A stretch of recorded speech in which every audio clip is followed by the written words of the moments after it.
counter splattered like rain.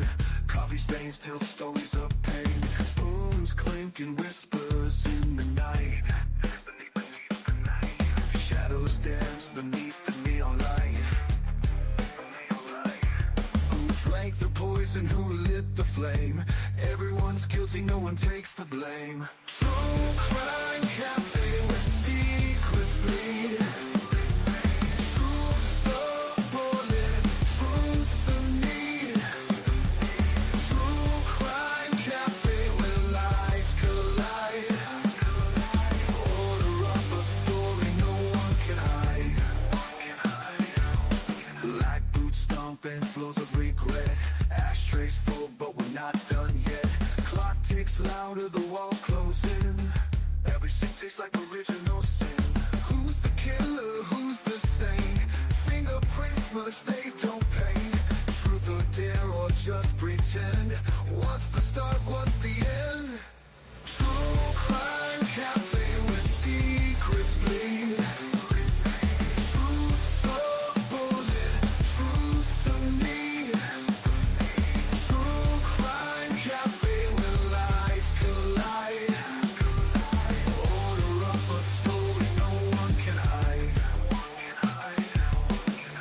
Who's the killer, who's the saint? Fingerprints smudge, they don't paint. Truth or dare or just pretend? What's the start, what's the end? True crime cafe where secrets bleed. Truth the bullet, truth's a need. True crime cafe where lies collide. Order up a story no one can hide.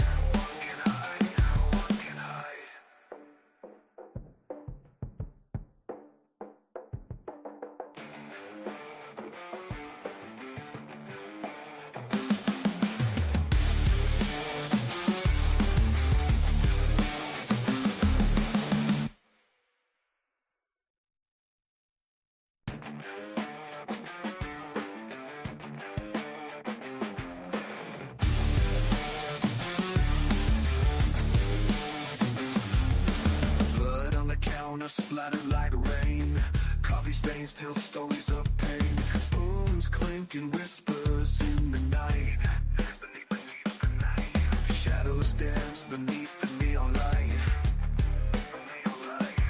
Who drank the poison, who lit the flame? Everyone's guilty, no one takes the blame. True crime cafe where secrets bleed. Truth the bullet, truth's a need. True crime cafe where lies collide. Order up a story no one can hide. Black boots stomping, floors of regret. Ashtrays full but we're not done yet. Clock ticks louder, the walls closing. Every scene tastes like original sin. Who's the killer, who's the saint? Fingerprints smudged, they don't paint. Truth or dare or just pretend? What's the start, what's the end? True crime cafe where secrets bleed. Truth the bullet, truth's a need. True crime cafe where lies collide. Order up a story no one can hide. Who's the killer, who's the saint? Fingerprints smudge, they don't paint. Truth or dare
stains tell stories of pain. Spoons clink and whispers in the night. Shadows dance beneath the neon light. Who drank the poison, who lit the flame? Everyone's guilty, no one takes the blame. True crime cafe where secrets bleed. Truth's a bullet, truth's a need. True crime cafe where lies collide. Order up a story no one can hide. Black boots stomping, floors of regret. Ashtrays full, but we're not done yet. Clock ticks louder, the walls closing. Every sip tastes like original sin. Who's the killer? Who's the saint? Fingerprints smudge, they don't paint. Truth or dare or just pretend? What's the start? What's the end? True crime cafe where secrets bleed. Truth's a bullet, truth's a need. True crime cafe where lies collide. Order up a story no one can hide. Who's the killer? Who's the saint? Fingerprints smudge, they don't paint. Truth or dare or just pretend? What's the start? What's the end? True crime cafe where secrets bleed. Truth's a bullet, truth's a need. True crime cafe where lies collide. Order up a story no one can hide.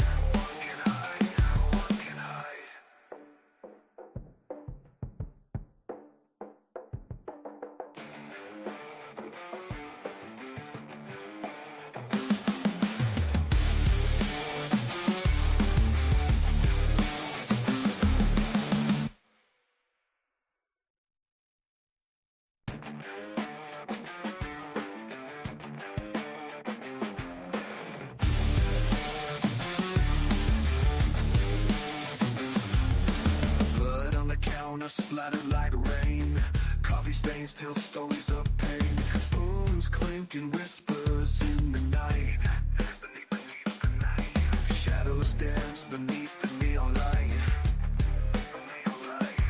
Who drank the poison, who lit the flame? Everyone's guilty, no one takes the blame. True crime cafe where secrets bleed. Truth's a bullet, truth's a need. True crime cafe where lies collide. Order up a story no one can hide. Black boots stomping, floors of regret. Ashtrays full, but we're not done yet. Clock ticks louder, the walls closing. Every sip tastes like original sin. Who's the killer? Who's the saint? Fingerprints smudge, they don't paint. Truth or dare or just pretend? What's the start? What's the end? True crime cafe where secrets bleed. Truth's a bullet, truth's a need. True crime cafe where lies collide. Order up a story no one can hide. Who's the killer? Who's the saint? Fingerprints smudge, they don't paint. Truth or dare or just pretend? What's the start? What's the end? True crime cafe where secrets bleed. Truth's a bullet, truth's a need. True crime cafe where lies collide. Order up a story no one can hide.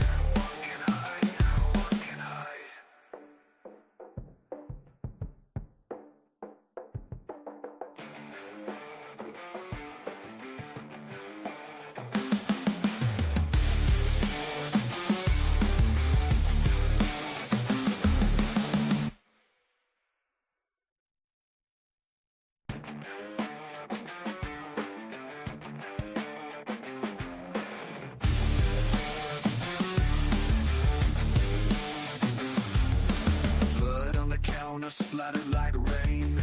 Coffee stains tell stories of pain. Spoons clink and whispers in the night. Beneath the night. Shadows dance beneath the neon light. Who drank the poison, who lit the flame? Everyone's guilty, no one takes the blame. True crime cafe where secrets bleed. Truth a bullet, truth's a need. True crime cafe where lies collide. Order up a story no one can hide. Black boots stomping floors of regret. Ashtrays full but we're not done yet. Clock ticks louder, the walls close in.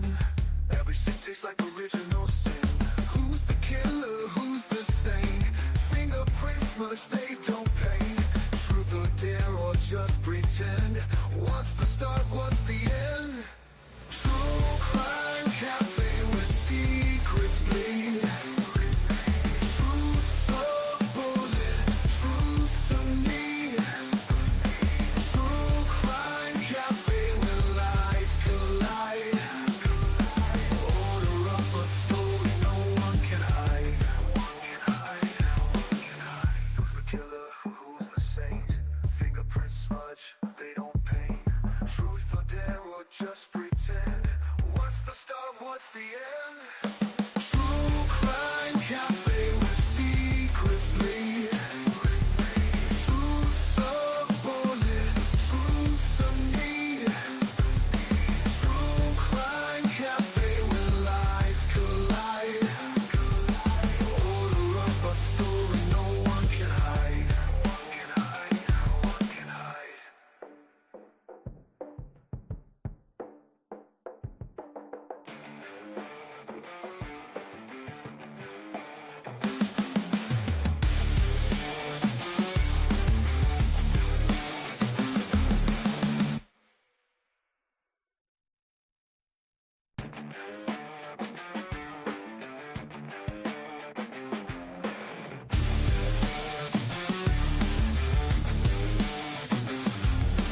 Blood on the counter splattered like rain. Coffee stains tell stories of pain. Spoons clink and whispers in the night. Beneath the night. Shadows dance beneath the neon light. Who drank the poison, who lit the flame? Everyone's guilty, no one takes the blame. True crime cafe where secrets bleed. Truth a bullet, truth's a need. True crime cafe where lies collide. Order up a story no one can hide. Black boots stomping floors of regret. Ashtrays full but we're not done yet. Clock ticks louder, the walls close in. Every scene tastes like original sin. Who's the killer, who's the saint? Fingerprints smudged, they don't paint. Truth or dare or just pretend? What's the start, what's the end? True crime cafe where secrets bleed. Truth a bullet, truth's a need. True crime cafe where lies collide. Order up a story no one can hide. Who's the killer, who's the saint? Fingerprints smudge, they don't paint. Truth or dare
chains tell stories of pain. Spoons clinking whispers in the night. Beneath the night. Shadows dance beneath the neon light. Who drank the poison, who lit the flame? Everyone's guilty, no one takes the blame. True crime cafe where secrets bleed. Truth a bullet, truth a need. True crime cafe where lies collide. Order up a story no one can hide. Black boots stomping floors of regret. Ashtrays full but we're not done yet. Clock ticks louder, the walls close in. Every scene tastes like original sin. Who's the killer, who's the saint? Fingerprints smudge, they don't paint. Truth or dare or just pretend? What's the start, what's the end? True crime cafe where secrets bleed. Truth a bullet, truth a need. True crime cafe where lies collide. Order up a story no one can hide. Who's the killer, who's the saint?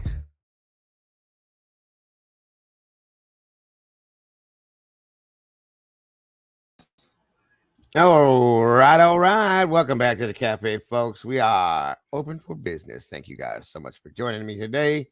I hope you're all having a great day. It's been a busy one here, folks, trying to get some things handled. But here I am, back with all you awesome and beautiful people. Thank you guys so much for joining us. As always, I do appreciate each and every one of you for that, guys. Once again, guys, we're back in Idaho. I got an interesting video I went through, and I thought I wanted to share it with you guys and review it with you guys. Dr. G, for those of you not familiar with him, he's a clinical psychiatrist and psychologist, and he breaks down the body cam at the crime scene from the Idaho case. I thought it was real interesting. Not to mention, we're going to be reviewing that, a couple other things, and again, I want to open it up for an open discussion in regards to these things in Idaho as well. I've got many requests for this. And thank you for the emails. I appreciate each and every one of you guys that are sending these to me. So that's what we're doing today. Hit that like button on your way through the door if you would, please, and thank you. Share this out. Let everybody know what we're doing. And I will see you guys in a minute.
What up? Welcome back to the True Crime Cafe. Of course, I am your host, Mr. Dago.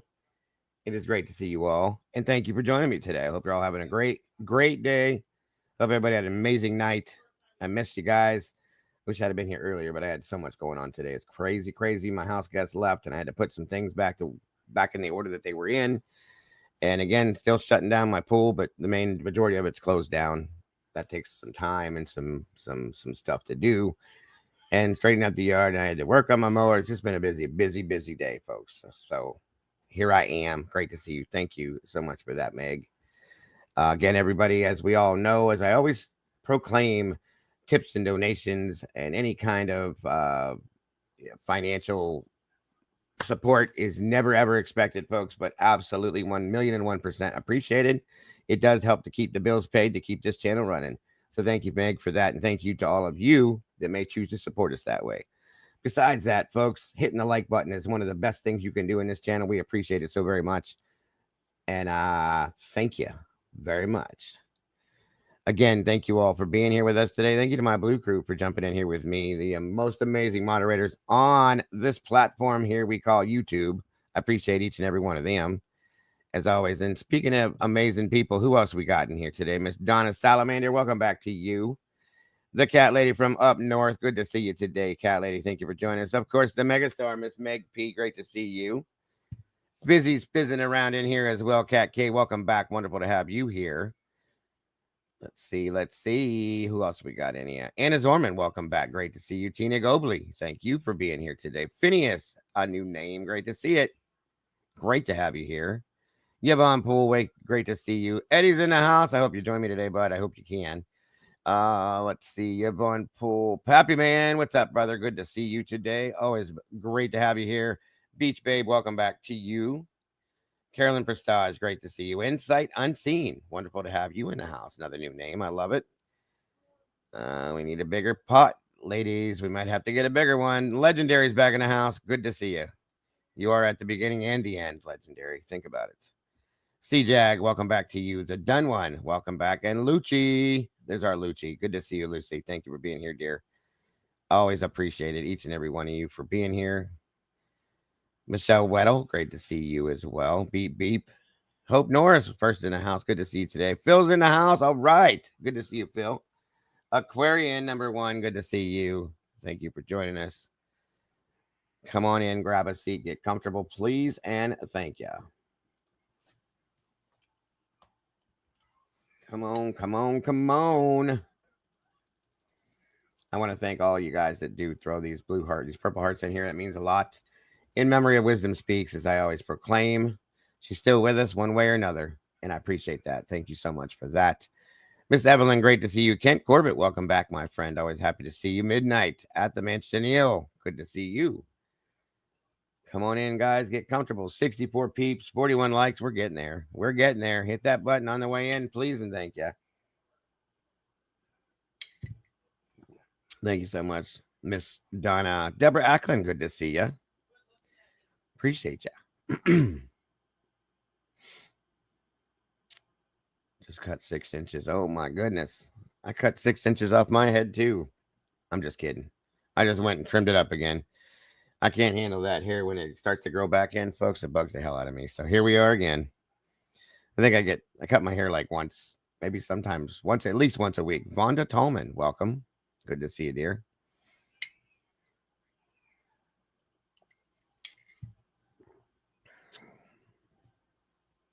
Thank you, Meg and Vonda and Midnight and Anna. You guys are awesome. Michelle F., good to see you. Thank you, Donna. Appreciate that very much. Oh, my hands hurt, folks. Arthritis when you're getting older. Working on that. My zero turn is pretty good size, and I hurt my hands bad trying to twist things and turn things. I kept smacking my knuckles on with the ratchet. Good to see you, Eddie. Great to have you, brother. Janet Pignataro, welcome back. Good to see you. My dad used to call it, yep, lower in your ears. That's what my dad says too.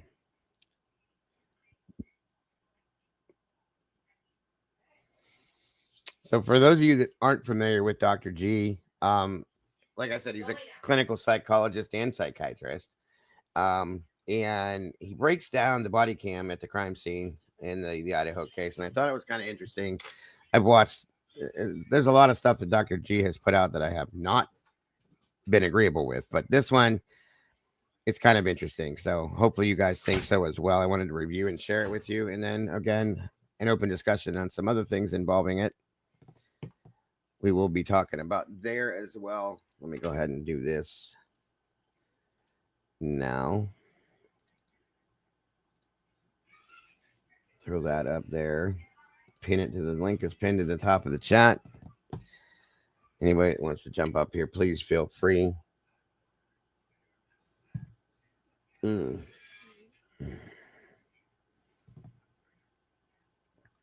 don't know, Kent. I don't know, my friend. I'd like to hope.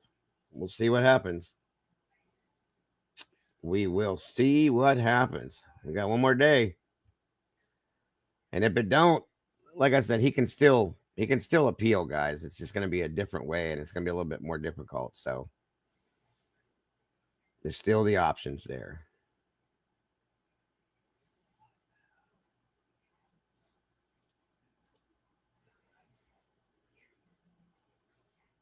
There's nothing new in the documents, um,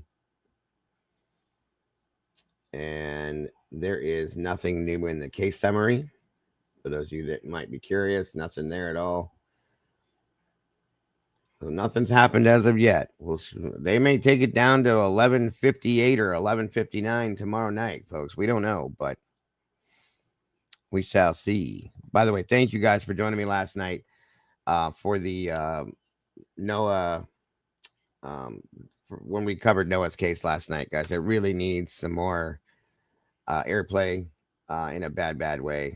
Um, it's a cold case, in my opinion, and it needs to be seen a lot more than it does. So thank you guys for joining me last night for that. For those of you that were here, I appreciate that. Dagburn, Johnny Gobbles, Dad Floozy, Mama's in the house. Miss Diane, wonderful to see you tonight, dear. And Eddie, welcome to the panel, my friend. How are you today? Good. How are you doing today? I am great, sir. Especially Can you everybody guys hear this cicada? Mm-hmm. Wow, he's loud. If I have to, I'll You're shut good. the It's not window. affecting it, buddy. Don't worry about that. You're not affecting anything, but I can hear it. Wow. Yeah, they're loud. They can be pretty loud. I can't believe how loud it is. I've never, I don't know, he must be like just Where are right you there. inside or outside? I'm inside, but the window's open. Yeah, you must It's be such right a out nice here. day. Oh, yeah, it's beautiful today. Absolutely. Here it's sunny, but it's like, oh, what the hell is the temperature? I haven't even looked. It's not hot at all. It's 76. If this is like if it was like this all year round, I would be a happy camper. It's perfect weather for me. I love this. Yeah. I had a bike ride yesterday and today. Just awesome weather for it. It is. It's amazing. And we even had we went and rebuilt our oh my god. We had a fire pit in the back portion of our yard. We have a lot of acreage here, but in the back part over here to the right side of my barn. And it was just a hole that was dug out and it had bricking up around it, built up about that high. We took all that out, and my mother-in-law had this big wrought iron black ring. So we redug it all out, and we had 2 years ago, guys. I think I told some of you guys we had gotten a bunch of river rock. My son's a commercial roofer, and some of these buildings put river rock up on top of there to hold down the rolled rubber that they use. So they had to remove all that. And he was like, "Hey, do you want this stuff?" Because we put it around our pool and some of our flower beds, and we had like 3 tons of it. So we rebuilt the fire pit, and it's so nice now. I'm gonna have to take pictures and show you guys with the big wrought iron ring in the middle. And it's like I said, the ring's about that high. It's pretty deep. And then we put all the river rock around, and we like layered it out. And it's pretty. It's about 4 foot out from the pit itself, all the way around. It just turned out really nice. So we had a fire in there last night for a little bit. Well, they did. I went out, stepped out there for a few minutes and checked it out. It was really nice, though. But I cleaned up the rest of that today. Copy Cannabis and Chaos. Welcome. Texas Ranger. Good to see you, my friend. Thank you for joining us today. Appreciate you.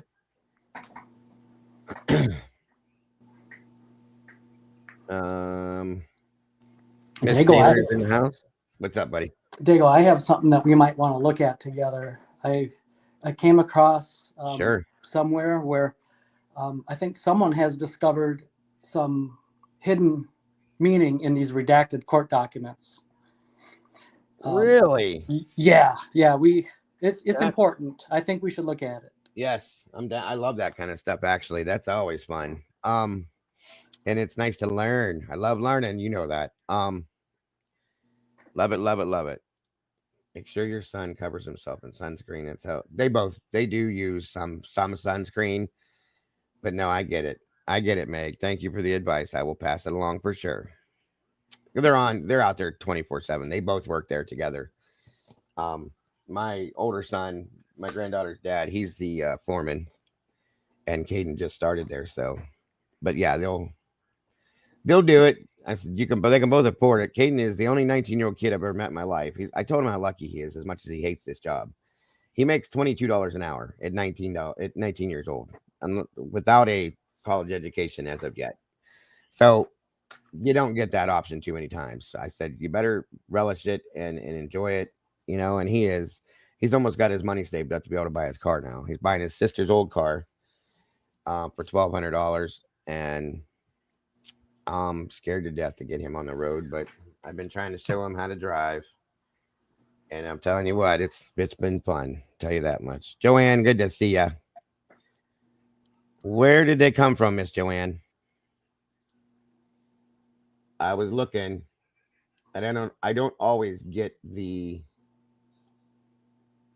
I didn't think so. I even asked Meg if she's seen anything. She said she didn't see anything. I look usually 2, 3, 4 times a day, unless somebody else, Moscow or somebody, put something new out. I don't see it yet. Because you guys know, as soon as I get it, I'm going to share it with you. Don't be hating. Good to see you today. 89 peeps in the house with 52 likes. Come on, you guys. If not for me, do it for Eddie. Hit that like button, please, and thank you. Midnight says, I'm almost 40 years old, 2 college degrees, and make less an hour. It happens, though. It happens. They work for a good company, though. They pay well. They give amazing bonuses. The older son, he gets almost $3,000 a year for a Christmas bonus. They really take care of their people. So you can't go wrong there. And it's teaching Caden's first actual job ever. We wouldn't let him work when he was in high school because we wanted him to focus on school to make sure he graduated, because being autistic and the ADHD and all that kind of stuff, he struggled very, very, very badly. So taking any focus off of anything but school really messed him up, even with the medication. So this is his first job, and it's definitely hard labor. So he's learning. He's getting one hell of a tan, that's for sure. And he's all excited because he's lost a bunch of weight and he's starting to build up muscle and all that fun stuff. And I'm like, Ty said, I told you, if you get up off your butt and put down that phone, it's what happens. So yeah, if we find these documents, Joanne, I promise you I will be reviewing them with you as soon as I see them. I just don't see them. Yes, you're right. My mother's a nurse, has been a nurse for 50 plus years. Actually 60, I think we're closer to now. She said the same thing, Meg, to him, like, you boys need to be covering your skin. She don't go out in the sun. She absolutely hates it, and she's never been a fan of it. She's pure white. And she's always, anytime she is in the sun, she's dumping sunscreen on herself. She says the same thing to him, Meg, absolutely.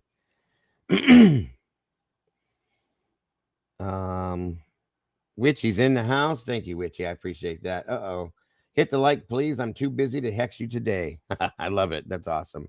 I did get with Khaki. Yes. Cassie, you guys. That little statement that Docket made the other day. I said I wanted to put on a shirt. Well,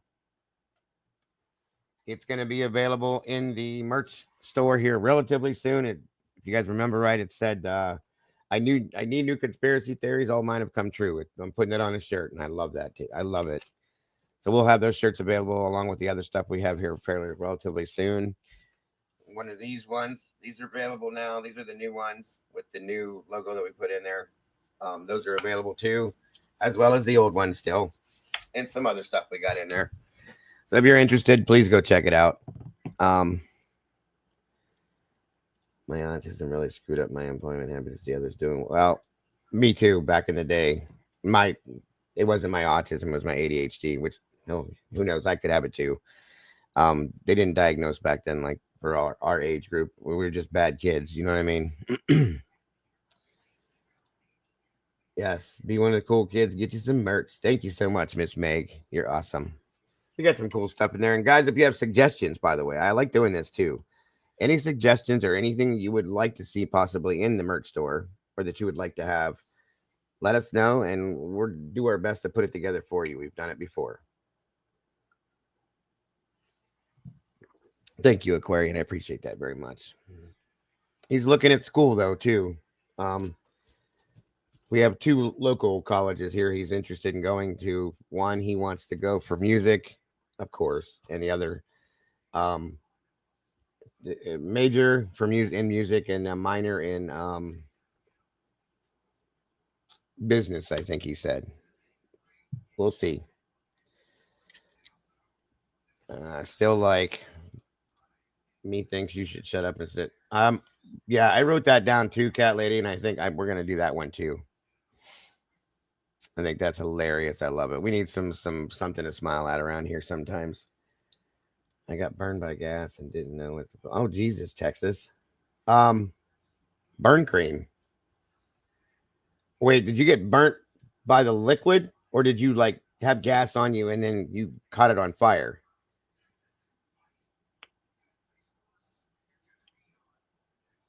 If it's just the liquid itself, depending on where it's at, you need to wash it real good. Typically, like a Dawn dish soap or something, because that'll take the petroleum off of your skin. And hang on.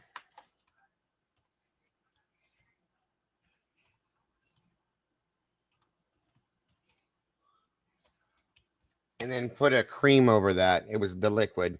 Yeah, wash the area real good, Texas, and get the petroleum base off of your skin because that's probably what's helping to keep it burning, depending on where it is. Again, like I said, and then put a either not a cortisone, but there's a different names of it. It's like a burn type cream, and it'll help to cool it, and it should help you. Hey, Steve, good to see you. Yeah, if you will, Dustin, I appreciate that, buddy. I just put my email in the chat right here. Appreciate that so very much. Bomb Toys in the house. There she is, Eddie. I love that name now. We were just talking about that the other night in the Discord. I'd also be interested with pain space on a dog's body. Oh, shit. Let me write that down. Hand these out to Miss Cassie and get myself in there. Mama Bears probably love that one. My husband does. The Lego sense. Oh, I know. They're great, Michelle. They are great. I love me some Legos. They're expensive though, you guys. I mean, stupid expensive. My daughter-in-law, she puts the big kits that they sell together, like the Millennium Falcon and the Hogwarts and stuff like that. Cassie, she's done some of those. Caden does the littler ones. He's gotten some of them of like Rocket Raccoon and what was the tree called from that movie?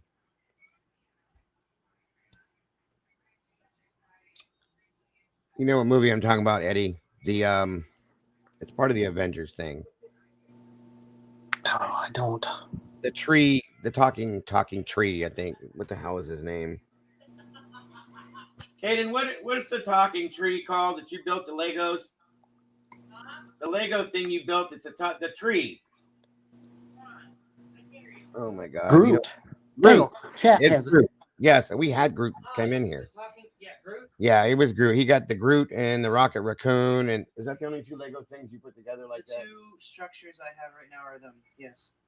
Yeah. So, and those little ones were. I'm thinking about getting.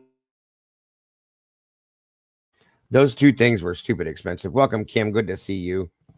But the big ones, like they have the Death Star out there from Star Wars. It's like $300 or $400. It's insane. And when burn gel, that's it. That's what I was trying to think of. The Silvex. Thank you, Meg. There it is. There it is. There's our nurse. Gotta love it. Manuka honey. Never had that one. Good to see you guys. 110 peeps in here. 65 likes. We're catching up. I'm gonna check my email here in a minute. I guess Dustin said he's sending where they came from. Where'd they come from, Dustin? I'm usually pretty up on that stuff. And like I said, I asked a couple of mods and they didn't hear about it either. They're pretty quick. Right, Eddie, you sent me something. Yeah, I did. It's a vintage picture. It's a picture of a vintage item, but don't pull it up and share it just yet. I have a story that goes along with it. I'll share it with y'all. Yeah, no problem. No problem. I have a petroleum can of an old can like that was left here in my garage. And it's looks like an old metal gas can. And it says something petroleum on it. It's really old. and it's still in good shape. Hey, Truth Seeker, good to see you tonight. Yes, it was Groot. I am Groot. We haven't seen Groot in here in a long time. You sent yourself something. Good stuff, Legendary. David Bird, good to see you. And Sonny's in the house. Good to see you, Sonny. I think I caught everybody there. Let me see. I'll let you know, Dustin, whenever it comes through. I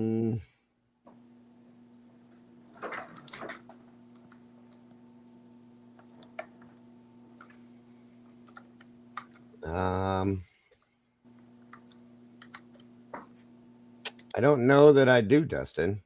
Or is that okay? Who sent me the email of the Moscow supplemental report?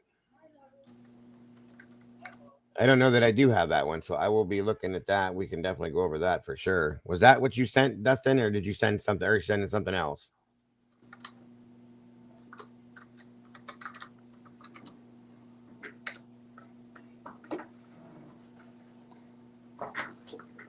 One minute, everybody.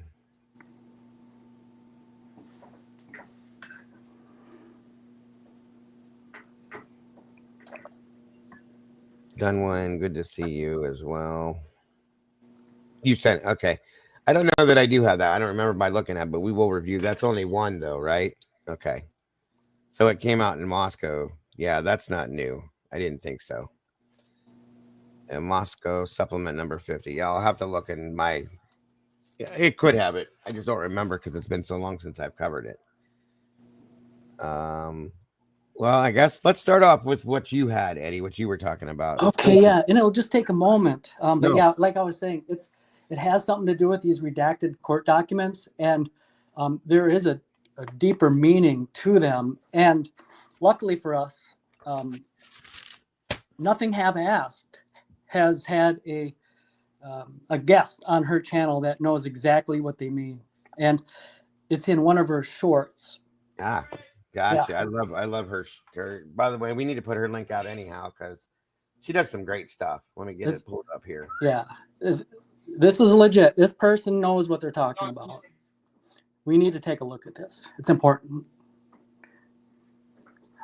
So when you pull up and you look at her shorts, it's the second one in. I think it's titled hashtag Idaho 4, hashtag redacted court docs, hashtag hidden.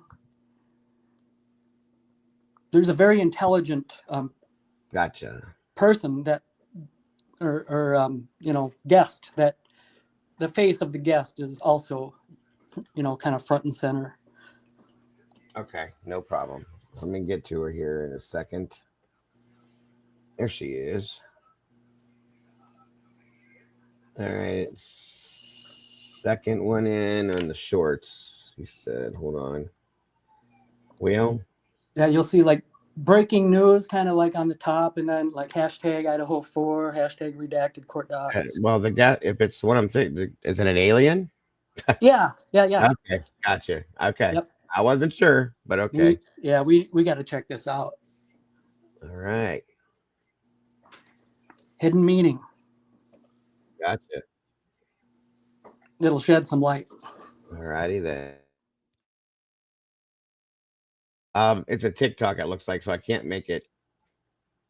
That's about as big as I can get it, guys. So hopefully we got it. All right, let's see what we got going on here.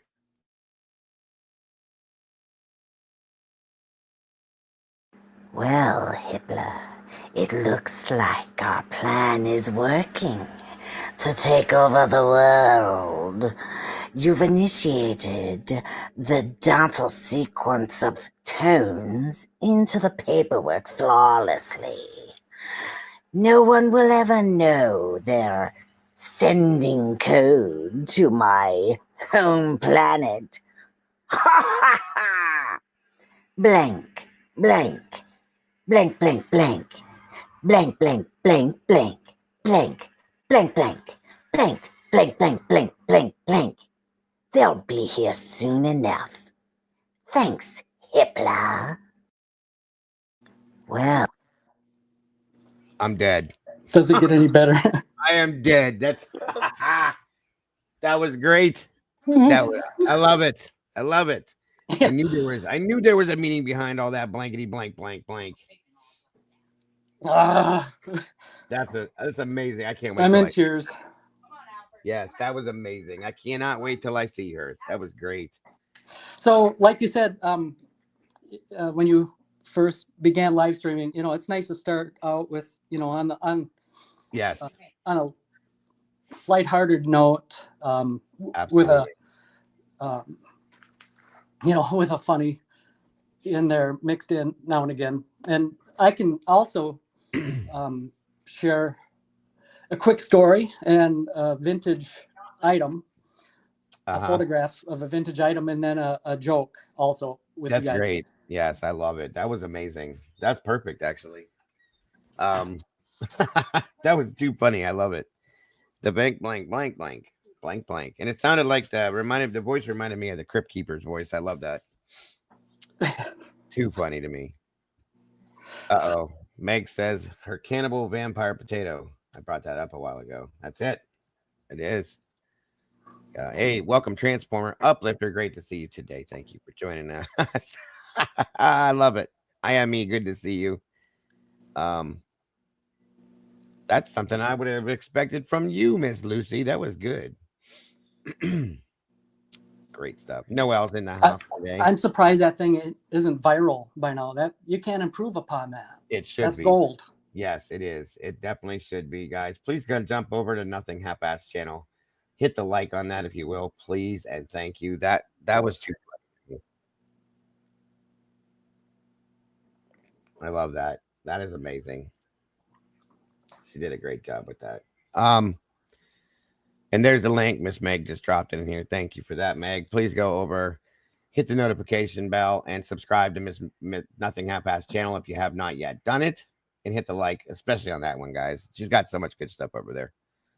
Clifton Mayo, welcome. Good to see you. Nothing yet. Nothing yet on the appeal. Well, like I said, guys, I'm not expecting this. I'm just not. I'm not. That's not to say that something won't happen down there. No worries, Miss Paula. Never apologize for being late. Good to see you, Pagan. Thank you for joining us as well. That was good. That was good, Eddie. Thank you for that. All right, you guys. So, like I said, today we're going to do an open discussion as well. And we're going to start off real quick with this. It's not too long. Oh, before we do, Dago, is it okay if I share another? Oh, please, yeah. Lighthearted, anecdotal. Please do. Please do. Yeah, like I said, I've been bicycling quite a bit. And yesterday and today. Yesterday I had a puncture in a tire, but I didn't realize it until I got back home. I use tubeless technology. That's kind of a new thing, by the way. We all know there's inner tubes in tires, and that's the way it's always been. But right, probably in the late '90s, early 2000s, tubeless technology has come to the cycling industry. Mm-hmm. I guess the big trick was to get the sidewall of the tire to make an airtight seal around the wheel rim. Right. And that was the trick. So that's what they're doing, and it's very popular. Okay. And there's you inject a little bit of this sealant in the tire. It's kind of like really sticky, slimy goo. And when you get a puncture, well, air is coming out, but also this thick fluid that's kind of like, I don't know, snot or whatever, but it's really good at sealing up the puncture. And it's possible to, get a flat on the road and need to, add more air to the tire if you have tubeless. But sometimes you don't even realize it. It just fixes itself while you're on the move, and you don't, you didn't lose enough air that it affects the ride quality. But that's not what this is about. That's kind of a sideline. So that when I got in the garage, the snot, it kind of gets all over the frame and it makes a mess. And so I cleaned it up. And as long as I had the rear wheel off, I'm like, well, I might as well grease the bearings in the wheel. Mm-hmm. Even though I'm not as fast as like professional cyclists, Lance Armstrong and the like. Right. You still want to be as fast as you can be, and proper bike maintenance is part of that. If you have grit in the bearings, and well, that'll just slow you down. So who wants that? Sure. So there I was in the garage. And if you want to share that image right about now would be when we'll kind of put that picture up if you can. Yes, I'll sir. share. This is an image that I don't think there's another image like this that exists. I've scoured the internet and haven't been able to find one. But, when you're in the garage and you're doing, mechanical work, you got the shelf with the wheel bearing grease and like motor oils and spray lubricants and all that type of thing, right? Everybody has that probably or has seen that. Well, while I was working, I seen this item. This is very old. I don't know. Mhm. It could be from the 30s or the 40s, 50s, 60s. I don't know. There's probably no way to tell. But that's just like WD-40, I guess. I don't even know if WD-40 exists when this stuff existed. This is like a throwback. What it is just for like spray lubricant, like everybody's heard of WD-40. Yeah. The same thing. And everybody knows how good WD-40 is. Well, this stuff back in the day was as every bit good as WD-40 is today, if not better. Probably I don't know why better. they stopped making it. It probably, they probably stopped making it because it's too good and it actually works. But Right. Anyway, so it was so good back in the day. People just asked for it by name, and every hardware store had it. But Wow. it reminds me of a joke. Okay. So, like I said, everybody had it. Everybody carried the stuff, and there's this customer. He calls in to his local hardware store, and he wants to know, before going over there, if they had any, on the shelf. Why waste a trip after all? So Sure. he calls up, and he says, the employee answered the phone, and he says, "Do you guys have any sex hour there?" And the employee says, "Hell no. We don't even get a 15-minute coffee break." That was good. I love it. Dude. That's good. I knew something like that was coming, but that was good. That's an old joke. That's old. Great. Yeah, that's now JA 6 Hour, okay, just so you guys know, is they make multiple products, appliances, kitchen, plumbing, HVAC repair parts, tools, valves, pumps. I mean, a little bit of everything. And that's the company that this stuff came from initially. But I cannot find the lubricant. Obviously, they don't make it anymore. You think maybe they would change it up or something, but they have all of this stuff. Okay, but none of that stuff. Yes. That's the company. Ferguson is the baseline company name, but Yep. 6 Hour, and that's where it came from. That was awesome, dude. I love that joke. I'm going to have to tell that to my wife now. Yeah, you can even go on eBay and get a coffee mug that looks like the 6 Hour is better than a coffee break. Yeah, that's amazing, dude. I love it. Hilarious. That was good, Eddie. Well, you're starting to show out great today with both of them things. I got one more thing to throw at us too to go along that Miss Meg threw at us. But yeah, that is old, and it looks like the can I have is a bigger can. It's about that big. It looks like an old style metal gas can with the one screw off lid, and I can't remember the name on it because it's kind of faded in the front, but it's really old. Like it looks that age too. And it's a petroleum company. No idea, but this. I've heard of this before, and it is like PB Blaster, WD-40. All it is a petroleum based liquid, and you squirt it on there, and it loosens up rust, and it breaks, like it says, penetrates rust, loosens nuts, bolts, and fittings, lubricates, cleans, and preserves. And I guess I've heard stories about my grandpa used to talk about this stuff all the time. Where's my 6 hours and blah blah blah blah blah and stuff like that. They used this a lot back in the day. I'm gonna say the 60s and the 50s, but it looks older than that. And it came out of New York, yeah. And there's the name J.A. Sex Hour, and they've moved on to other things instead of these lubricants, I guess. But pretty cool stuff. Little history lesson there for you. Yeah, I could probably get $20 just for that tin can. Oh, probably more than that, dude. There's collectors out there that I had somebody offer me, a friend of my son's, say, "Hey, are you selling that?" And I'm like, "No, I don't know what it is, but no, it's old. I like stuff like that." And he's like, "I'll give you $20 for it right now." I'm like, because I got some old, my garage is lined with some stuff. Like I have an old school 1970s WD-40 can. I got some old oil bottles, like the old metal cans that they came in with the tubes that stuck out the top of them, if you remember that. And it comes some metal signs from back in the day too. So, oh, Eddie's probably younger than I am, Kent. I'm pretty sure he is. I'm 51. I'm pretty sure you're younger than me, aren't you, dude? It's a secret. Uh-huh. See? And this won't shed any light on it, but my father had that stuff. That's how I got it.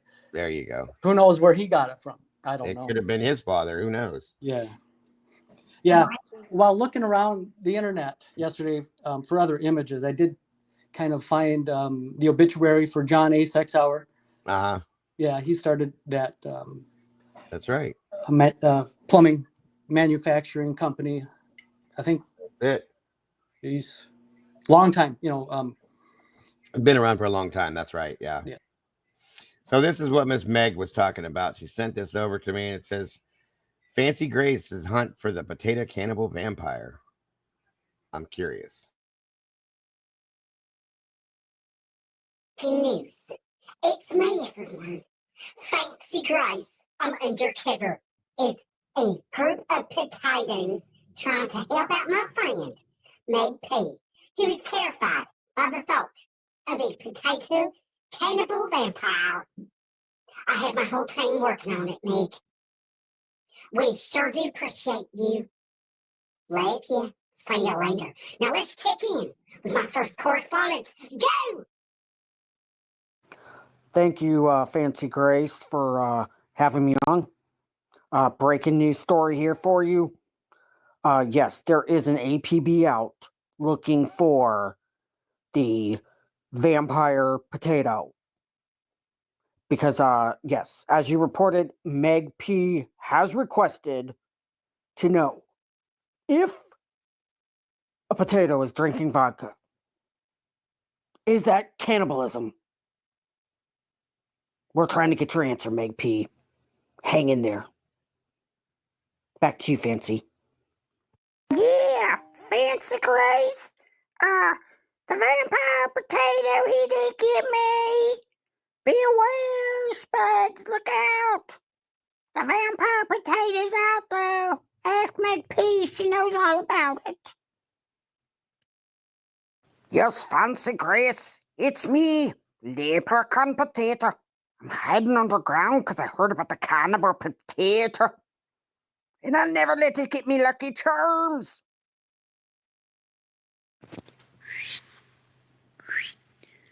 Hey, don't worry, Meg P. I'm gonna find that vampire cannibal potato for you. Okay.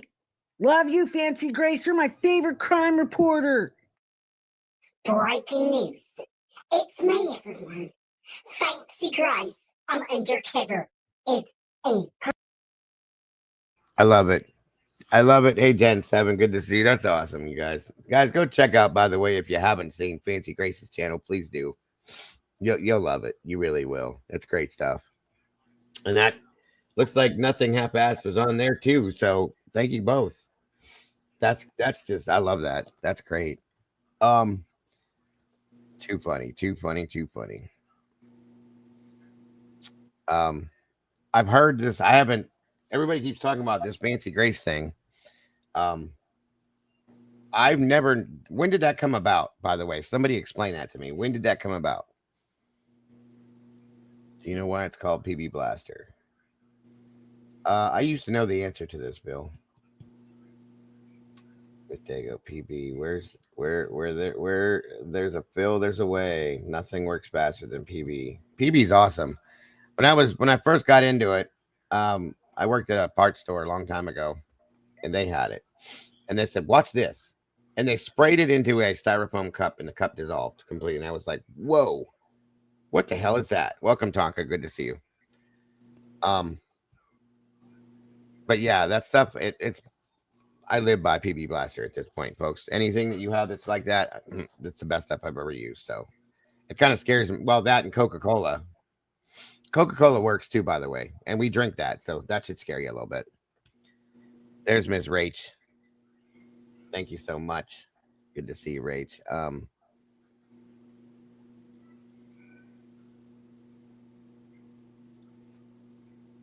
still waiting on BK to sue for being framed and purchase all the potato fields in Idaho, make potato vodka, sell it under the name Purple Santa.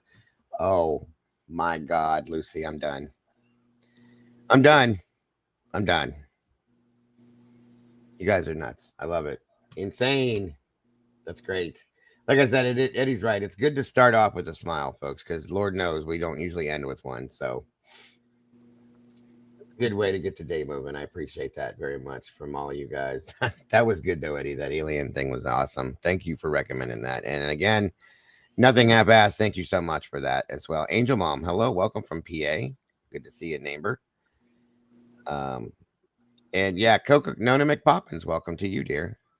Coca-Cola, folks. It scares me because of the things that it can do. I've cleaned battery terminals that were all corroded with it, and it makes them beautiful. You can clean rust off your bumper if you got a metal bumper, of course. If you own something that's that old, then But it loosens up rusty bolts and all that stuff because it dissolves the rust. And we put that in our body. Think about that for a minute. That's all I'm saying. Quite interesting. So let's kick this off here. Mama Bear sent me this morning sometime, and I went through some of it, and it's kind of interesting just to see his take on it. I don't know how many of you guys have watched Dr. G. Like I said, I don't agree with everything he talks about and the way he talks about some things, but this was something that was interesting to me. Hey, everybody. Just to see what his thoughts are with his background. And, we've all put ours out there. And we may not agree. We may agree. I don't know. It doesn't matter. It's just an opinion and a clinical opinion. Just saying. So welcome, Devil Woman. Good to see you. I'm just saving my money. I'll never have to be embalmed. I'll just stay together. McDonald's and Diet Coke. You ain't lying. You guys ever seen that video on they left? I can't remember how long it was. Somebody I'm sure has seen it, will tell me. But I think it was like a McDonald's cheeseburger. They put it somewhere and left it, and it for years, I think it was, and it stayed perfectly fine. I think it was still edible. 100%, I believe that's how that went. Welcome, Lily. Good to see you. And that freaked me out. Maybe not years. It might have been months, but still might have been a year or something like that they set it in the fries. That's it, Fizzy. They put them underneath a cover type thing and let them sit for a year, I think it was. And both of them were edible after a year, I think is how it went. It's pretty crazy. Yeah, definitely. Coca-Cola used to have cocaine in it. That's true. Thanks for joining us, Devil Woman. I drink sugar-free because it's healthier. Just kidding. I don't drink. No, I drink the zero stuff. It's better than the sugar-free, my doctor said, but neither one is that good for you. He said that the stuff with sugar and it's actually better for you than that stuff, but you know how things work for us in our minds. I drank the root beer, A&W Zero. I used to drink Pepsi and then Pepsi Zero and then Coke and then Coke, Diet Coke and then Coke Zero, and now I'm at the A&W. But I only drink that every so often. I usually drink just unsweetened tea, water, and coffee. I don't really drink a lot of soda or pop, whatever you call it, at all. So, hold on a minute here.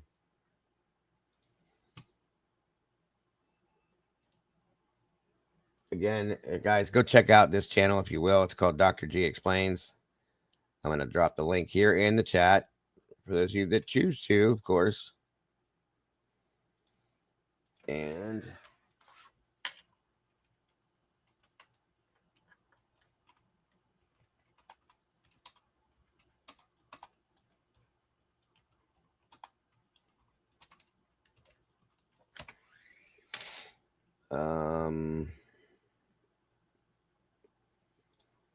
sorry. All right. Let's check this out. And like I said, it's not super long. So if you guys are not excited with it, plus we're going to discuss afterwards our thoughts based on what he says and then some other things too that we're going to get into about this. So not just this, but here we go. Dr. G here. I'm a clinical and forensic psychologist as well as a body language expert, and today we're going to be doing a forensic analysis of the police body cam footage the day after Brian Kohberger murdered 4 Idaho college students. Before we get started, a couple of quick things. One, I wanted to make sure you know this is not a psychological evaluation of any kind. These are just my opinions. In addition to that, I do want to remind you to like and subscribe if you want to see more content just like this. All right, let's go. Now, this is a long video, so I'm just going to be playing the most important segments, but this is the day after the Idaho student murders. This police officer does not know that he is preparing to walk into a murder scene. Yep. Where's she at? Where's she at? You can already hear their voices wavering, and this means there's adrenaline pumping through their system. This means that they are anxious. Now, it doesn't seem that they fully understand what's going on. From my understanding, the police believed that someone was passed out at this point, so that's what he's responding to. As you can see right here. There he is. Welcome, Jesse. I was wondering if you could pop in here. Yeah, I was just finishing off my work, and I saw you just started streaming an hour ago, so thought I'd stop by and say hello. Grateful to have you here, sir. You can review this and give your opinions on this with us as well. Appreciate you. Here, I want to show you what this student is doing when he gets a little bit further. Where at? Up here? Up here.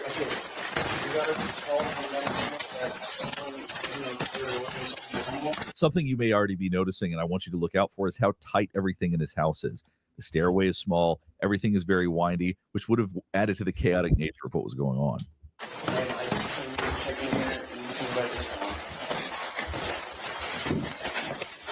And I checked this into the freezer, and I didn't check them yet, but I'm 13.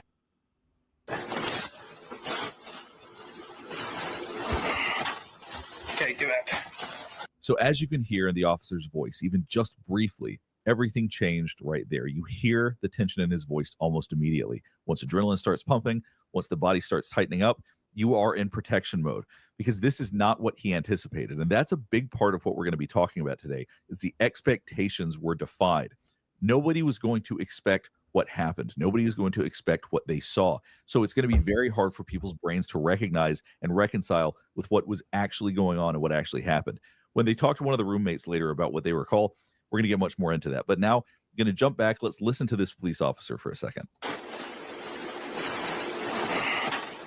Okay, do it. I don't know if they're still eating that. Really just do that. They're like 1370. And you could hear the student was speaking and the officer didn't even respond. He is now laser focused on what's happened.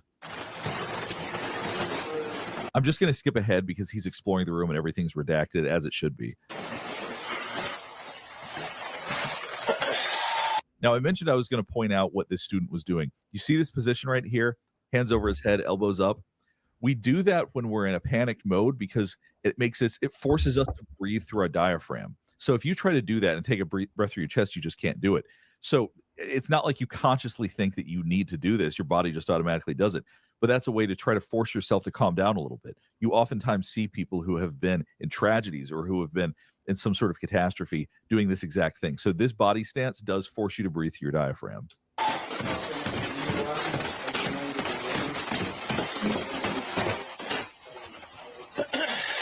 So we're going to be talking a lot about trauma in this video so you can better understand why these reactions are pretty much what you would expect. Okay. Nobody's allowed to leave for now, okay? Just stay here for me, please. So you can hear the wavering in his voice, which is completely understandable because, once again, the amount of adrenaline pumping through your veins does not allow you to have an even, steady voice, particularly because he wasn't expecting it. If someone said you were getting ready to walk into a crime scene that looks like this, and he did, it would be totally different. It would be activating in that sense, but it would probably feel very, very different. The unexpected nature of what happened is such a big piece of the intensity of the trauma that occurs in an experience like this. Can you guys go over to the dumpster for me, please? You notice how slow everybody's walking?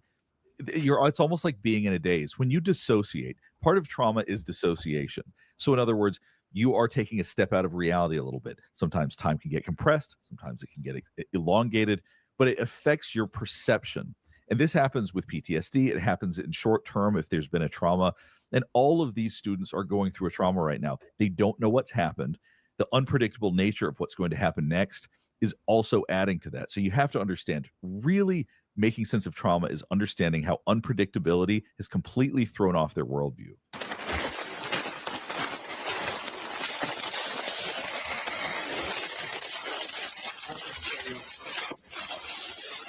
I do feel like watching this, seeing him put out the tape, this does ground us in the fact that this is very much real. This happened. This is not some abstract idea. This isn't a story. These were kids. These were real families that were affected by this tragedy. And it's just so, for me at least, it's very, very hard to watch this. Okay, let's clear it. Thanks for... And you look at the position of the student here. It's just absolute grief, just shutting down. You know, you put your head down, arms out, just essentially hiding from the world right then because it is so overwhelming. It's so overbearing. Once again, these are all things that we typically see when there are tragedies like this.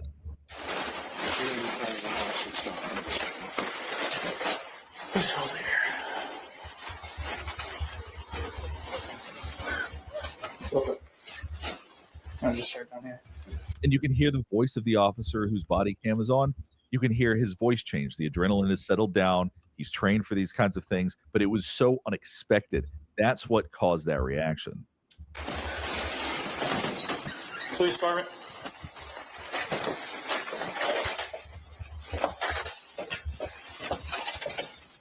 Police department.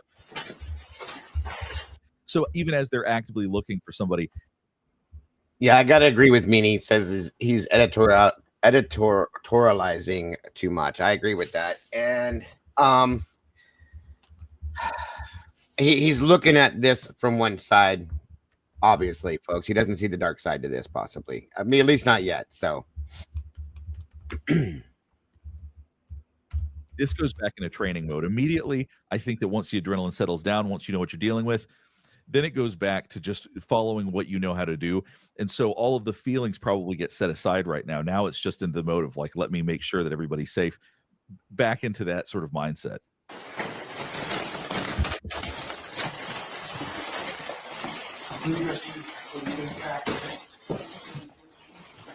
Check with Prince. One thing that's also striking is how normal everything looks. This looks like what a house looks like after there's been a party. For anybody that partied in college, this should all look pretty standard. And that's part of what I also want you to keep in mind, because once we're getting to the interview with the roommate, it's really going to sink in why they didn't call the. Yeah, I'll be honest with you guys, and I'm not trying to sound mean or rude or anything, but I had a different outlook of this guy. I used to watch him a lot in a lot of different cases. Something he did in this case completely, like, it's changed a lot of people, in my opinion. I'll be honest with you. It's changed my opinion for a lot of people that are out there that I used to look at in a different way. I'll just leave it at that. And I'm sure you guys get what I mean, but interesting though. Welcome, Micro Blue. Good to see you. Police immediately. Why there was so much confusion around this? Because once again, I don't find anything strange or out of place about any of this. This is pretty much how you would expect that a crime scene like this would look. And it's also pretty much how you would expect that people would react in a crime scene like this.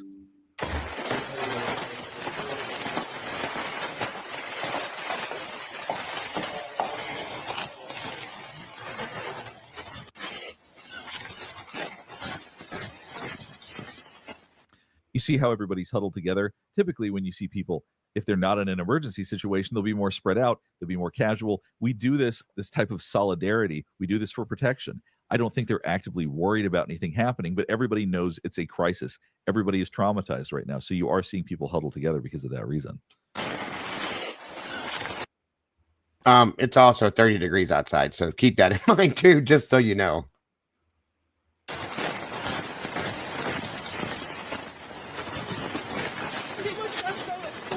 I agree with Sandzilla. They were told to stand there.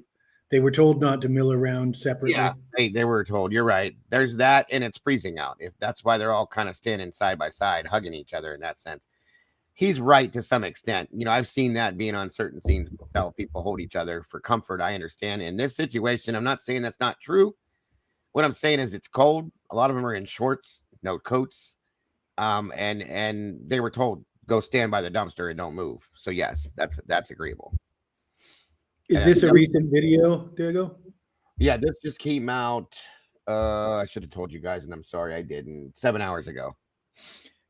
Yeah, it's just my opinion that once you already know what the narrative is, how can you offer an unbiased opinion if your opinion just endorses the narrative, right?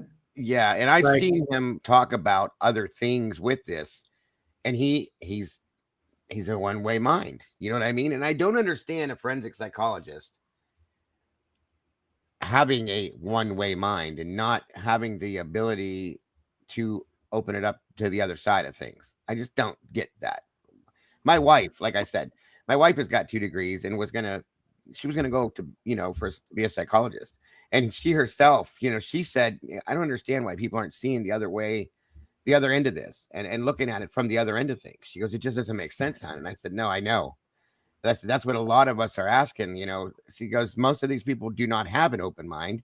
She said, that's what it is, and there's no other way to look at it, and they refuse to see it the way that it's human nature to go with the flow, right? Once you know what the chosen narrative is, and you know how you will be perceived by the masses, if you buck that narrative, you've got so much incentive to stick to that narrative. That's why offering an analysis on the behavior of if you've already determined that they're innocent before you're doing your analysis, then your analysis is pointless. And this was in Koberger's papers, and I thought it was perhaps the point that struck me the most, because it's really opened my eyes following the Karen Reed case, maybe even more. Is the corruption of the way that experts are presented in the courtroom, and the fact that they're just hired guns that they'll testify to anything if you pay them enough. Right. Yeah. No, agreed. And yes, Paul. And you really should should have experts that non-biased, but also they shouldn't even get the information about whose DNA they're studying, whether it's a suspect, whether it's they should have to do the work without knowing what the narrative is, without knowing what the preferred result is. Well, that's typically, Jesse, and I think we've seen other cases where they do that. They don't give them the information ahead of time. But with this case, I'm going to guess that it's damn near impossible to not know something about this case and go forward without being able to have that bias of that thought in your mind already. So it's kind of crazy. And yeah, Jen's right. Even the people on the behavior panel switched up everything after the plea when they first saw him actually leaned towards the spectrum issue, or otherwise reactions when the world saw him first. Right. It's ridiculous. Like I said, once he's pled, nobody seems to understand that people. I'm beyond sick of hearing that. Well, nobody would plea unless they're guilty. That's not true, folks. Not true. I've looked it up. There's so many thousands of cases out there of people that have pled guilty because they're in a situation that's the only way they can get out of that situation, per se. Well, go read his essays. I mean, he basically wrote a thesis on pleading guilty to crimes that you didn't commit.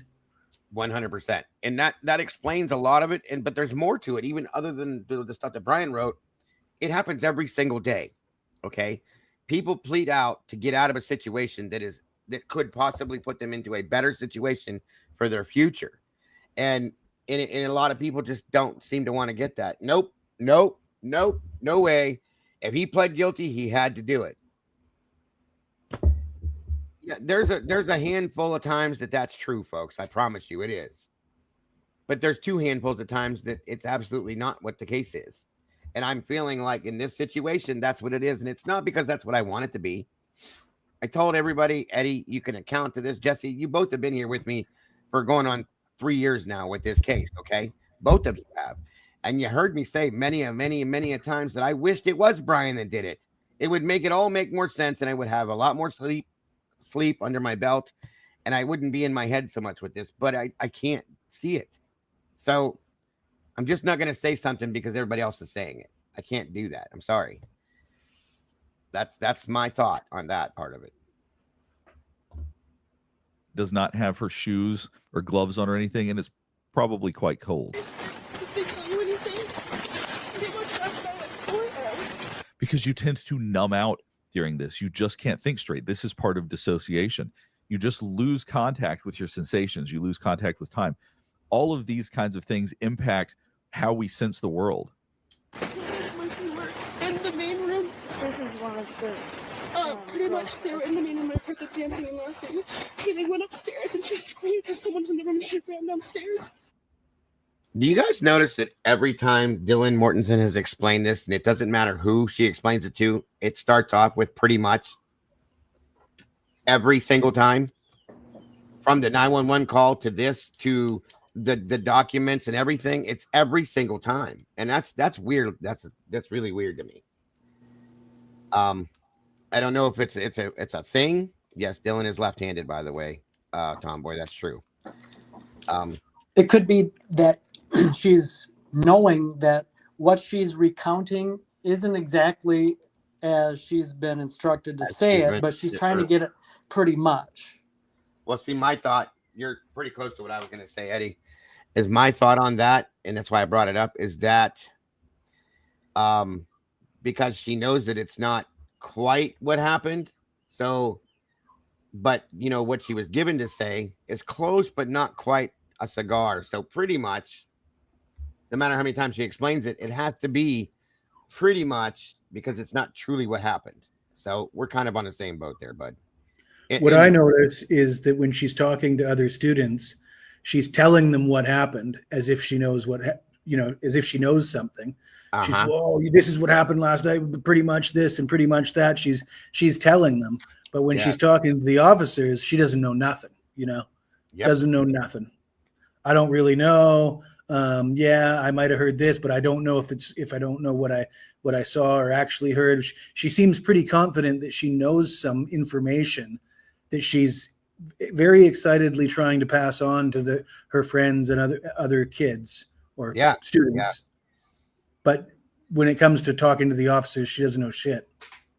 Seems to be that way. 300, really. Julia Rose, welcome. It says, why didn't, and I'm glad you said this, Julia, because I was going to point that out to you at another. I've already done it once. Why didn't one of those friends there try to comfort her? Nobody offering anything and Bethany distancing herself. If nobody else noticed it, guys, throughout this entire thing, Bethany is completely putting distance between her and Dylan. When it starts off, when the officer gets there, Bethany's over here by this pole. But we heard her on the 911 call, we thought. Okay. And she doesn't come over to that group of them until the officer comes back out of the house. How long has she been separated from Dylan? They spent supposedly the whole night together in her room. Okay. And I've said this before, in my opinion, going through something like this, and my wife agreed, but not everybody's going to feel the same way. But in my opinion, going through something like this is a bonding opportunity per se. Okay. It causes people to, whether they try to or not, it bonds them together because they survived a horrific situation like this. In turn, you would think they wouldn't be away from each other from that point there, but they're not. They're completely separated, and Bethany is the one that's keeping the distance, in my opinion. Okay, so it's very interesting. Welcome, Mary Holt. Good to see you tonight. And Hemisphere, good to see you, brother. I'm just saying, just things that I noticed. I'm talking to myself. What does that mean? Can you guys hear me okay? Coming in loud and clear to me. Hey, Jessica Volk, good to see you.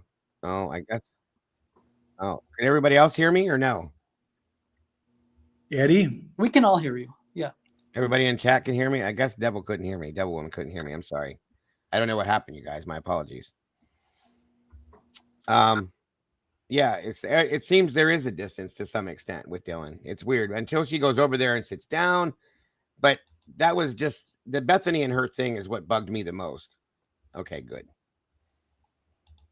Yeah. And then she really makes some distance when she takes off to another state. Very quickly. She goes back to Nevada. She stays and then when they try to get her to come back for testimony, she says, no, I'm not doing it. There's a lot of distance there, and I gotta wonder why. Is all I'm saying. And I kept calling her name, and she wouldn't answer. And then I saw the guy. I actually walked the door, and I ran upstairs. We don't know what's going on.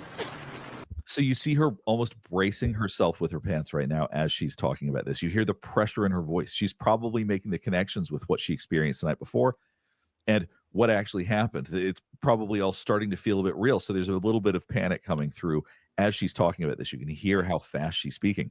It's going to make an extremely intense emotional experience to try to piece all this stuff together.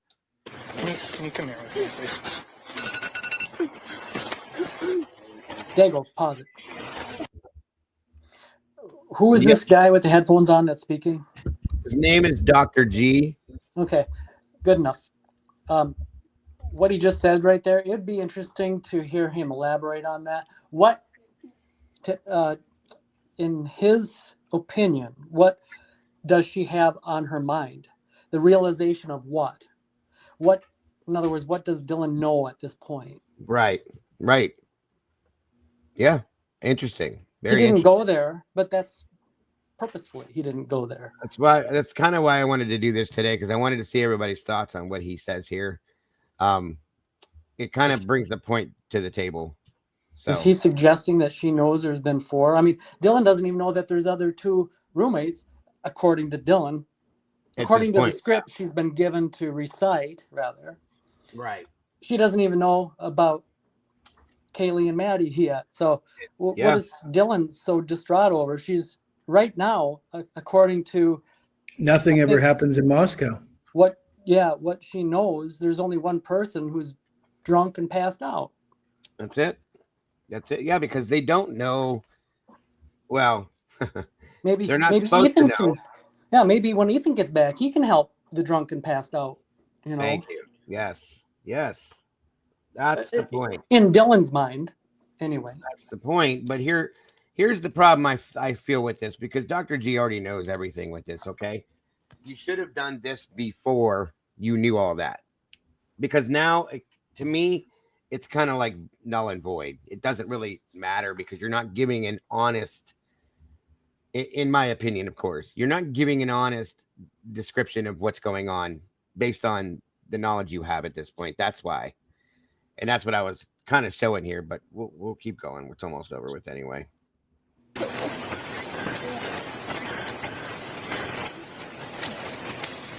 And you can hear the way that she's breathing. She's hyperventilating a little bit because the body takes in extra oxygen when we're starting to freak out a little bit, so that because she hyperventilated herself, because she worked herself up on purpose. She ran up to Jack and I'm not saying she was doing it on purpose, but I'm trying to think of a better way to put it. But that's what she did. She got herself all worked up and hypered up and then hyperventilated herself. Okay. I wonder if he has an explanation for how she turns it off and on when they ask her to recite information that she needs to concentrate. As soon as she needs to concentrate, her voice steadies, the shakiness in her voice stops, and you can tell now she's just down to business. And if he doesn't explain that, then he's not intellectually honest. That's what my wife pointed out. She goes, if she's really this upset and really this worked up and hyperventilate and all this, because me and her watched this earlier, she goes, if that's the case, then why is it when she does the interview with the officer, that's all gone? You're telling that story because, and it's obvious when you tell that story, it upsets you based on what he said. Why didn't it upset you that much when you told it 30 seconds later. Just reciting the address on the 911 call, it's the switch flips, right? Oh, the address, and then she, and everything, the voice clears up right away. Yes, and that's, like I said, that's what my wife had pointed out, and she goes, "That's what bothers me is how she does the on and off, just like that." This is a very, very, very traumatic experience for anybody, 19 years old especially, but for anybody, and to be able to just flip it like that, that's so odd. My wife said, and she said I'm not a professional. She goes, "Yes, I know this stuff, but I'm not a practicing this or that or anything else." But my thoughts seeing this, and I said, "Your thoughts match thousands of other people, dear, so don't feel bad." So we can protect ourselves so that we can run, because the body runs on oxygen. So if you're over oxygenated, you have more energy. So sometimes we hyperventilate when we're freaking out for that very reason. So there's a reason that she's breathing so hard.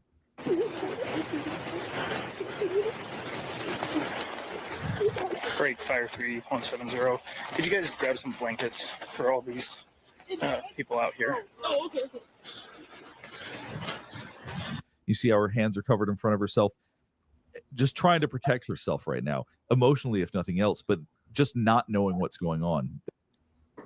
But what is she protecting herself from? Is it this situation or something else related to this situation? Notice that Hunter and Jack are now standing together. Mm-hmm. Jack has walked up. He's in the group, and then whoever else was all part of the group. And then, of course, Hunter, he's done from being in the house, having seen the complete scene on the second floor bedroom. Yes.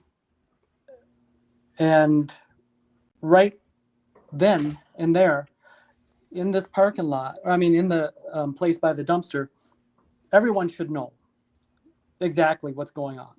Agreed. And it is cold too. That doesn't help. Yes, I agree with that, David. That's part of it. And she's barefoot. So you got to add those little things into this as well. But there's how do you end up barefoot? Like, well, everybody else has shoes. Why doesn't she? What I'm going to guess on that one, because there might be some of the truth, that at the point in the middle of the night or for whatever time it was that she ran to Bethany's room, she was probably in her bedroom barefoot. Okay. A lot of people do that and didn't think you needed shoes to go to Bethany's room. Well, she's got way bigger feet than any of the girls in the house. There's probably no shoes in Bethany's room. She could have slipped on and they all came outside. She never went back to her room to get shoes. That's my thought on why that happened. I'm just saying. But that's the only reason it would make any sense to me, to be honest with you. Well, she went up with the phone call. Yes, she was outside while they were on the phone, and then they go back in. They go to the top of the stairs, stop. They get that glance of Anna, and back out the door they go again. So her room is right there. I'd have said, hang on, let me grab some shoes maybe. But she can't now. The other thing is they've been awake. We know, I understand that that's her story, but we now know that she was on the phone at like 7 o'clock in the morning. She wasn't really sleeping. Well, and this is taking out the fact that she may be part of the cleanup crew too, folks. And if that's the case, then she's been all over that house. So yeah, well, that's what I'm saying. I think the shoelessness might be intended to appear that you just got out of bed, but when you know for a fact that she was never sleeping, and was all over the place. Where was she? What was she doing? She could have and should have and would have had shoes on just like anybody else if you weren't sleeping, as the story goes.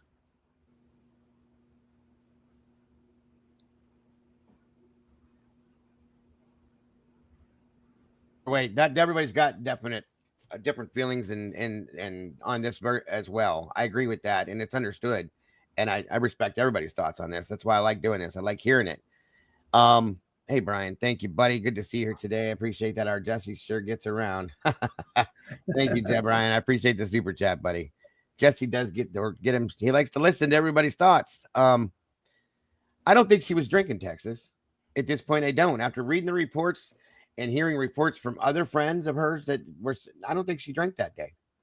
This is, again, based on what I've read, and that's my opinion. I'm not saying it's true. I just feel like at this point, I don't think she did. That's all I'm saying. And again, if she was that drunk, okay, if she was that drunk and hungover or whatever the hell, she sounds real clear and real good for me. And is remembering some things pretty decently now, but she keeps saying she doesn't remember anything. I don't know, you guys. I just struggle with that part of it. SRBBBBB. Good to see you, dear. Yeah, I want to know if she showered and if her hair was wet. That's been a statement that's already been made. We had the same thought you just talked. Sorry, Texas. Sorry, bud. I get it. She doesn't sound drunk at all. It's what I'm saying, guys. Or hungover for that matter. She sounds very clear, very, very with it, considering the circumstances and situation. Now, I'm sorry if you were drinking what you claim to have been drinking. I can't imagine how that's even possible. That's all I'm saying. And the officers would have known and smelled it and would have should have been asking, have you been drinking? How much have you had to drink? And you don't hear her mention it. Doesn't come up, right? It doesn't get mentioned, Jesse. Thank you. Because it was in the reports and the documents. How many times have we seen it, Eddie, where that's talked about how much alcohol she induced that night? But not one time does it come up in this initial statement. Yeah, it's an inconsistency. Not to get hung up on inconsistencies, but Bombshell earlier asked the question about what was that door that they couldn't get in? And I believe that's the mechanical room. The utility room, right. Yeah. She has no Furnace, idea what that is. water heater, if there's a water softener. That's a blatant lie, okay? Because I'm going to tell you right now, I'm calling that out as a blatant lie. Anytime anybody moves into a house, you know what's in that house. You live in the house, you know what's in the house. I don't care if the door stays locked or not. You're going to say, hey, what's that room?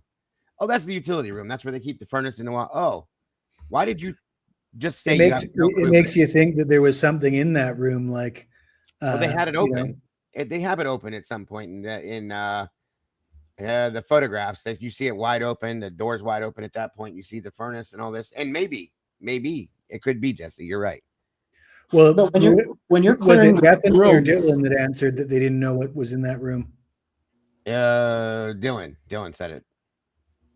What'd you say? Yeah, Dad? I mean, it certainly seems like they were trying to distance themselves from whatever was in that room. It could be. It could. Sorry, Eddie. Let's try it again. That's okay. So these inconsistencies, but say you and another officer just come on this scene and HJ guides you up there and you see what you see. So you start at the lower level, you and your partner officer, and you guys have your weapons out and are going to, I mean, what's going through your mind? There could still be someone in the house. So you go through one of the doors on a lower level you come to is locked. And then you work your way up. Finally, on the third floor, you see what you see in that bedroom.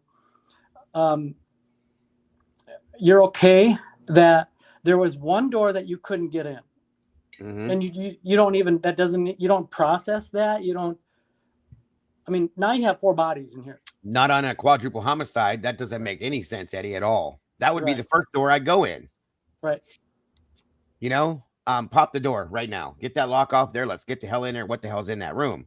With guns drawn. You're right, because who knows if the person that did this is locked in that room? They did it to themselves somehow. You'd be yelling at, through the door, announce yourself. Come on out with your hands up. There was none of that urgency. None of it.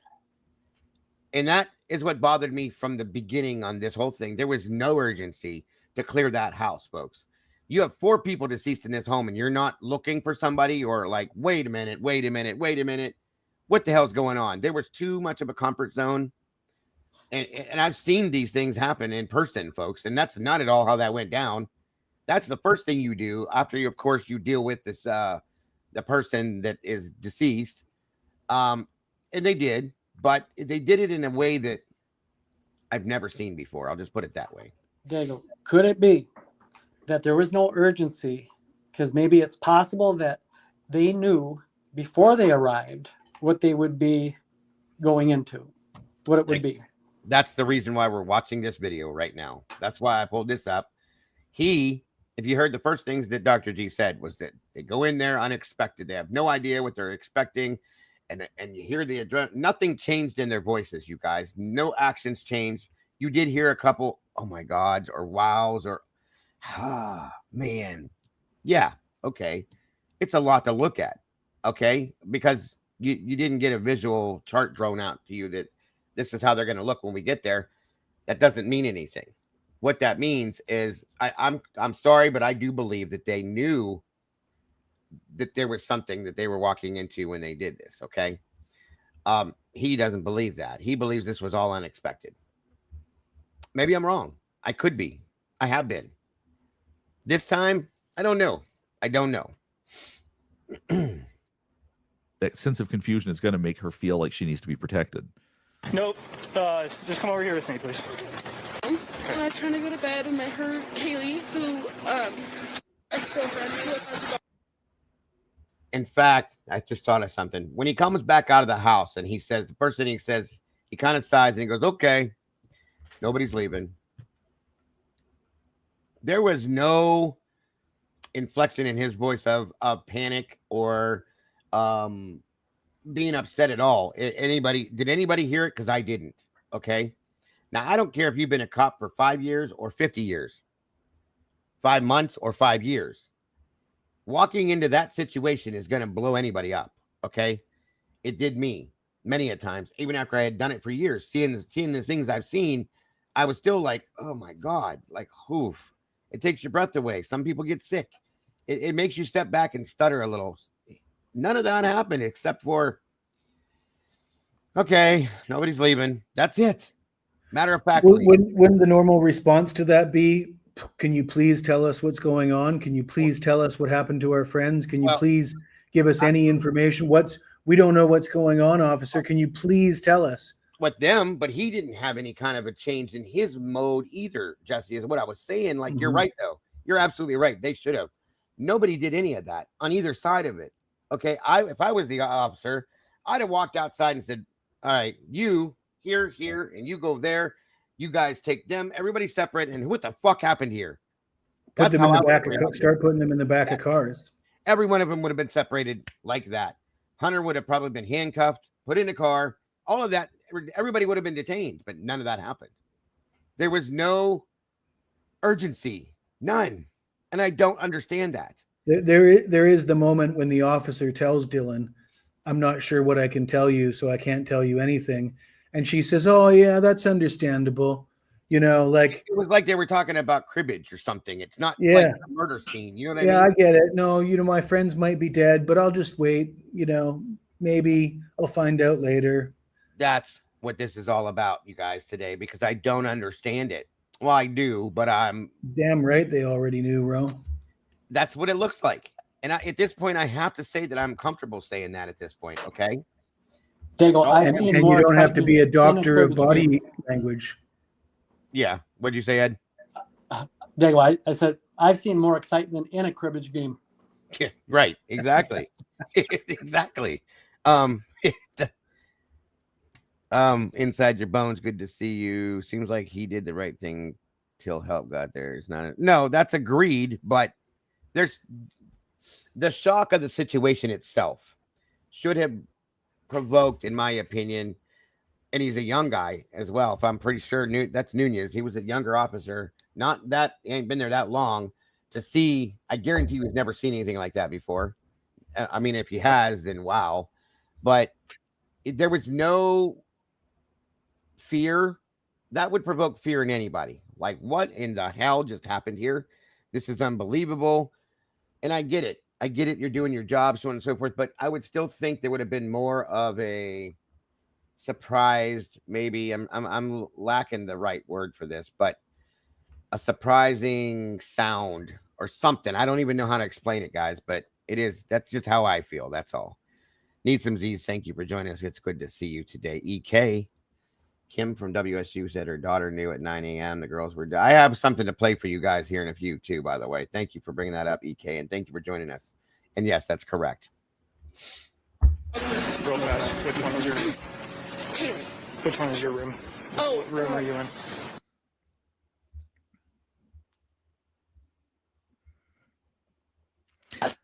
So when they're asking her about factual things like which one room is hers, she's going to be more animated. That gets back into the intellectual part of the brain. Much easier to respond right now than the emotional part of the brain. So as she talks about emotions, it may be more fragmented, it may be more confused.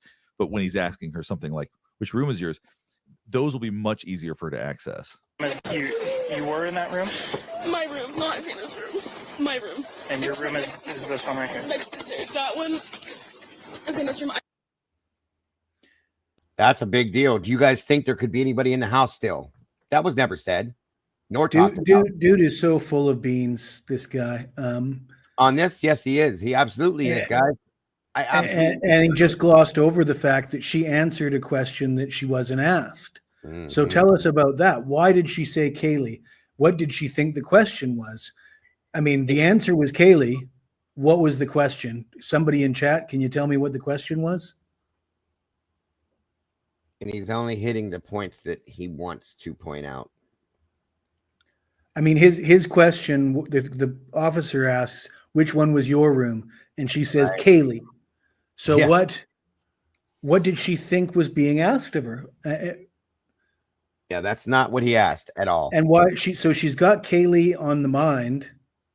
I think she's expecting them to ask who's upstairs, who else is in the house. Well, and at that point, though, according to her, she doesn't even, hey, Cammy Q, what's up, sis? Good to see you. Yeah, maybe deflection. But Jesse's right. Like, he wasn't even asking anything about Kaylee. She's not even supposed to know that Kaylee's there. She doesn't, according to what she says, she asks where Kaylee and Maddie are. We don't know where they are. Right. Kaylee and Maddie, but we don't know where they are. Like they would be somewhere else at that time. Yeah. Can we hear it all again? That most recent portion that we're discussing right now. Absolutely. Go back far enough to make sure I cover it all. And I was trying to go to bed and I heard Kaylee, who ex-girlfriend. Okay, that could explain it right there. I'm sorry, I forgot about that part, but still, on we go. Real fast, which one is your room? Kaylee. Which one is your room? Oh, what room are you in?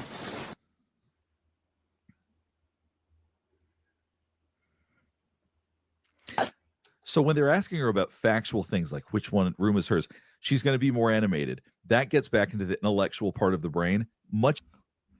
Do you notice how long of a gap he took to bring up what he was going to say?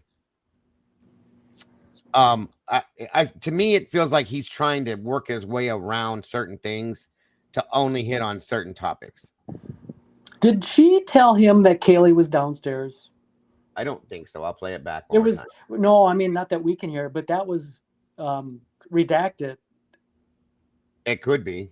It could be. Because in his report, he writes that she did. Mm-hmm. Yeah, that's true. What are we not allowed to hear? And why is Kaylee all the discussion right now? Maybe there was some talk about Kaylee's office. my favorite topic, Kaylee and Maddie's office. If Busy asked too, why was that part redacted? And Z says, I think yes. Good catch. Broski just said intellectual use of the brain is more animated. The fuck? More animated. Oh my God, I love you, Lucy. Good stuff. Good stuff. Does the time skip there? It seems like shit. Damn it, Lucy. Go ahead, Eddie. Because Witchy made a good point. She never once mentions Maddie, which is on the third floor. Not at all. Not one time, right? That I heard. That's a good point. That is a good point. Where you at, Witchy? Let me find your statement. Somebody should have asked her why she had said she doesn't know where Kaylee and Maddie are. Well, yeah, because if she's saying she heard her in the middle of the night, unless you have knowledge that she left, you know damn well where she is. Right. Good point, 300. Yeah, I mean, you said she ran downstairs. You heard her scream, somebody's in the house, and run downstairs. Where do you think she's at, Dylan? Her car's there. Everybody else, you know where Xana and Ethan are. Where do you think her and Maddie are? Well, the good doctor offers a strong explanation for dissociation, and you can't handle your emotions, so you drift in and out of reality, but I'm not buying it. We do hear in the 911 call, someone in the background, maybe it's Dylan, say, "Poor Kaylee." Poor Kaylee, yeah. Well, I'm guessing it had to be because from what we're understanding at this point, it almost seems as though Bethany wasn't actually standing there for that call. Unless it was Josie or Emily, but it sounded more like from what we heard. I think it was Dylan. I agree. I still think it's asinine how everybody writes this off as trauma response, and there's no right way to respond to trauma. But I've said it so many times. Yeah. Everybody responds differently to trauma, but yet these students all seem to be responding exactly the same way. Yeah. And that in itself should be considered odd, right? Agreed. And yes, Fizzy, that's a really good point too. Why doesn't she mention Maddie? She should be closer to Maddie. That was her big, and I agree with you. That is interesting. I forgot about that, to be honest with you. Maddie seems to be kind of revoked from the entire conversation, from my guess, from what I remember from this, to be honest with you. So I know I may have missed it, but I don't think she mentions her at all, truly.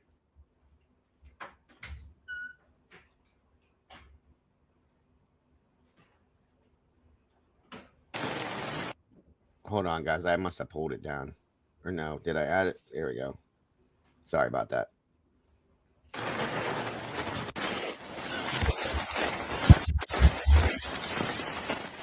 You see how everybody's huddled together. Typically, when you see people, if they're not in an emergency situation, they'll be more spread out. They'll be more casual. We do this type of solidarity. We do this for protection.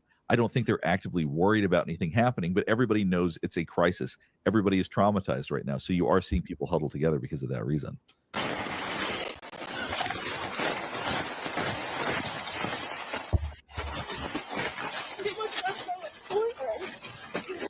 Now you'll notice that this one student does not have her shoes or gloves on or anything, and it's probably quite cold.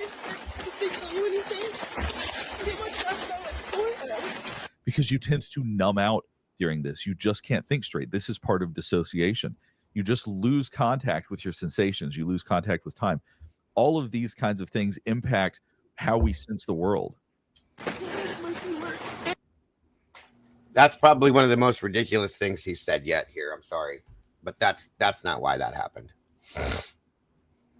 In the main room, this is one of the... pretty much, they were in the main room. I heard them dancing and laughing. Kaylee went upstairs and she screamed because someone was in the room and she ran downstairs. And I kept calling her name and she wouldn't answer. And then I saw the guy. And I flew up the door and I ran downstairs. But we don't know what's going on. So you see her almost bracing herself with her pants right now as she's talking about this. You hear the pressure in her voice. She's probably making the connections with what she experienced the night before and what actually happened. It's probably all starting to feel a bit real. So there's a little bit of panic coming through as she's talking about this. You can hear how fast she's speaking. It's going to make an extremely intense emotional experience to try to piece all this stuff together. Can you come here with me, please? That's a huge point, Jen. If Kaylee ran up the stairs with went up the stairs with Murphy and then ran back down in a panic, where was Murphy when that happened? Why didn't Murphy start barking at that point? When you see your person freak out and jump around and yell and possibly you start screaming, the dog's gonna bark. She didn't hear that. Where's that at? Where is the dog at that point? Again, another piece of that story that bugs me. That's a great point, Jen. Thank you for bringing that up because I didn't even think of that.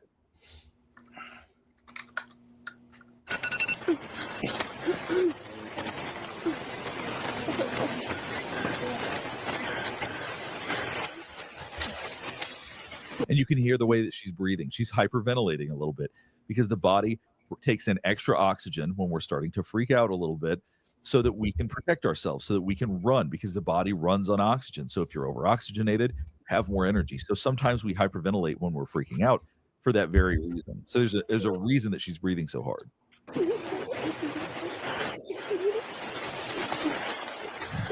Break Fire 3170. Could you guys grab some blankets for all these people out here? Oh, okay. You see how her hands are covered in front of herself. just trying to protect herself right now, emotionally, if nothing else, but just not knowing what's going on. That sense of confusion is going to make her feel like she needs to be protected. Nope. Just come over here with me, please.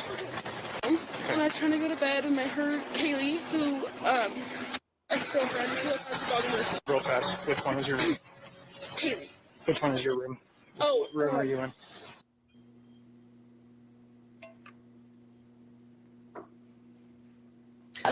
So when they're asking her about factual things like which one room is hers, she's going to be more animated. That gets back into the intellectual part of the brain. Much easier to respond right now than the emotional part of the brain. So as she talks about emotions, it may be more fragmented. It may be more confused. But when he's asking her something like, which room is yours? Those will be much easier for her to access. You were in that room? My room, not Xana's room. My room. And your room is this one right here? Next to the stairs. That one. Xana's room. Floor room. Second floor. Okay. All I heard was I heard go upstairs. Like, okay, I'm gonna go to sleep now because she's going upstairs. You heard who go upstairs? Kaylee and the dog Murphy. And upstairs to the very top? Yeah, that's where her room is.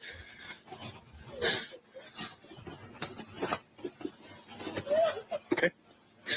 And then all of a sudden I heard walking up, I heard a You can hear people crying louder in the background. The reality of this is starting to settle in a little bit more. The dissociation may be lifting a little bit, but it's going to go in and out because that's just the way that trauma works. scream, and she ran upstairs because she saw someone. That's what I'm pretty sure she said. Someone's here, and she screamed and just ran downstairs. And I called for her name, but I jumped up and locked my door because I was so scared. And then I heard someone in the bathroom, and I heard her crying, and I heard some guy say, "You're going to be okay, I'm going to help you." So if you're curious as to why you wouldn't call the police right away, I want you to think about if you went to college parties. If I went to UGA, I went to plenty. I'm very familiar with what the typical sort of response at college parties is. And if there was something crazy going on, if you were in your room, you might not think about it. There could be screaming and hollering and fighting. There's all sorts of things. You might come out and look, or you might not. The idea that they moved on after this may seem strange, but it truly isn't, because there's no part of any of their realities that would have thought my friends are going to get murdered tonight. That is just not how the human mind works when you're in a normal situation. Let's keep going. I've got more to say on that, but I want to get to some other parts first. And I kept calling her name, but she wasn't answering. And then I opened the door for a second, and I saw this guy, and he was not insanely tall, but he was wearing all black and like this mask that was just covering his forehead and his mouth. And I locked the door, and I called, and I didn't know what to do. You see how she's moving her hand as she talks about this? This is tapping deeply into how she feels about this. It's almost like she's reenacting it. Obviously, she's reenacting it in her mind. Physically, we tend to reenact things a little bit as well. Just at 4 a.m., yes. Okay. And so I just ran down to You left here? I left my room down to she's that one with the white blinds at the very bottom. Okay. I ran down there and we talked, and we just locked the door. We didn't think anything up. You see her how she continues to talk with her hands. We do this when we really want to connect with somebody. She really wants the officer to know what she knows. She really wants to get her point across. So if you're wondering why she keeps opening up the blanket, keeps talking with her hands, that's a way that we communicate very effectively when we really want to be heard. So I can understand why she's doing that. Of it, we're like, nothing happens in Moscow, so we just like try to go to bed. And then we woke up, and it was weird because none of our roommates were up, and we called all of them. They were not waking up. Nothing happens in Moscow. That's one of the most important things that she's had to say in terms of understanding the trauma here. This is not part of their reality. It's important to get this because when they see their friend laying on the ground, they were going to assume they're passed out drunk. When they hear people running around, they might just interpret it as people being crazy college students. The sounds they heard, the things they saw are not going to make sense to them in this context at this point, because that is just reality breaking for them. Because who would expect this, particularly a bunch of college students trying to have fun? This is no part of how they see the world. It was weird because none of our roommates were up, and we called all of them. They were not waking up, and so me and like, this is weird. So I called and come over, and then that's when all this happened. Who all lives here? And then there's Maddie, Mogan, and Keely up top. I don't know where they're at though. Maddie, Mogan. So they don't even know where two of them are right now. They are not fully aware of the scope of this tragedy. All right, describe the guy that you saw. I don't think he was a little bit taller than me. And I couldn't really see much of him, but I'm almost positive he's wearing a full black outfit. And he had this mask that was just over his forehead and over his mouth, and he didn't say anything to me, like, at all. I just shut the door and locked it, because I didn't know what to do. And I think he went out, like, the side door, the sliding door in the kitchen that goes out to the backyard. Okay. And then See, there are a lot of details that she saw, that she connected with, but she just didn't make the association with how dangerous the situation was. I didn't know anything else, so I called, and I was like, I just need to come downstairs and find you because I don't know where anyone else is. And I called Maddie, I called Dana, I called Kaylee, no one would answer. You first noticed a guy. Well, I first noticed Kaylee go upstairs and scream and run downstairs. So 4 this morning, Kaylee went upstairs. Yeah. To the way top. Yes, to her room. Thank you, First off, it's good to see you, Twiz. I was worried about you, bro, but thank you for making me laugh once again. I agree with that statement as well. Oh my God, it's been a funny day so far, folks. I love it. Not to mention how ridiculous this is, but again, this is why I'm showing you. Good to see you, brother. It's been a minute. I was a little worried about you. I'm glad to see you're okay. With Murphy, the dog. Okay. And then you heard Kaylee scream? I heard her scream and run as fast as she could downstairs, and she said, "Someone's here." She ran downstairs? Yes, I could hear. You can hear everything. Pretty much. I heard her run downstairs really fast. Pause that, Daigle. I remember her sobbing. I believe that's the 4th time that Dylan is talking about Kaylee going upstairs and then seeing someone, then coming downstairs. Yeah. Yeah. And again, I don't know. I don't know, you guys.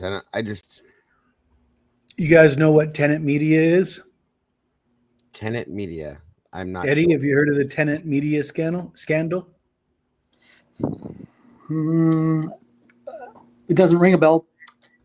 Okay, well, there's this media company called Tenant Media, and they paid millions, if not billions of dollars to a handful of right-wing influencers, including people like Dave Rubin, Tim Pool, Lauren Southern, a lot of people that are on the alt-right, let's say. And some people believe that it was part of like an op to discredit these people because you don't like what they're saying. So you give them a whole bunch of money, make it look like it's from Russia. I mean, the official U.S. government story is the Russians paid right-wing American influencers to talk like right-wing American influencers. But this was before the election when the Democrats were still in power. I remember hearing about this. And I mean, from my understanding, a lot of them just got the money and just kept on doing what they weren't talking. Most of them were not talking too much about Ukraine or anything that had anything to do with Russia. But yeah, the reason I bring it up is because people do pay millions and billions of dollars to YouTubers with influence to influence the public. Of course. So, I mean, this guy is so unbelievable to me. I'm almost wondering who's paying him. Who's paying him? I mean, he can't believe what he's saying right now. Of course not. I've said that for how long now? Oh, a long time, buddy. And like I said, that was another reason I was bringing this up to you today. This guy is a psychologist. This guy has put out many, many, many different things on different cases. And it almost seems like, and I'm not saying this is what happened, so please don't say that, folks, or take that or anything like that. It's a thought, opinion. It almost looks like, in a sense, okay, Fizzy, that, hey, a lot of people follow this Dr. G guy. Let's throw him a check real quick and see if he can put something out and see if they start listening to him maybe and get off that boat. You know what I mean? It comes back to me in a sense like that to some aspect as well. That's all I'm saying. He's a shill. And yes, please remember, hit that like button, folks. And look what I got, Twiz. You see it? It's a real one, too, from 1984. Diego, can I ask you a question? Yeah. in your experience on working on crime scenes and accident scenes, scenes of tragedy, would it be accurate to say that when you arrive on a scene, there's a lot of people panicking? Every time, always. But is there usually one or two people in the crowd that have their shit together, that are noticeably more with it than, that are handling it better than most? People that have pulled up, that are bystanders, that are trying to help, that a lot of professionals stop during accidents. Doctors, police officers that are off duty, paramedics. I mean, I'm the guy that used to stop. We kind of have to.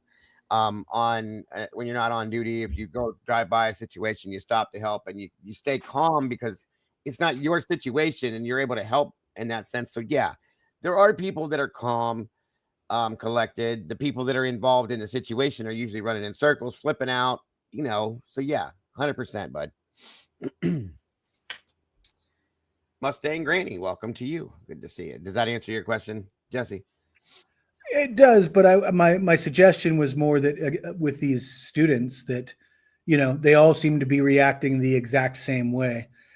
None of them seem to be more in tune with reality than they all seem to be just laser focused on the narrative and following the narrative. Well, nobody's asking questions. Nobody's asking the police what happened to their friends. Nobody seems to be concerned that the Dylan story doesn't make sense. First off, everybody handles situations differently like this. Everybody, okay? Me and you could react to the same exact situation in completely opposite ways, but each person has a different reaction per se. Not everybody is going to react the same. I understand what you're getting at. They're all kind of in the same narrative. Now, I don't believe that every one of these people here has an idea as to what's going on. I don't believe that, okay? I think there's got to be a few of them in the beginning that didn't know, possibly, okay, exactly what they were walking into. That's my opinion, of course. I do believe that there's a few of these people that do know exactly what's going on. All of it. That's truly my opinion there, too. Like Diggle, right at this moment in the body cam? Or... No, in general, the whole scene, Eddie, the whole scene. At this moment in the body cam, I believe she knows exactly what's going on. What about the whole group? Well, now, of course they do now. But they're acting like they don't. That I get. Yes, that I get. Nobody's asking about Kaylee. Nobody's asking about Maddie. Nobody's asking about Ethan. Well, nobody's told anybody about it. Right. He even says it here in a few minutes. Gunderson even says it. Oh, they know. They all know. They do. Don't tell me you don't. Well, wouldn't that suggest that they all sort of knew the entire time before any officers were on scene? Yes, it would. And I'm gonna play something here after this that you're gonna remember from 2.5 years ago, where it states they knew at 8:30, 9 o'clock that morning. Just saying. We're about done with this in a second here, so let me finish this up and we'll go into the rest of that too, because this is a good conversation today. I like this. It was the whole reason why I wanted to do this. And I just remember hearing this guy's voice and I didn't recognize saying, "You're gonna be okay, I'm gonna help you," but it wasn't like, I don't know how to explain it. Like, it wasn't in like a nice way, it was like a weird way. So the weird tone she's talking about when somebody says, "I'm gonna help you," when obviously that's not their intent, we can pick up on those kinds of things really well. The one thing that we're really good at doing is identifying when something doesn't seem authentic. Human beings are very, very good at that. So, well, and that I'm going to have to disagree with, because if that's true, well, then I guess she wasn't listening to Vampire Diaries in the background and almost repeated word for word exactly what they said. I'm just saying. I think Twiz is right. This guy thinks strippers like him because yes. Throughout his analysis, he hasn't even contemplated the fact that she might not be being forthcoming about everything. Of course not. You can't do that. And he's analyzing everything she says literally instead of does it make sense or not? Yeah. And did it actually happen or not? That's right. That's exactly right. And yes, Catley, that's what I'm getting at. 100%. He won't hear it or see it any other way because he's not allowed to. Just an exercise of common sense. The killer said, "I'm here to help you." and that in any case, let alone this case, any witness that's saying that, you'd have to, if you're an expert like this guy, the first thing you should be thinking is, did she perceive to hear it that way? Was that actually said? Did she misunderstand? Did she insert that into her memory? He's not even entertaining any of that. He's just trying to explain why her story is correct and why it's innocent. Yeah. Yeah, and that's a good point. You literally cannot armchair diagnose people this way unless he has sat down with her and got a baseline 100%. That's exactly what my wife said. Thank you, bro. Thank you. Word for word. He said there's no way he could know if he doesn't know this girl and he's never talked to her. She said, how in the hell would he know what she's feeling or thinking or seeing? Because he doesn't know her. Bingo. Thank you. Word for word what she said. Crazy shit. When he was trying to manipulate his victims, saying this, I suppose, to try to lull in some sort of false sense of security, it would have sounded weird. It would have sounded chilling. It would have been a very strange quality to it, I'm sure. And that's exactly what she's referencing right now. I don't know how to explain it. Like, it wasn't in like a nice way. It was like a weird way, like a weird tone. You're gonna be okay. And you see how she's playing. You mean like a dramatic tone, like from a TV show? Maybe. What's up, Willie? The link's pinned, but if you want to join us, you're welcome to. That's she doesn't say mad, she doesn't say angry, she doesn't say scary, weird. What does that even mean? Okay, in relation to this crazy shit. Malaka, good to see you, brother. With her hands right now, even recalling that tone is making her more and more uncomfortable, understandably. I'm gonna help you. Yeah. And you didn't hear anything from Kaylee anymore? No, after that I didn't hear anything. So then I kept calling for her name. I called on my phone, I called Xana, Maddie, and Kaylee, none of them answered. So then I opened up the door to look, and that's when I saw the guy pass by. He looked at me, but he didn't come towards me or say anything, which was really confusing to me. I don't understand that. And I'm pretty sure he went out the side door. And then I called, and I didn't think anything about fire or firework. Or gunshot. I told her I don't think I heard anything of that, but I also was kind of in and out of it because I was scared and I was really tired. And that's when I called, and I told her, I need to come to your room because she was the only one that was answering me. So I just ran down there, and for a second I stopped and I saw Xana passed out, and I thought maybe she was just like sleeping or something. I didn't think anything because I was so out of it. And I went into the room and we just fell asleep. And then we woke up this morning and no one was waking up at all. Like, no one was answering, which was really weird because all of us wake up around like 9 or 10. And then I called And there she was talking about how weird it was. It would have been scary, and maybe there's a little part of her that would have started to feel a little bit of panic at that time, but it wouldn't have really crossed her mind, I don't think, until it all started coming together as to what actually happened. So even in those moments, even in those early... Nobody ever sleeps in, huh? That's that serious that it's that weird and nobody ever sleeps in. I don't believe any of it. And she still keeps holding her left arm and covered so the it could be very, very much so, Michelle. Seems to be. Thank you so much for the super chat. God bless. I appreciate you very much for that. Been very interesting. Very interesting. Morning moments. She's not going to have pieced everything together. I don't really know what he looked like because he had a mask, but he wasn't like super tall. How tall are you? I'm 5'10". I think it was maybe my height an inch or two higher or lower. I can't really remember. So about 6 foot. I think so. Around there. How was he built? Fat, skinny, stocky? More like skinny, but like basketball player kind of skinny. Like not too skinny, but like almost fit skinny in a way. That's what. She's very detail oriented and she's very good at this. Some people, when they go through this kind of trauma, cannot recall details, and that plays against them because people go, well, why can't you remember? You should remember this accurately. But because of the way that trauma works, sometimes memory can become very fragmented. So I give her a lot of credit for being able to recall the level of detail that she does. And some people are like that. Some people are better with details than others, but it really is fortunate that she was able to get through all this. I'm going to show one last bit. I'm just going to show a little bit of the police officer recounting what he was told by the roommate, because she did such an incredible job of describing what happened, despite all of the trauma and confusion and everything else that had gone on. I think that there it is. That was one of the main reasons we're watching this. That statement, I'm going to play it back for you one more time. Show a little bit of the police officer recounting what he was told by the roommate, because she did such an incredible job of describing what happened, despite all of the trauma and confusion and everything else that had gone on.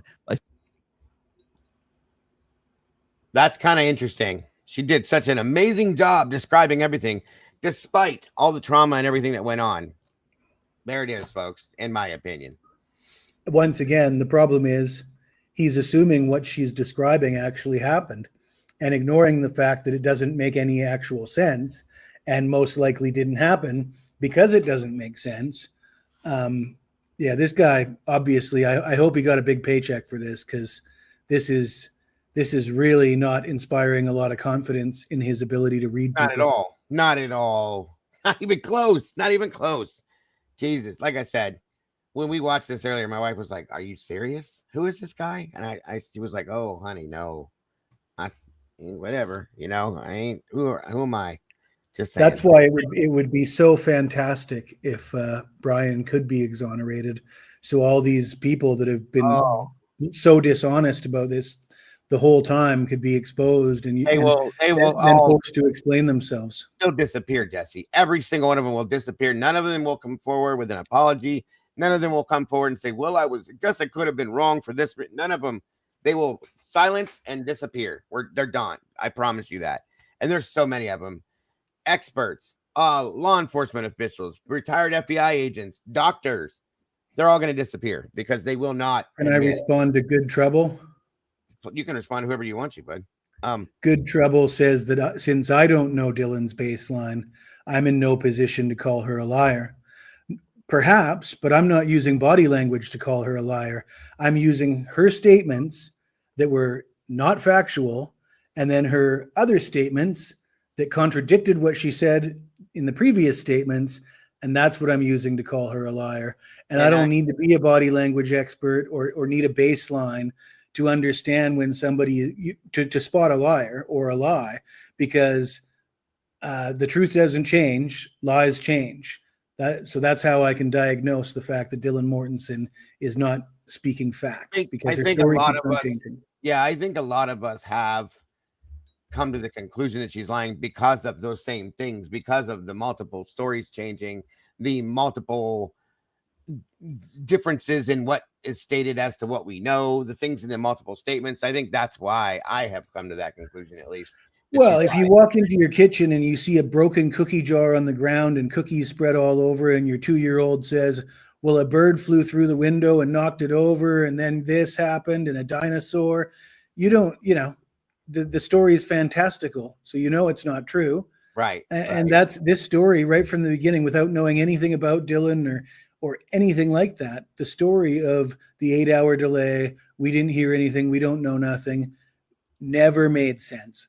And without being provided a whole lot of supporting information to make you believe something that's unbelievable, your default position should have always been, that doesn't make sense. I'm sorry, I don't believe it. Yeah. And I think most of us assumed, I'll just say the assumption was that she was being untruthful until we saw this and read the reports. And then it kind of solidified it a lot more, for me at least, that this is way off the beaten path where it should be. And it makes even less sense than what it should be being told. And that's just where I was with it. I feel like a lot of people follow the same thoughts that I have, in my opinion. I'm not going to speak for anybody, but I'm just saying it's very possible that it is what it is. Every time that Dylan says something that Dr. G blatantly overlooks, his face does things, and that is far more telling than, you ain't lying. Well, you caught his face in a pretty good pose when you froze the video. I'm pretty good at doing that, I've been told. I keep freezing it, and every time I freeze something like that, it's always something funny. So, all right, let's get the end of this and be done with this guy. I think that she created a very compelling and important, and it sounds like very accurate narrative of what went on that night. Before she she saw a guy masked, about 6 foot, skinny build, like a basketball 2 inches taller or shorter than me, and he says 6 foot. I love it. Player, she described, said that he had a just full black mask, see, like a ski mask, at about 4. Immediately after, she yelled and said, "There's someone in the house." This girl ran, locked herself. Oh, no worries, good trouble. You're fine, hon. No worries at all. In the room, could hear a roommate that was upstairs, Kaylee. Somehow she was able to discern that it was Kaylee screaming. Then she could hear this masked man saying, all right, we'll go ahead and wrap things up here. Now, there's a statement in here that I didn't catch the first time we covered this, okay? And it bothers me. And it's probably not a big deal, but you know, a lot of this stuff bugs me. The little things. Miss Potts is in the house. How are you, Annie? Good to see you, dear. Thank you for joining us. Appreciate you very much as always.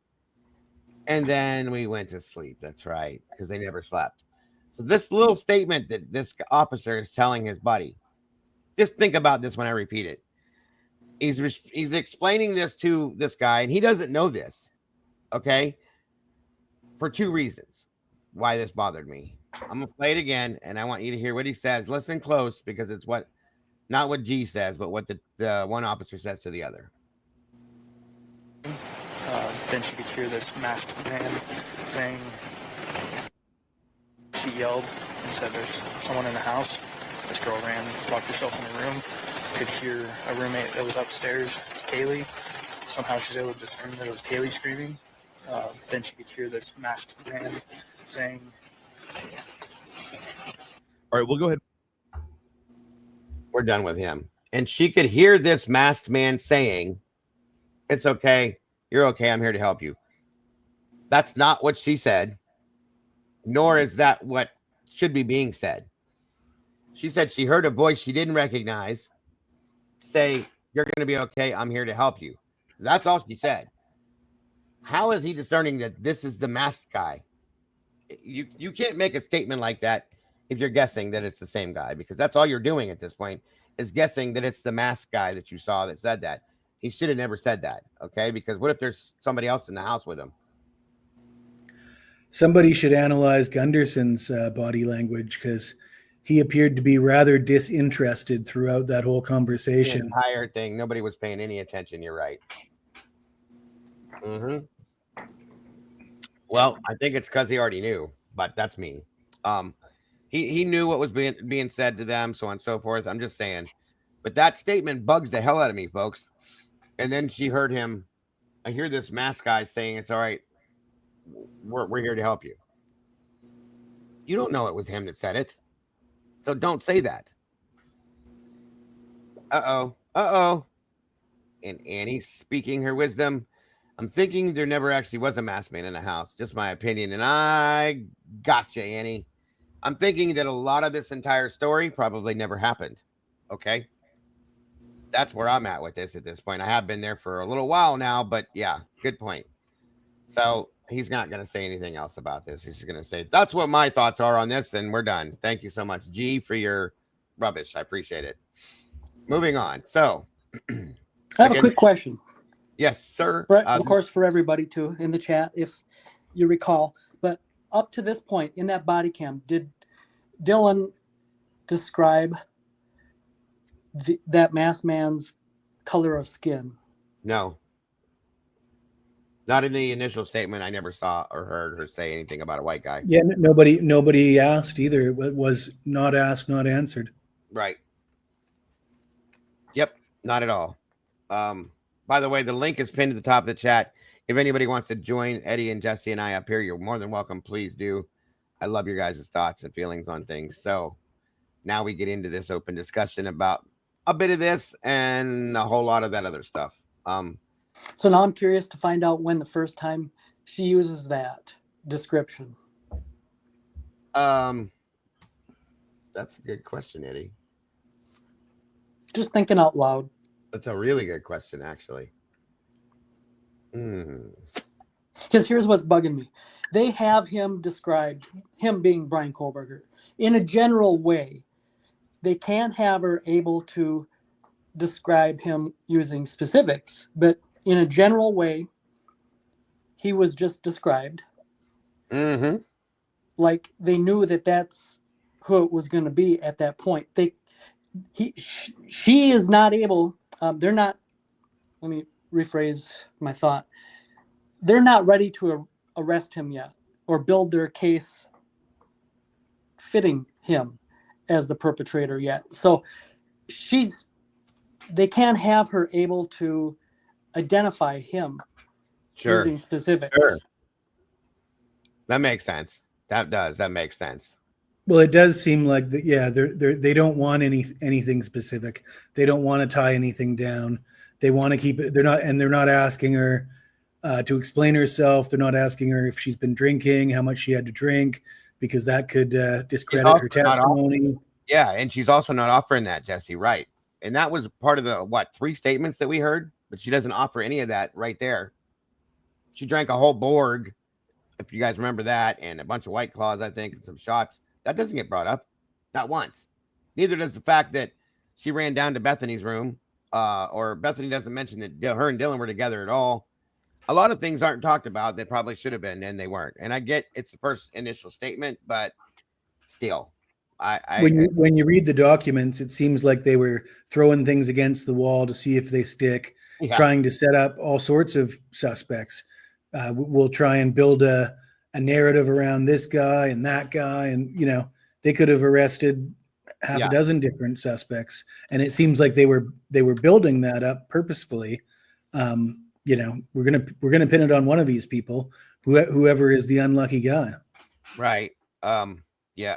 By the way, I need to tell you guys, but one of my comments, I'm not going to put a name out there as to who left the statement, but it's a guilter. Okay. I guess because of the other comments, but that person said it's never going to be talked about, but Brian and Kaylee knew each other. They had a relationship. What? I have to say this now. Please stop saying things like that. That's so ridiculous. Just shut up. Okay.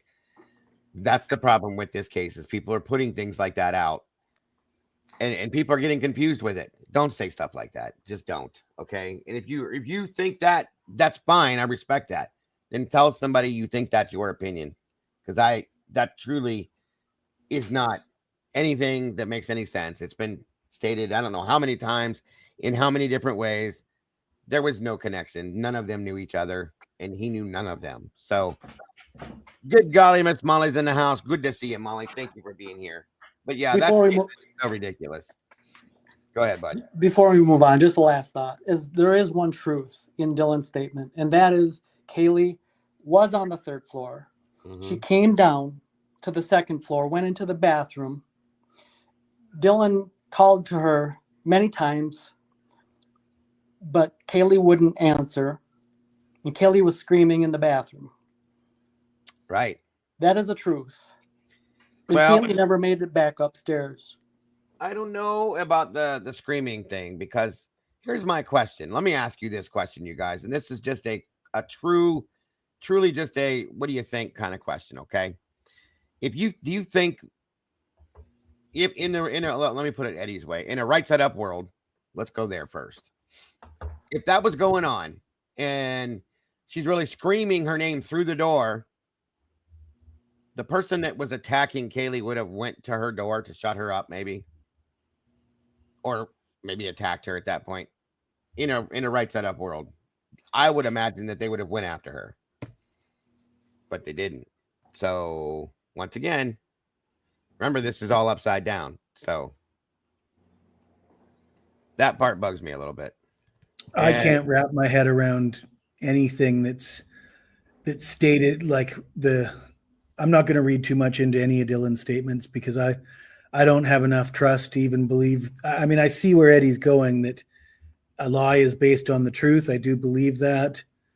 I believe it would be easier for her to keep her story straight if she was if most of it was as much of it as possible was true. But where we're at with this, I just can't go to the bank on any scenarios really at this point for myself. And I'm gonna say at this point now, with everything we've seen, sorry, like I just said, and based on a little bit of what Annie said there, that statement she made, I don't know that any of this happened now. Okay, I truly don't believe her enough now, or have enough faith in her to believe and that this story was not a completely and totally fabricated story. I don't know that anybody was in the house like that. Okay, that's why when Annie said that, I was like, I'll be damned. I've been thinking that myself. If I'm going to use anybody's statements to build a narrative, like I said the other night, it's going to be Dave and Kim. They're the only ones that I can feel comfortable that their story made sense from the beginning. It's continued to make, and it just makes more sense day by day as more information comes out. They're the ones that I want to build the narrative around because I trust what they were saying. I don't trust anything that Dylan was saying. Yeah, well, since you said that there, Jesse, this came from a channel. Somebody sent me a clip of it, and I went back and watched the whole thing because I thought it was kind of interesting. We all know who WSU Mom Kim is. Okay. That just came from a channel called Salty Investigates, I believe. I put the, hold on a minute here. No, I didn't. I guess I didn't. I almost lied to you guys about something. Hold on here. I'm going to give you the link for the channel. Maybe it will let me know. I'll have to do it after the fact, but I do have it in my thing here. So Salty Investigations, there it is. So I appreciate what she did here. Listen to this, guys, and I'm putting this out again. Once again, I'm sorry. Not what you think. It's not what you think it is, Annie. Hold on, unless you think it this one. But just listen for a minute to what is said here. Hold on. Salty Investigations is the name of the actual channel. I'm sorry.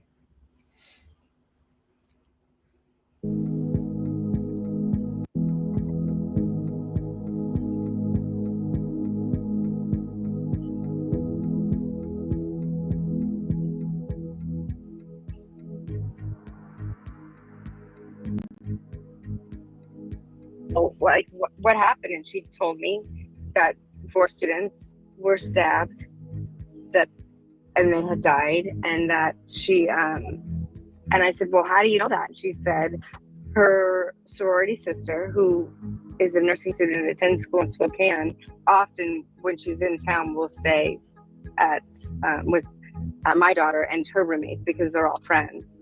They're the same. It's called a PC class. They all graduated together. They're PCs. I think they're PC 19.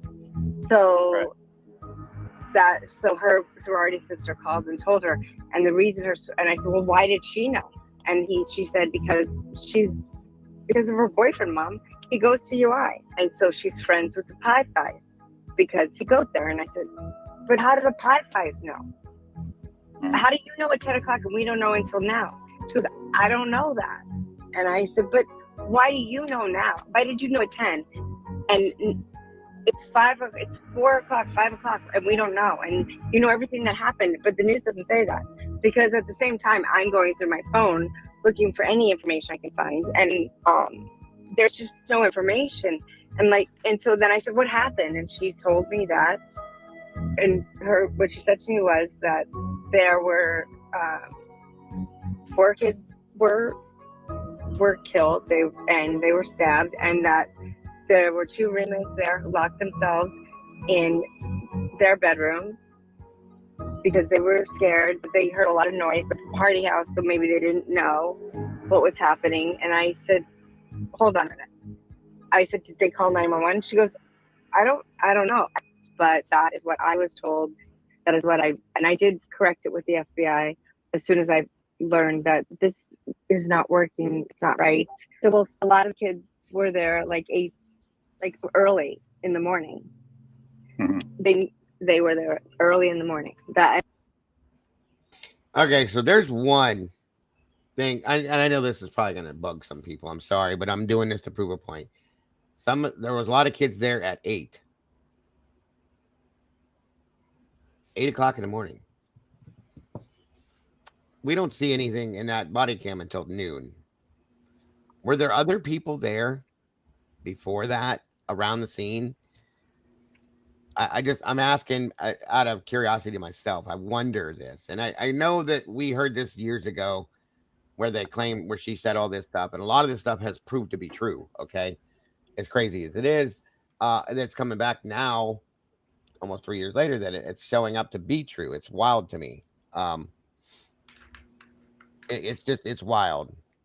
That's all I'm saying. You guys want to hear something really interesting? Because it has to do with this. And I haven't said it yet, but it's been bothering me for a long time. Go ahead. Okay, so on June 7th, that was when the Drunk Turkey Show did a live where he is relaying information he got from Christy. Yeah. The topic was clearing up the timeline confusion. Yes. What's bothered me for a long time is that happened right on the heels of Truth and Transparency dropping a video about the timeline discrepancies, referring to the 6 hours or 10 hours. Was it 6 hours or 10 hours? Right. The G's claim they had no idea before 1:32 p.m. But Truth and Transparency, she seems to think that they did, based on when all these students knew. Yeah. And right after she did that video, then Christy gets on with Drunk Turkey. Again, that was 7th of June, 2023. And he posted that live, but then he took it down and put a 17-minute pre-recorded interview recap in its place. Yep. Jules did a reaction. Eddie, I don't know if you remember this. Sorry, finish your thought. Sorry. Jules was beside herself, and did a video on it. And there was other interesting things within that. It was like the first anniversary of Kaylee's birthday. Of her birthday, rather. It was her birthday, so that was what, like, the pretense. That's the reason. But also they want to clear up some timeline discrepancies. But I always felt that, no, this is all about denying that they knew at that time. Like Lana knows. In her heart, she knows. She can't prove it, but she knows. Right? So anyway, there's other interesting things to talk about there, because Steve said Dylan and Bethany have spoken to the Gonsalves family, but Daniel is saying that Christy said they've never spoken to the two roommates. It's whatever was going on there is kind of, well, you can tell that it's steering the narrative, let's just say like that. And I felt that immediately. Of course, I never said anything about it, just kept it to myself. But so there it is.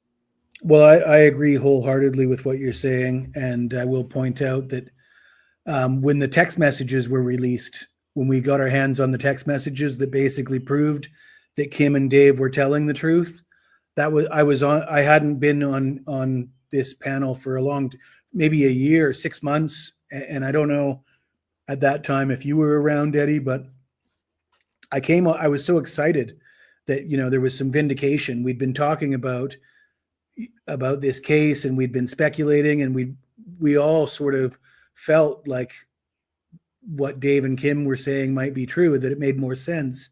And then when it was there in plain English in the court documents that yes, there was communications on Snapchat at that time, I got excited about this case again, and I came back on the panel. And one of the first panels I was on, I was kind of arrogantly, in my own little way, reminding people that the G's got that phone call from a family member saying Kaylee's been shot, and somebody else was on the panel, and they said, well, how do you know what time that was? And I said, I got a pretty good memory for these kind of things. And I remember them specifically saying they were watching football, and it was the morning. And I know that football games start at 10 a.m. Pacific time, because I watch a lot of football games. And then we started pulling up the videos to confirm what I was, and I was ready to bet somebody large amounts of money that this was actually the case, that they had said that this happened in the morning, but we were unable to confirm it. We we went back and watched the Chronicles of Livia video, and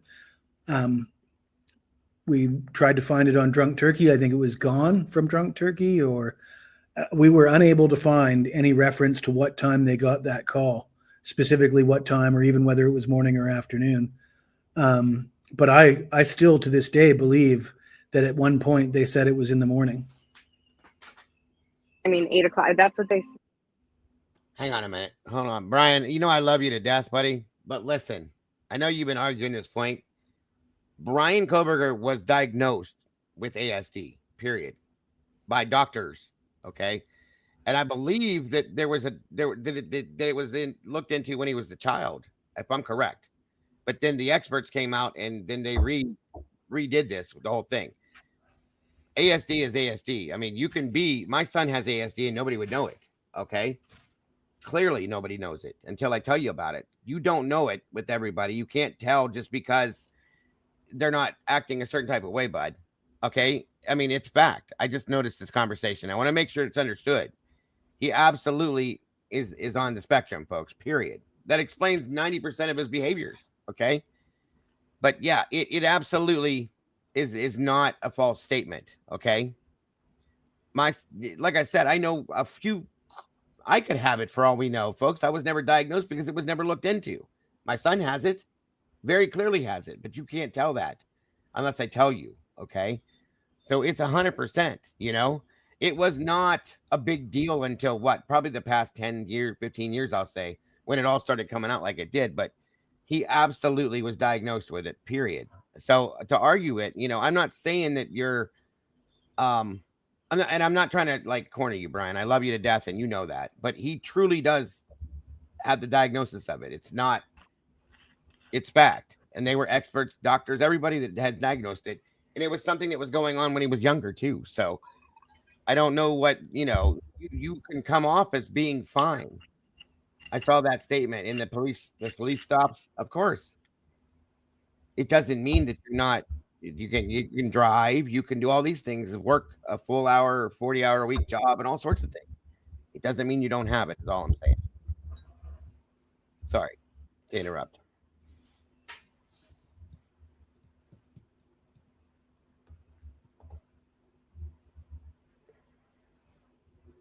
Obviously, no one's going to hire me if I'm. Well, you're not going to tell people you have that unless it's something that would affect you. But, you know, and that was part of the. I agree with that too. 100%. Autism. He was blatantly honest. I think that's something that my child does all the time. What do you call that? The sarcasm took a long time for him to understand sarcasm when I was being sarcastic with my son. Okay, I had to. If I would say something, he would take it as what I said. There's a word that I can't put in there right now that makes that fits in. Literally? Literal. That's it. Very much literal about everything. Oh my God, you're killing me. When he was younger. What do you mean I'm killing you? What are you talking about? Oh my God. And he would freak. Whoa, calm down. Until he got older and he understood that. Okay. So yeah, the seriousness and the realness, the literalness of things is part of that. So, but anyway, it's an absolute. There's no doubt about it in my mind. I notice when I watch Brian's actions, when I watch the things that he said and done, I see it. It explains a lot of his behaviors, in my opinion. That stare that everybody keeps talking about. Oh, you're so weird because he stared.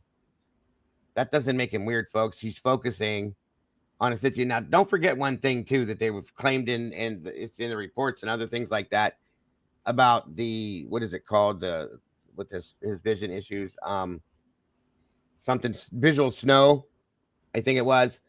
Well, a lot of people with that, from what I read on that 2 years ago when we first heard that, they look at things in a different manner than what you or I would because they're focusing on it to try to see it clearly without having to worry about that too much. But it becomes a regular thing.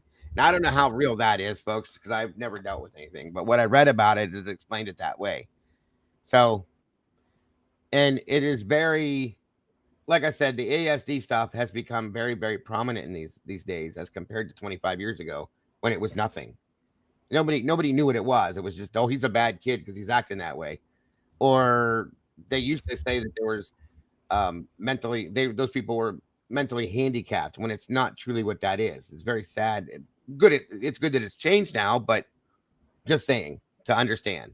Anyway, no, it has nothing to do with intelligence. In fact, ASD children are in a lot of senses a lot more intelligent than some people, okay, because they just have more of a focus on their mind and their thoughts. So anyway, on with this here real quick. I just wanted you on. I got one more point for this timing of the call that they received. I think most people in the area close to Pullman, of course, Washington State University, right next Idaho being on the border of Pullman, Seahawks fans, right? The Seattle Seahawks are the team that everybody wants to watch in that area. The Seahawks on the date, I've got it right in front of me here. Let me be specific. The 13th of November, 2022 at 6:30 a.m. Pacific time, we're playing an overseas game against the Tampa Bay Buccaneers and Tom Brady. Yep. And Bethany Funk was wearing a Tom Brady Patriots jersey the morning of this, which, Tom Brady's playing against the Seahawks, the local team, that day. Too big of a coincidence. So when the G's say they were watching football, you got to assume that likely could be the game they're talking about. Yeah, it makes sense. It does. Very much and so. that game would be ending right around the time that we're talking about this rumor going around. Yes, sir. That is true. It wasn't London. It was Germany. Germany. That's right. Munich. Thank you. Was that the game where they sang Country Road in the stands? That was pretty moving. Yes, I do believe so. Yes, sir. To answer what you're saying, Brian, and I don't know if you misunderstand the ASD or something, but watch him in all his pullovers. He was appropriate. Of course he was. He acted absolutely perfectly fine. I don't know what that would have to do with the ASD, though. It wouldn't make you act out a certain kind of way. He was very, he questioned the things she was asking him very literally. He wanted to know the truth and the law because he said he didn't know it. I felt like a pure honesty in his question there and his statement. A lot of the idiots out here have said, oh, he's looking her up and down, he's undressing her, and he's doing, shut up. Okay. That's not at all what he was doing. So yeah, he was absolutely appropriate and everything went as it should have been in the pullovers. But that would have nothing to do, in my opinion, with ASD at all. Nobody would act a different type of way because they're on the spectrum when they get pulled over. If you're saying that, I mean, unless I'm misunderstanding you, and I hope not. Elon Musk, autistic? No, big time. Different kind of autistic or same kind? I think he's just autistic. I've never heard if he's got Asperger's or any other specialties involved in that, or special things involved in that, but he's autistic as hell. And he does act a little bit different in some aspects. You know what I mean? So I'm just saying, go watch Big Brother. You and your Big Brother, SRB. I love it. A few years ago with the high functioning autistic girl that played. I want to know when SRB has time to watch Big Brother because it seems like she's always in the chat. She does. She watches it. She watches it all the time. Buddy Bear, what's up, buddy? I'm going to finish this up. Again, this was WSU Mom Kim doing an interview with Drunk Turkeys. She went there and then came to me and then went to Atlanta and then came back to me and then went somewhere else a couple of times. But this was one of the initial stories she told about this. And this is why I was pointing this. As soon as I learned that this is not working, it's not right. So a lot of kids were there like early in the morning. Mm-hmm. They were there early in the morning. 8 o'clock. That's what she said. It seems like I think the sorority sister might have stayed at my daughter's house or not, but knew at 8:30 and there was a narrative discovered and built, and two people who are really important to the case I don't think they did it. I think they thought it was a shakedown. I do not think any student did it. Right. But I think but nobody told you that, right? That's something that when it comes to the shakedown stuff. You got to love this. Is where he's trying to debunk what she's saying. Well, I know that's not something that your daughter told you that she thought it was a shakedown. No, that I was told. No, I was told that. You were told what? How? When were you told that? It was a drug house that they were there. The creeper was there, and there were people there. Okay. Well, hold on. Who told you this? And when was this told? My child told me this. This was in the beginning. And she was told by the student from University of Idaho? The student's girlfriend from University of Idaho. Okay. Where did she get that information from? My daughter told me is that she got it from the high-five. Oh, she got it from the sorority. Yeah, she got it from the sorority. That's what she told me.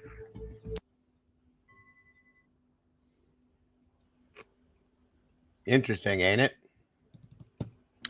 And Daniel, from what I remember, correct me if I'm wrong, when he put out this stuff in the beginning, he was careful to tell all of us that he vetted Kim. She is who she says she is. Right.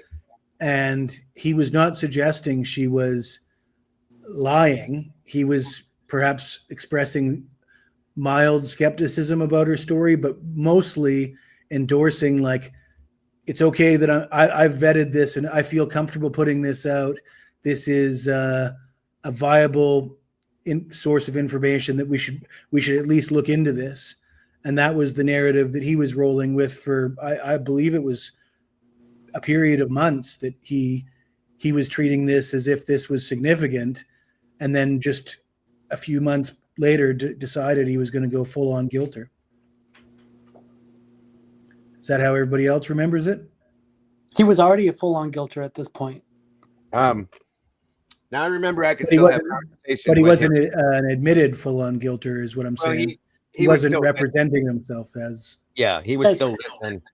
What I haven't shared with you yet is when Christy got in contact and had this interview, or a phone call rather, with Drunk Turkey Show. Uh-huh. I knew right then something ain't right.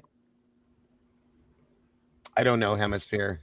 Well, and like I said, back then I could still, like, we would still go on each other's panels and we could have a conversation without being attacked or anything. And it was, he'll listen to this and I would listen to that and stuff like that. But not too long after that, it deteriorated completely. I bit my tongue. I was so uncomfortable because if I said anything, then, because no one's seen it yet. Yeah. And yeah. I knew that it was all wrong. This is all wrong. That she contacted Drunk Turkey Show and not Truth and Transparency. I saw right through it right then. Right. Yeah, it was pretty well. She went to T-Rev first and got blasted by Detective John and never went back there, of course. And then she went to Daniel first and then came to me and then went to Lana and then came back to me, if I remember correctly. He was full on guilter already. I do remember June 7th. Melissa Jade had it out for her and really made it her life's work to try and debunk WSU Kim. Yeah, in fact, I think I remember calling her that night. She was on Jade's panel and saying, "Please stop talking, because they were just tearing her apart. It was horrible." Yeah, I started calling them. It really bothered me how much they seemed to enjoy that. Right? It was sickening. It really was. Yeah, sad. it was, and that's when I started referring to that channel as the Mean Girls, because it was. Truly, that's what I saw.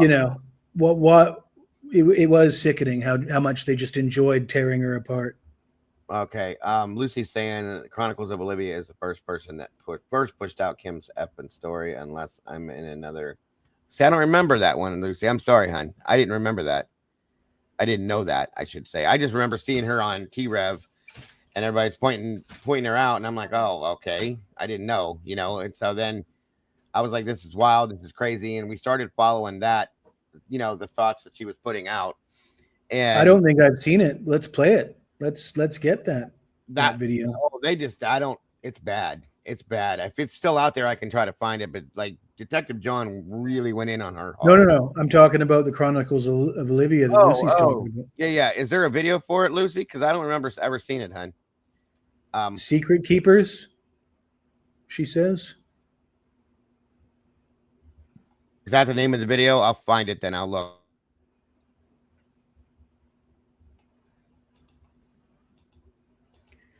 This case is so weird. I mean, Olivia took it down. I'll look real fast just to make sure. That Steve Jr. is with Olivia, Chronicles of Olivia now, and Brian's I still can't get over that thesis that he wrote that seems to be a plan for what he's going through right now. I mean, this whole thing it's stranger than fiction. I mean, it's like we're part of the Truman Show. Yeah, that's that. You know how many times that's been stated, Jesse? That's crazy. What is it called? Secrets what? Secret Keepers. Gotcha. Let's see if it pops up in here. The Wayback Machine. It would probably come up in there. Does that thing still work? Lucy says she has it archived. I bet she does too. Send it to me, Lucy, if you don't mind. I'll play it. I don't care. I've never seen it. That's one I didn't know about. I don't remember ever seeing it. I apologize for not putting out the correct information on that because I had no idea.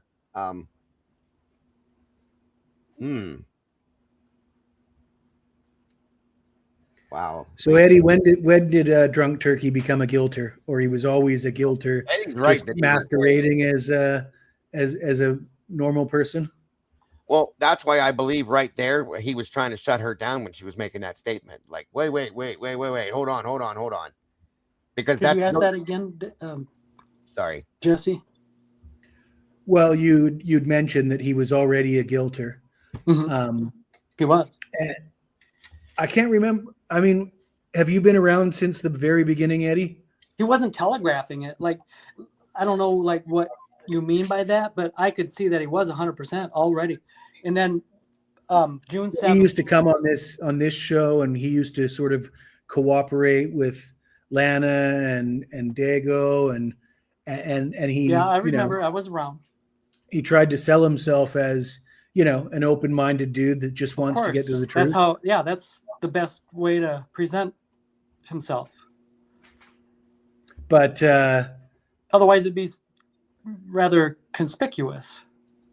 You can see that there's something that's gone on there with that channel and the removal of the two other guys and the different direction and the sunglasses, and it's like it is. It's he's always wore the sunglasses, but yeah, I know what you're saying. So on part 1, which is dated June 7th, when he's addressing, the Christie phone call, there's 2 reasons. And the first, 2 reasons for the phone call. The first is to spread the word about Kaylee's birthday. The second is to clear up some timeline discrepancies, referring to what I believe, because no one was talking about timeline discrepancies. We never see Christie speaking, or here. So, that's a different subject for another day. Yep, but very true. These timeline discrepancies, there was no such thing in the world as timeline discrepancies until Truth and Transparency discussed them. I don't know if it was a day or a week before, but it was like right before. They're clearing up timeline discrepancies. So if the first reason that Daniel gives for the reason why Christie contacted him was to spread word about Kaylee's birthday, and then the second reason is to clear up timeline discrepancies. What do you think is the principal reason why the G's, Christie, contacted Drunk Turkey Show? Because he was on on that narrative side of things. There's only one reason.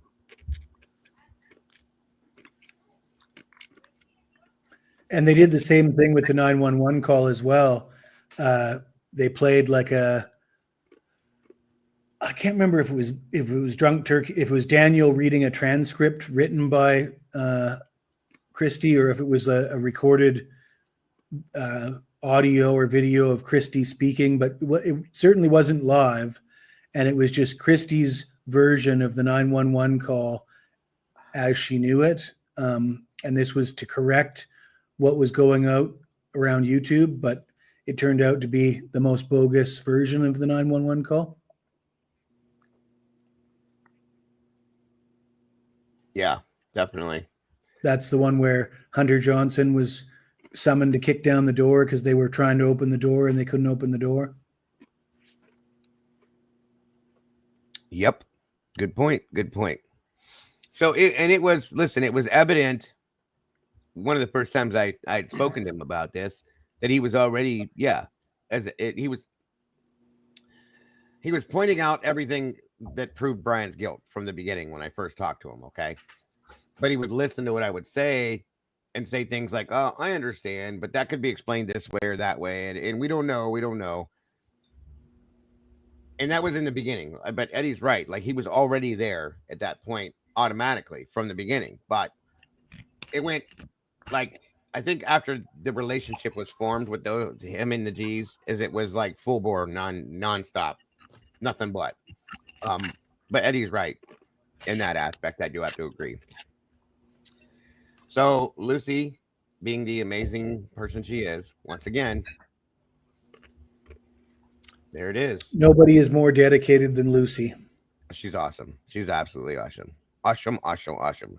Thank you so much, Lucy. Very interesting. And I didn't know this existed, so let's see. This is interesting. So, in a February 5th, that's 2023, by the way, Daily Mail article. The family of Idaho murder victim Ethan Chapin questions why surviving roommate Dylan Mortensen didn't call the cops after hearing crying and screaming, and claims she called all the girls in the house rather than 911. Oh, wow. I do remember that from a long time ago. February was 5th of 23? Yeah. Okay. Interesting.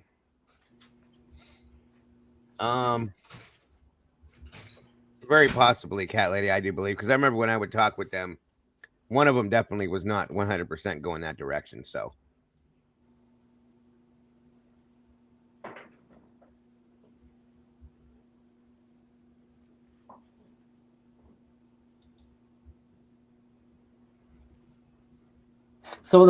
the families knew or seen the body cam, probably just got the details of the body cam or something, as early as February 5th. They learned on February 5th, 2023, what we're just learning now in the body cam. Then why would the G's come out if that's true, Eddie? The G's 911 call story, and I mean that's only been fairly recent, like 6 months ago. They were rolling with that story, right? The Hunter broke down the door story. Hunter broke down the door. That's Christy, way right? Back in time. Well, that was only debunked when the actual audio of the 911 call came out. And when did the audio of the 911 call come out? Wasn't that long ago.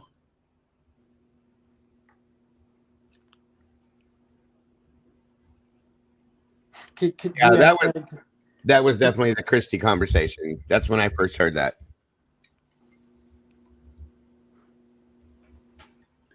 I'm just saying the G's came out with that story, and they ran with it right up until the point where the 911, and remember the Bamfield interview with Steve, and Ashley says to him, like, so it turns out, Steve, that it didn't really play out the way you kind of said it did.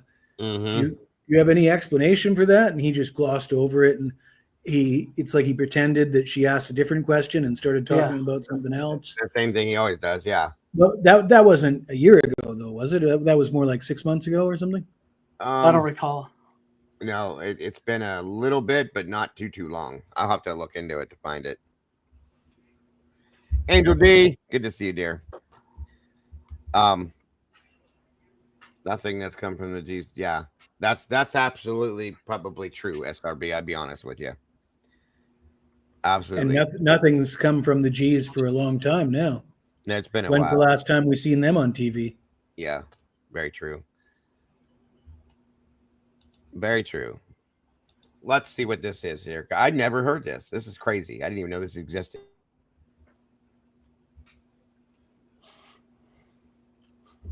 What happened the morning of November 13th still remains a mystery. In this video, I interview a mother who tells shocking info about that morning. Her daughter says by 10 a.m., she already knew the details of the incident on 1122 King Road. She knew. She'd known since like 10. Dylan and Bethany were in the downstairs room. Dylan saw them out the window. They're lying. According to Kim's daughter, multiple people from Pi Beta Phi were called. These phone calls were made 2 to 3 hours before the first 911 call, and news spread like wildfire.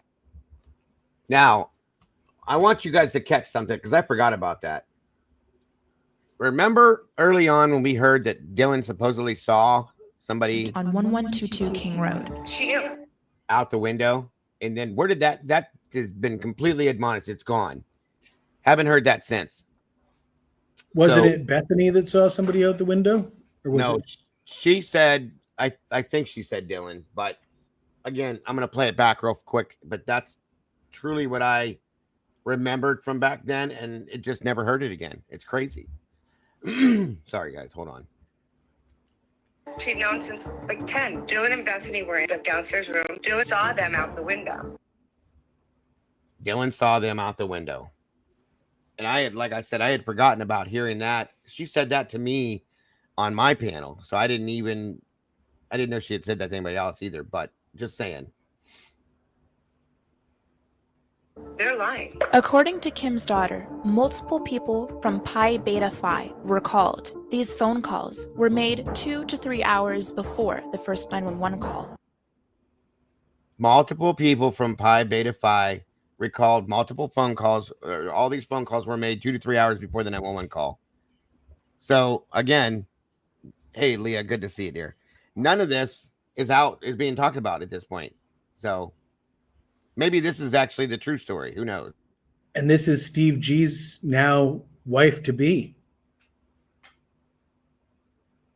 Wait, what? This is Steve Gonzalez Jr.'s wife to be narrating this video. Oh, yeah, Junior. Sorry, you lost me for a minute. Yeah. Yeah, she's engaged to Steve Gonzalez Jr. now. I just think that's strange in itself, but hey, it is what it is. And news spread like wildfire. A whole bunch of kids were given a narrative by the kids that were there. Locals are coming. A whole bunch of kids were given a narrative by the kids that were there. I'm glad that you found this, Lucy, because I completely forgot about a lot of this stuff. That's interesting to say. What does that say? I moderate for a few channels, and almost daily I've seen locals in the chat claiming that their kids or friends of their kids were blank at 8 a.m. to 10 a.m. were something at 8 a.m. to 10 a.m. So Kim's story makes total sense regarding her daughter knowing about this by 10 a.m. And I told you guys that. Heather Monster, good to see you, dear.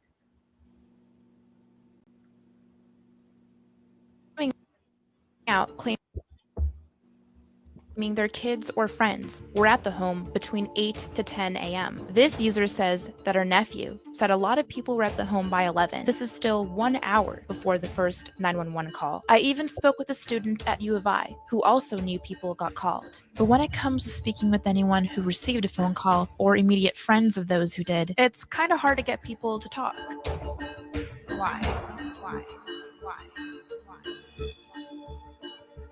Kim originally called into the Drunk Turkey show, and they did a good job of vetting her. There was certain validation that needed to be done. Now, the person that called us in stated that she had a daughter and a son that attended WSU, and they had friends and a roommate that were close to the situation.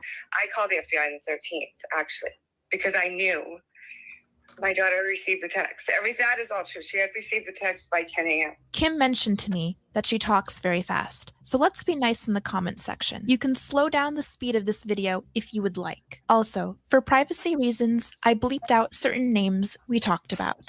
And one of the girls who sent it to her boyfriend plays football for UI, and supposedly he had spent the night at my daughter's house, but again, we were in a hotel in Pullman.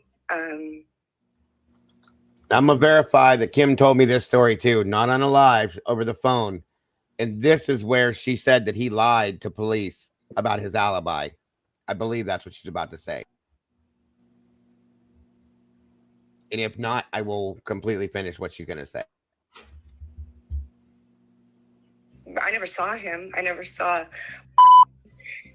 So, but then when I called at 5 o'clock, when we got the alert on the way home, she knew everything that had happened. And down to like the injuries and where the kids were, and that Dylan and Bethany were in the downstairs room. They knew the guys who were there. It wasn't just one. They knew who they were. There was a lot of loud noise, and they locked themselves in their rooms and went to sleep. I said, or we're hiding, whatever. But I said, why didn't they call the police? She goes, I don't know. I'm like, I just really still can't get my head around that. So, excuse me. Many of the guys that were there, meaning there's multiple male students, whatever you want to call it, that were there at that time, that when this all went down, supposedly. Okay. So, she got threatened, bombshell is what I understand. That's what my understanding is at this point. So that's interesting too, because you know something, folks. Do you guys remember when we just watched the 11-12 video, slowed down, with all the background noise removed? How you can hear in the background, sounds like a bunch of guys chanting or singing something. I almost wonder. They were in the room staying out of the way. Good point. You know what I'm referring to? Oh, yeah. Dylan and Bethany? Yeah. Yeah, I know exactly what you meant, bud. And I know you're frightened, but they were not terrified. Like what the police report said at the probable cause warnings is not what these kids were all told. Yeah. It's not. And one of the girls, even on 2020, said, I think it was a girl, I'm not sure, in the black sweater, blue sweater, said, I texted Zana in the morning and I didn't hear back. Police weren't called till noon. Wow. They were there, and they were there early on. And what I've been told by the FBI is that they're aggressively investigating everything I've told them. So I do think they do know. I do think they're going to make more arrests. But I do think that Kaylee's, at least her father, should know. Give him answers. He needs them. I know the condition of Kaylee's body and Maddie's. Crushes my soul for him. And I just can't even take away that pain. Like, who does that? Yeah. Who does that? That all happened and the roommates were just asleep. They weren't asleep. They were awake. They heard it all. They knew who it was. And I don't know in the translation if there saw 3 people inside and 1 outside watching, or 2 people inside and 1 outside watching. So from what I've been able to boil down and get pieces together from what I know, and I think Wazoo's involved too. Don't get me wrong here. I'm not just saying U of I. Both schools are involved. And not just because he was a teacher there. How did he get vetted? Who is vetting him to be a teacher in classroom 12 and my kids sitting in classroom 13? Who's doing that? And I stand behind everything I say, and I've said everything to the FBI immediately. When I discovered a lie, I called the FBI and I told them the lie. I have called the schools. I'm working right now on having Greek Girl suspended. My kid loves Greek Girl. She loves it. But it is so out of control. Well, 10 kids have died since last, February? 10? That I know of. At which At U of I. After Sam Martinez died, they made sure the kids were very, very aware of the Good Samaritan rule, which means we don't care what state you're in of inebriation or whatever you're doing. You are calling in on somebody who's in real peril. We're not even going to look at you. We're going to say thank you and not even take your name, right? That's what the Good Sam was. I thought Moscow had it too, but I don't know about that. Mm-hmm. So I don't know why the kids aren't. I mean, no, I feel like they were just trying to exercise their power at the beginning of the school year. And you're right. Likely, they put a block. Yes. Mm-hmm. That could have been. I want to believe that Dylan did and Bethany did everything they possibly could. None of these kids did anything wrong. Yeah. Now, I don't know that I believe that, but it's just so weird that was it 8 a.m. that the first phone call was made to sorority sisters at Pi Beta Phi? Was it? Yeah.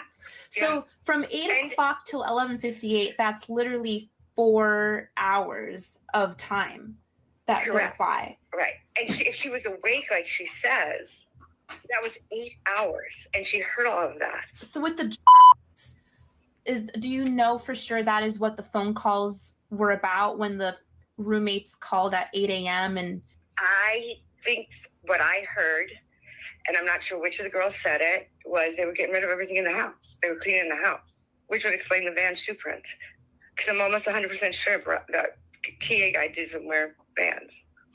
College kids, frat kids wear Vans. Like, come on, right? And then to say that Murphy was found in the bedroom with Kaylee but didn't have a speck of blood on him. Are you kidding me? The smell would have just bowled you over. Another thing is, I mean, to get rid of, it's like it doesn't take 4 hours.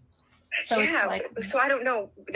I think they were coming up with a narrative, because the narrative that was sent to my daughter at around 10 in the morning, it was that 4 students were killed. They were Pi Phis. And I think they had grouped Kaylee into that Pi Phi group. They didn't, because she's an AFI. Because I remember the girls saying, that's weird that an AFI and a Pi Phi is living together. And they said, well, schools are different. I don't know. Maybe one of them dropped or something. I don't know.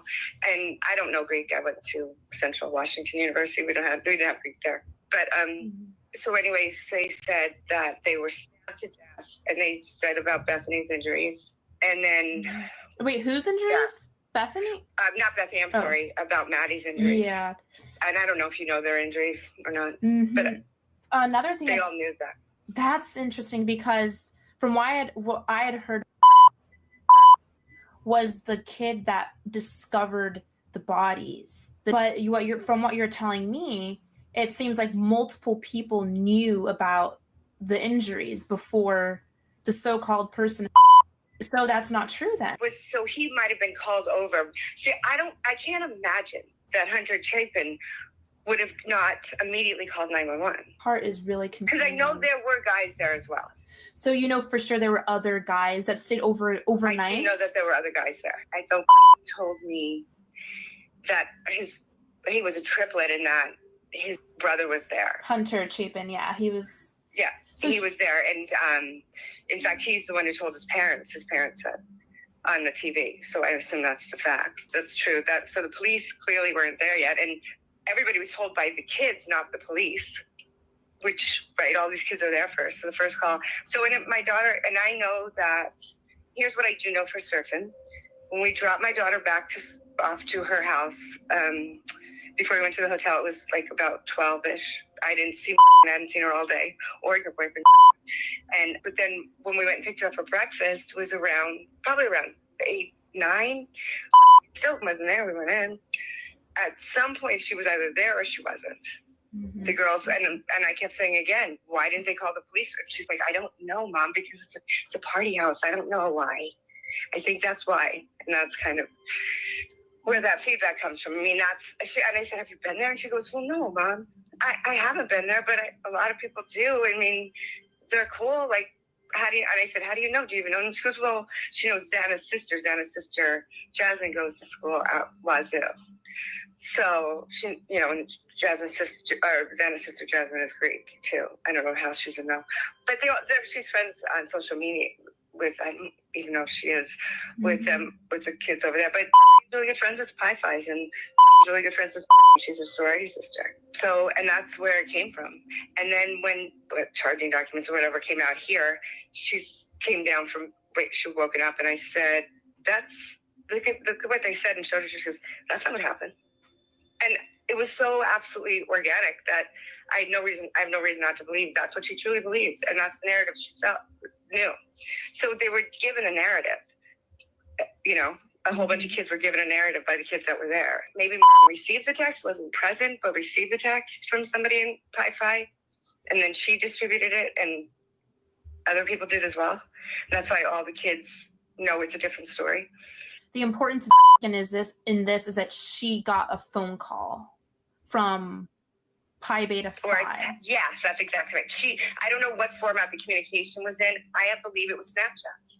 the problem, a lot of the problems with this investigation is it's Snapchats. But if you weave your way back through the Venmos, because if you're not Greek, you can't go on Greek Row, especially if you're a guy. So I do think that I know they do it at PICAPS at Wazoo. They infiltrate or they get a hold of somebody who will and sell for them on campus. Like Brian couldn't go to the Sigma Chi house. He's not a Sigma Chi. Only girls can go after 10 o'clock, at least at Wazoo anyway. But you don't go to Greek Row, and unless you're an athlete, you can, because athletes aren't supposed to be. And my son's an athlete. Athletes, it's really, really frowned upon for them to be in the Greek system. But they're allowed to go to the parties. They get invited to the parties, right? Because Yeah. So, and if you're a girl and you're not Greek, you can go after 10 p.m. That's how it is at Wazoo anyway. It's very.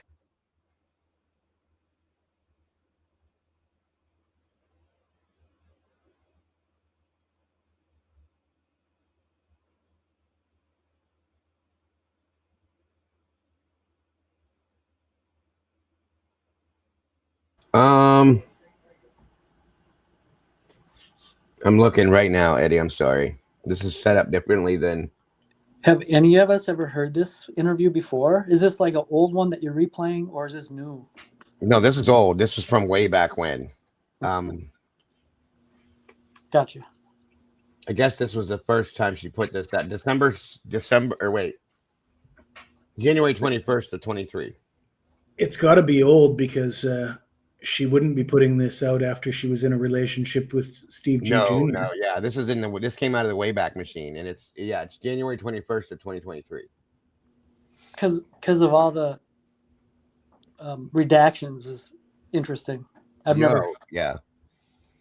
Well, there's certain names. If you guys remember, there were names that she had stated in the beginning, and Olivia redacted those, which I wish she wouldn't have now. But it is interesting, guys, to go back to this though, because I had never got to hear this. I knew a lot of this stuff because she told me the same stuff, but this is from like that tells you January 21st, folks. So pretty early on.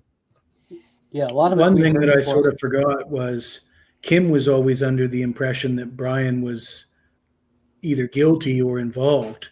She wasn't. So I mean, when we get to the conversation about was Daniel a guilter, Kim wasn't saying Brian's innocent. She wasn't trying to say that. She wasn't trying to insinuate that in any way. She was just telling her story, which was that the roommates were calling and telling everybody at 9 o'clock in the morning. Read into that what you will. Nothing to do with that exonerating Brian. What she said, no, because that's not completely true. She told me many a times over the phone that she did not believe Brian did this, that it was that she knew that it was a group of other people.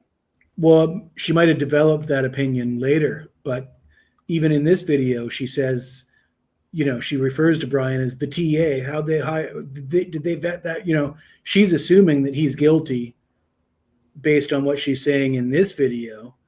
And I'm seemingly remembering her initial reaction, and actually, to be honest, right after he got arrested, before he was forced to give an alibi, I don't think any of us really were on the innocent train back then. Oh yes, I was. Were you? Yeah. Dago's muted. Eddie was from the beginning, from what I remember. I was in the middle because I wanted to see the proof. And at first, the very first time they arrested him, I imagined he was guilty because I had no reason not to think it. But as soon as the PCA came out, it was immediate. I was like, wait a minute. And from that point forward, I just sat the fence. And I rode that fence for a long time. Eddie was telling me constantly, Dago, this, that, and that. I didn't see this. I didn't see that. But he's like, I'm telling you this. I'm telling you that. Eddie's never moved from his positioning on this ever. It was crazy. And it took up until 6 months ago before I could actually jump off the fence and walk to the innocent side of this. Maybe a little less than 6 months, actually. So, but that's where I was the whole time with it. I believed the first week that he was arrested that, okay, you're telling me he did it. You must have good reason to. I'll go with it. I had no reason to think any different. until that PCA was released, and that's when the world flipped upside down. So yeah, I'm thinking back to the alibi when he was forced to. They wanted to force him to provide an alibi within a certain amount of time, and then he came back with "I was driving around" alibi. And when I read that, I thought, geez, I remember the PCA comes out and it's like, that doesn't make any sense. He's got to be innocent. Right. And then when he came up with the alibi was just, it sounded really weak. It sounded really like, Jesus, is that the best you got? Well, yeah. And then a lot of people said that, like, what kind of, that's not an alibi. That's ridiculous. Well, truly, that's what he was doing. That's why, you know what I mean? So, and then I think I was really pushed more towards the innocent side, even though I stayed on the fence when Ann Taylor, during the hearing, when she said there's absolutely nothing, no DNA on anything that this man owns. There's no connection. There's nothing. And I was like, what the hell? Because a lot of us thought that car was possibly going to drag us to the guilt side, except for Eddie. He never believed it. So that's where we ended up with it. So it's pretty wild. In this interview, I'm hearing things in here that I even didn't get to hear from her in some aspects that are interesting. And I'm reminding myself of a lot of things that I remember now that I didn't remember. Pretty wild. It is pretty wild. Anyways, so far in this interview, it seems like Kim is assuming Brian's involved at the very least. I mean, she's getting pissed off that her kids were going to the same school as him and stuff. Yeah. Right? Yeah. Right. Very Best structured. alibi And they ever. say that's a safety structure. I feel like it might not be, but that's okay. Everybody finds their place, right? Yeah. And I don't think the girls, okay, I'm just going to say this. I really want to be clear about this. I don't think they're bullies. I think, to me, they look kind to everybody, and their kindness. Cat Lady, Eddie, for whatever reason, always saw this for what it is. I mean, I think every conversation we had from the beginning, Eddie, you were kind of in that same I did. track. And I tried to explain it like 100 ways. Probably different, a thousand ways. Yeah. And struggled, but kept at it. Well, and I'm glad you did. I'm glad you did. Nobody saw what you were seeing at that point. Nobody understood how this could be what it is. You know what I mean? Yeah, I think she said that she remember, if I remember our conversation, that she thought that he was involved at some point and that he may have been a driver, but she knew that he wasn't like physically one of the ones. I remember her telling me that had a hands-on situation, that he might have been a lookout or a driver or something like that. If I remember correctly, was what she had told me. So, but yeah, that, to answer your question there, Cat Lady, he just always had that insight into this from the beginning. And it, like her, a lot of things Eddie said have unfolded to be absolutely 100% true. So it's really wild. Real quick, I just want to remark about what WSU Kim said moments ago, and that is that she called the FBI. Mm-hmm. On the 13th, on the very day, right? She said the 13th. Could be. I don't recall that, but my point is everybody remembers during the Franks hearing. There was 2 days of the Franks hearings. Ann Taylor spoke on the first day. The very first thing that she opened with, pretty much, she's emphasizing this that the FBI and MPD are co-located, and that everything is a group effort. Yes. The following day, Miss Massoff does the same thing. She's again driving that point home that it's a team effort. They're co-located. Mm-hmm. Now, with that thought in mind, I mean, in a normal world, you call the authorities and you call in a tip and you trust that it went to the right place, right? Yes. This makes me wonder if, okay, so specifically, what is WSU Kim calling the FBI with what information? These Snapchats, right? That type of information that she's aware of. Do I have that right? Pretty much. I mean, we don't have to. Yeah, I believe so. So that all being said, I'm really skeptical whether Ann Taylor got any of that in the discovery. I can agree. Well, and we know she was struggling to get discovery definitely at that point, and then so forth, and then onward too. You have to ask when, right? Good point. Something else that bring it with what you just said though, where you were talking about how when she brought up that Moscow PD and FBI are co-located, blah blah blah. Don't forget there were two, not one, but two parallel investigations going on before these murders happened already that the FBI was involved in. They were already in Moscow. If you remember, folks, it was stated, well, hell, even the Dave's interview, he agreed that they were there. And we had heard it way before that there was over 50 agents on campus intermingled with students and so on and so forth from the FBI. If you guys remember that, I don't know if you would, Jesse, but Eddie, do you remember that conversation? That they were saying there was at least up to 50 FBI agents on the ground. Yeah, I do recall. Yes. Okay. All right. I just wanted to make sure I was recalling that correctly too. Have you ever heard about the kid from IDU getting jumped, beaten up? It happened. Yeah. There's a couple of times that's happened. Yes. The Quad City Drug Task Force. I don't know if that was it, Trey, or not, but there was stuff going on beforehand. Wisdom speaks again. God rest her soul. She showed me the proof of these multiple investigations going on. One was the FBI, the other was the DEA, which again takes us right back to where the beginning, what this absolutely probably had a lot to deal with. So I think Dave even spoke about that. Yeah. Yep, that is true. That is very true. And again, we hear her say here back in January of 23 that this was drug related then. Brian has been screaming about that from day one, from Brian's ramblings. A lot of us, a lot of people are like, no. There's no proof, because there wasn't. There still really isn't, because they kept us away from that. But yeah, I'm just saying. And yes, that's right. That is right, SRB.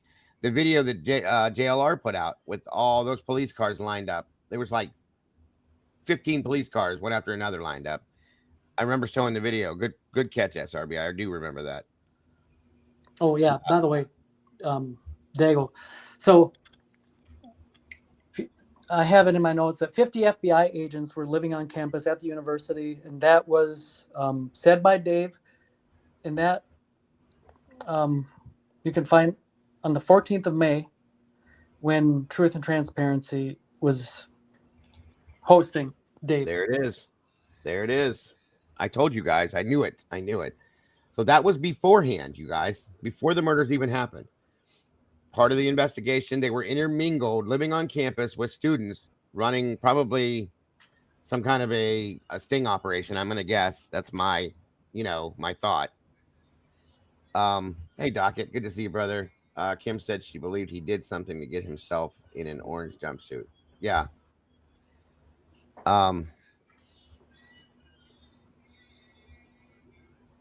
First off, parallel investigation isn't done to cover up how they investigate. What I mean by parallel, meaning like they're going on at the same time, Lucy. That's what I was trying to say.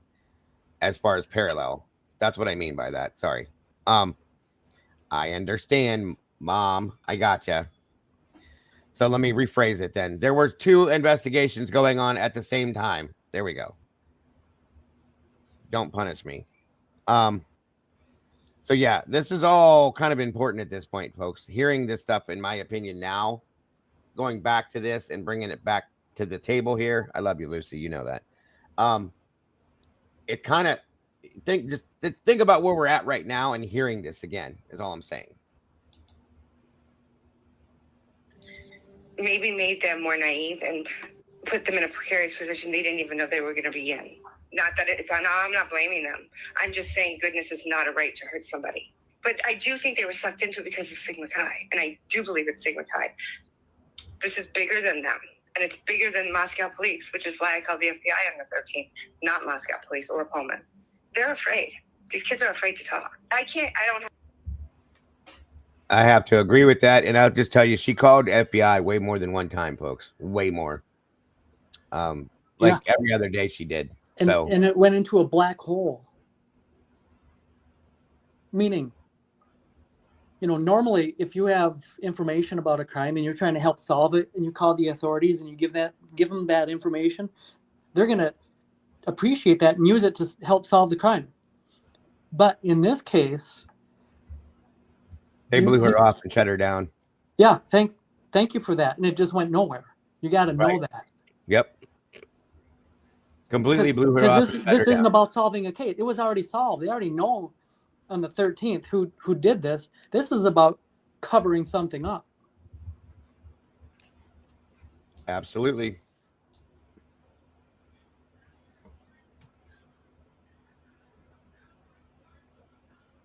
The parallel investigation that happened in the 1122 crime is the December 23rd,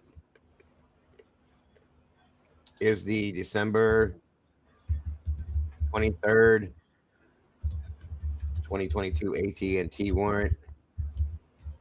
I'll bet my literal life, not a single chance that Ellie waited 19, 20, 21, 22 and finally got an AT&T search warrant on the 23rd. Good point. Good point, Lucy. Good point. Oop, Jesse jumped out. Okay. Have a good night, Jess. Thanks for joining us, bud. I have a feel for Hunter. I think Ethan was probably, from what I can look at, he was the leader of the two of them. You know what I mean? Mm-hmm. But I could be wrong. I don't know. But also, the girls who were on Dateline in 2020, they are lying. How do you know that? Did your daughter mention something about it? Because I'm looking. No, I didn't. The first time I thought, oh, you're just being judgy, Kim. Just look again. Like, I'm just wanting to see them being bad. But then I'm looking like, no, they're lying. They have created a narrative to protect something or somebody or themselves, and they are feeding it around. And what they're realizing is they're putting themselves in so much more danger. And there's families who could go years with never finding out what really happened.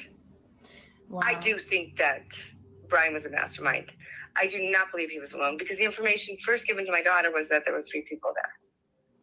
And this was at what time were the 3 people there? At 8 a.m. or at night? When apparently when the murders happened, but around 4 a.m. Maybe Dylan thought they were just going to be shaking them up for the money. So the 3 people standing outside was at 4 a.m, and one was a creepy guy. I think I remember hearing that one was creepy. Yeah, they just call him the creeper. There's a lot of creepers that hang out there. I don't know. Pause. If there's more questions to be asked. Okay, so WSU Kim did say 2020, which it's not a year, it's the show, which is often confused with Dateline. Right.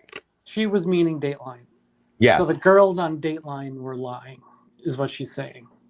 Yeah, because they've done multiple shows. So yes. And yeah, the creepy guy, and just listen to how many people she's saying is involved in this. It's quite interesting.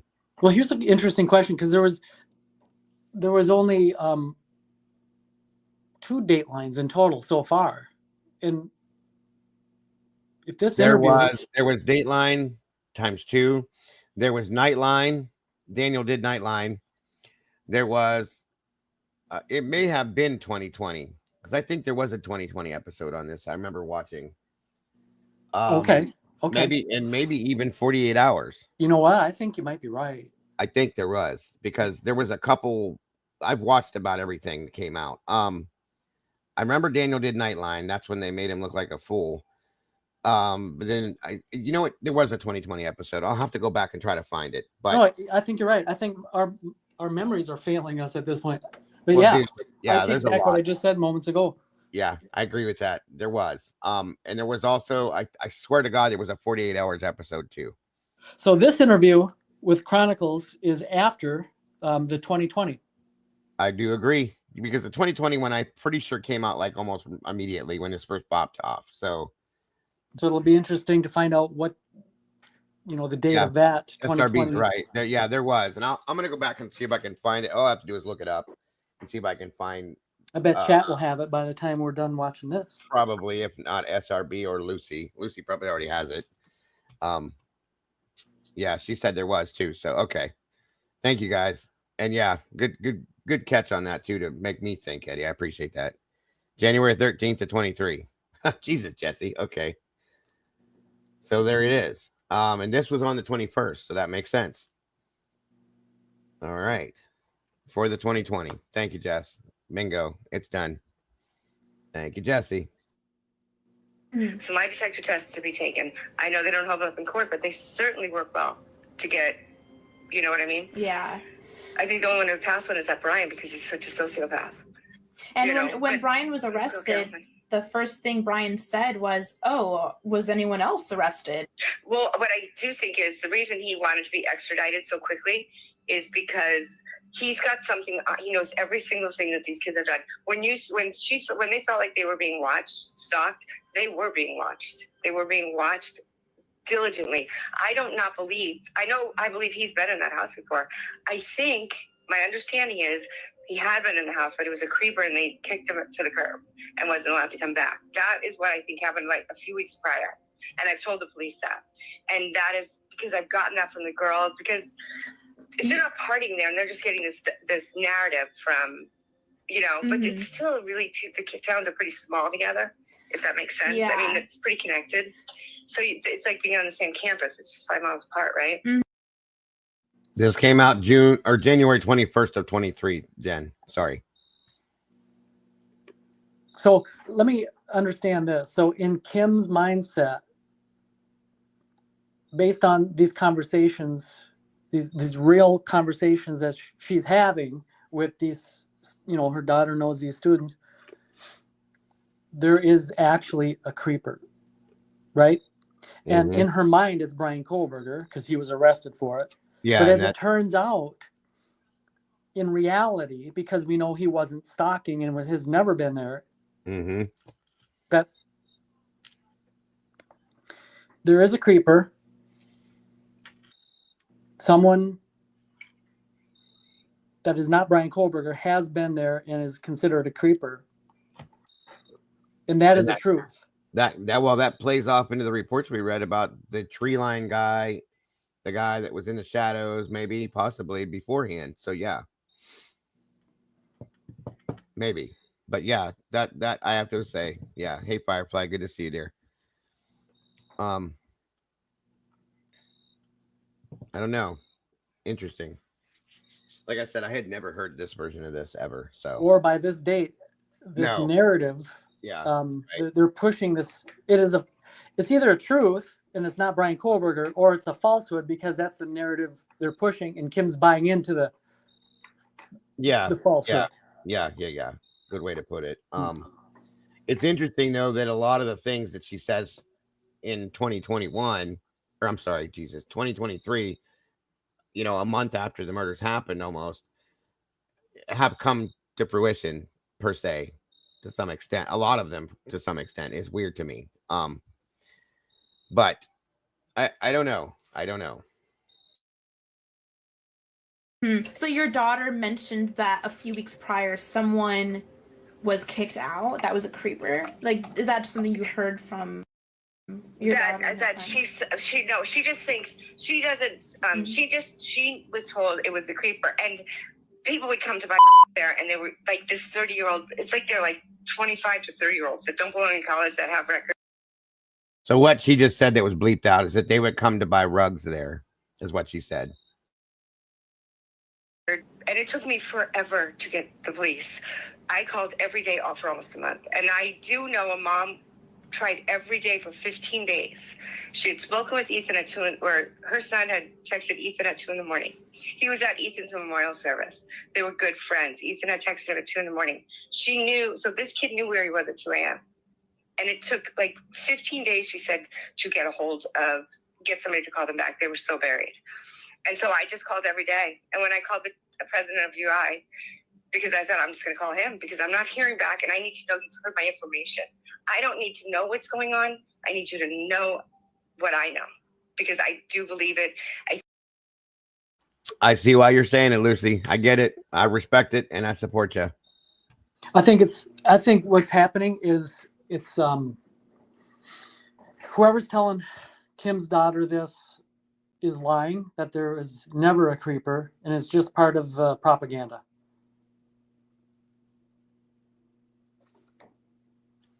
Why do you think that? It just seems that way. Because the other option is that there is a creeper, and it's not Brian Kohlberger. So who continually allows the same creeper? Like, it's not just a one-time incident, this creeper guy. There's a guy without a name, mind you. No one knows the name, but there is a creeper that's always around the place. And unwelcome, but yet he's always there. Well, we've read, how many times did I read in the report that they were all talking about somebody or somebody's hiding out in the tree line in the shadows that was freaking them out. It was in multiple reports that I read. But it could be that it's not just a creeper. It could be multiple people that were foreseen that way, maybe. Or it was just the way that it was put into context with the type, with the name creeper. I don't know. Just think of it. I mean, because we live in an age where it's impossible for information to be exchanged. And if it is ever exchanged, it's just slow. It's slower than like a ship, sailing ship, mind you, not steam powered, but it's wind powered going across the Atlantic from one continent to the other. It's even slower than that these days. You know how it is. Yes. So people at this house see a creeper and nobody knows and no one talks about it. Can't be. Well, I mean, who is that guy? I don't know. Well, let's go find out. Who knows who that guy is? That's the one thing that bothered me of seeing and hearing that in the reports. That why did you never file a police report on this? If that's true, and you got somebody out there stalking you in the tree line, the dog's running over to this person, they're making it out to be this and that and everything else and not coming back for 10, 15 minutes. There's somebody in the shadows when you're out walking the dog, this and that. That was in multiple reports that I read. Why did nobody ever call the police for that? Ever? Is it real? Or was it just a story that was put together at one time that many people turned and passed on to other people? That's what my issue is, because it came back. Now it's in the reports we're reading now that I heard. I remember hearing the story. Kaylee, hearing Kaylee say this. And I remember somebody telling me that Kaylee said this. Probably 5 or 6 different reports I read. So I don't know. It is odd. I'll say that much. But there was definitely, listening to her say that there was 3 to 4 people. How'd she put it? 3 inside, 2 inside, 1 outside, or 3 inside, 1 outside, or something like that. Keeping their eyes out.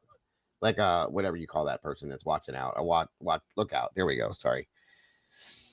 I don't know, but it's interesting. I'll say that much. Hey, Vivian, good to see you tonight. And Kelly. I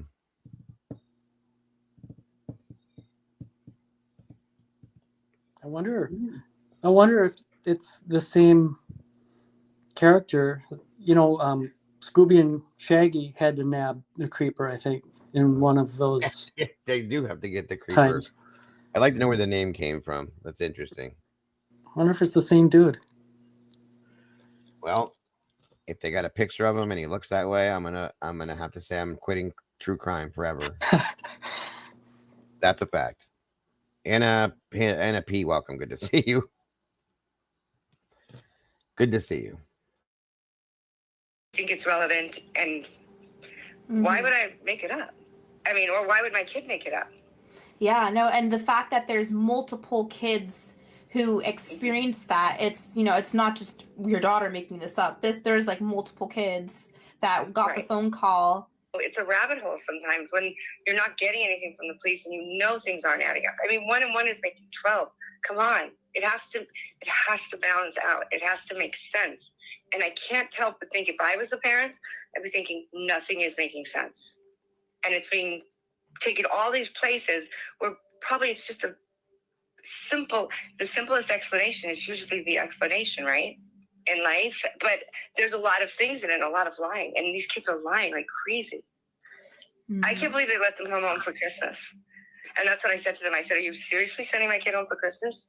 I know I lose here, but if they're Greek on either campus, you keep them there.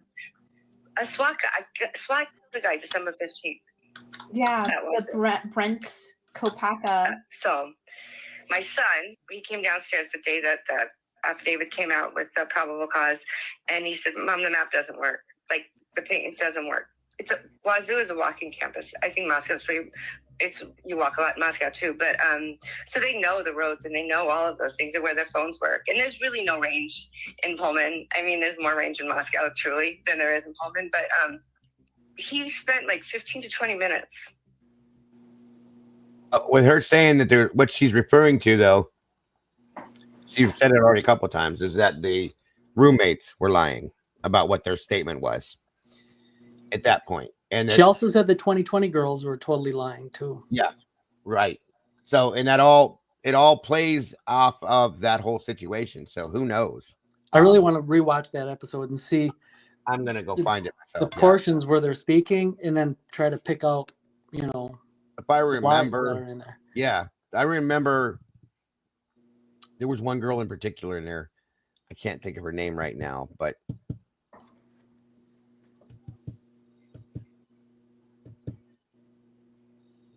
damn it, it's gonna drive me nuts. Let me finish this up. Outside of the apartment where that guy was. I think sometimes when go forward. You're not getting anything from the police and you know things aren't adding up. I mean, 1 and 1 is making 12. Come on. It has to balance out. It has to make sense. And I can't help but think if I was a parent, I'd be thinking nothing is making sense. And it's being taken all these places where probably it's just the simplest explanation is usually the explanation, right? In life. But there's a lot of things in it, a lot of lying. And these kids are lying like crazy. Mm-hmm. I can't believe they let them come home for Christmas. And that's what I said to them. I said, are you seriously sending my kid home for Christmas? I know I lose here, but if they're Greek on either campus, you keep them there. A SWAT the guy December 15th. Yeah, the Brent Kopaka. So my son, he came downstairs the day that the affidavit came out with the probable cause, and he said, Mom, the map doesn't work. Like, it doesn't work. Wazoo is a walking campus. I think Moscow's pretty, you walk a lot in Moscow too, but so they know the roads and they know all of those things and where their phones work. And there's really no range in Pullman. I mean, there's more range in Moscow truly than there is in Pullman, but he spent like 15 to 20 minutes outside of the apartment where that guy was shot, where he supposedly lived, at the Coffee House Apartments. What was he doing there? Was he picking him up? And I don't think he worked for Pullman's, he was security. I thought he worked in tech at UI Tech, or the tech department at University of Idaho. But I could be wrong there too. They changed the story, they changed the person after the first day of putting it up. But why did he want to kill his roommates? And why was he living with 2 students?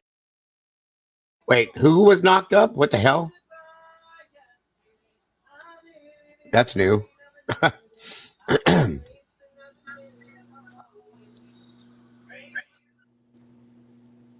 If he's 38 and not a student, and is this Brian guilty actually, but going to get off because he's going to turn it on him?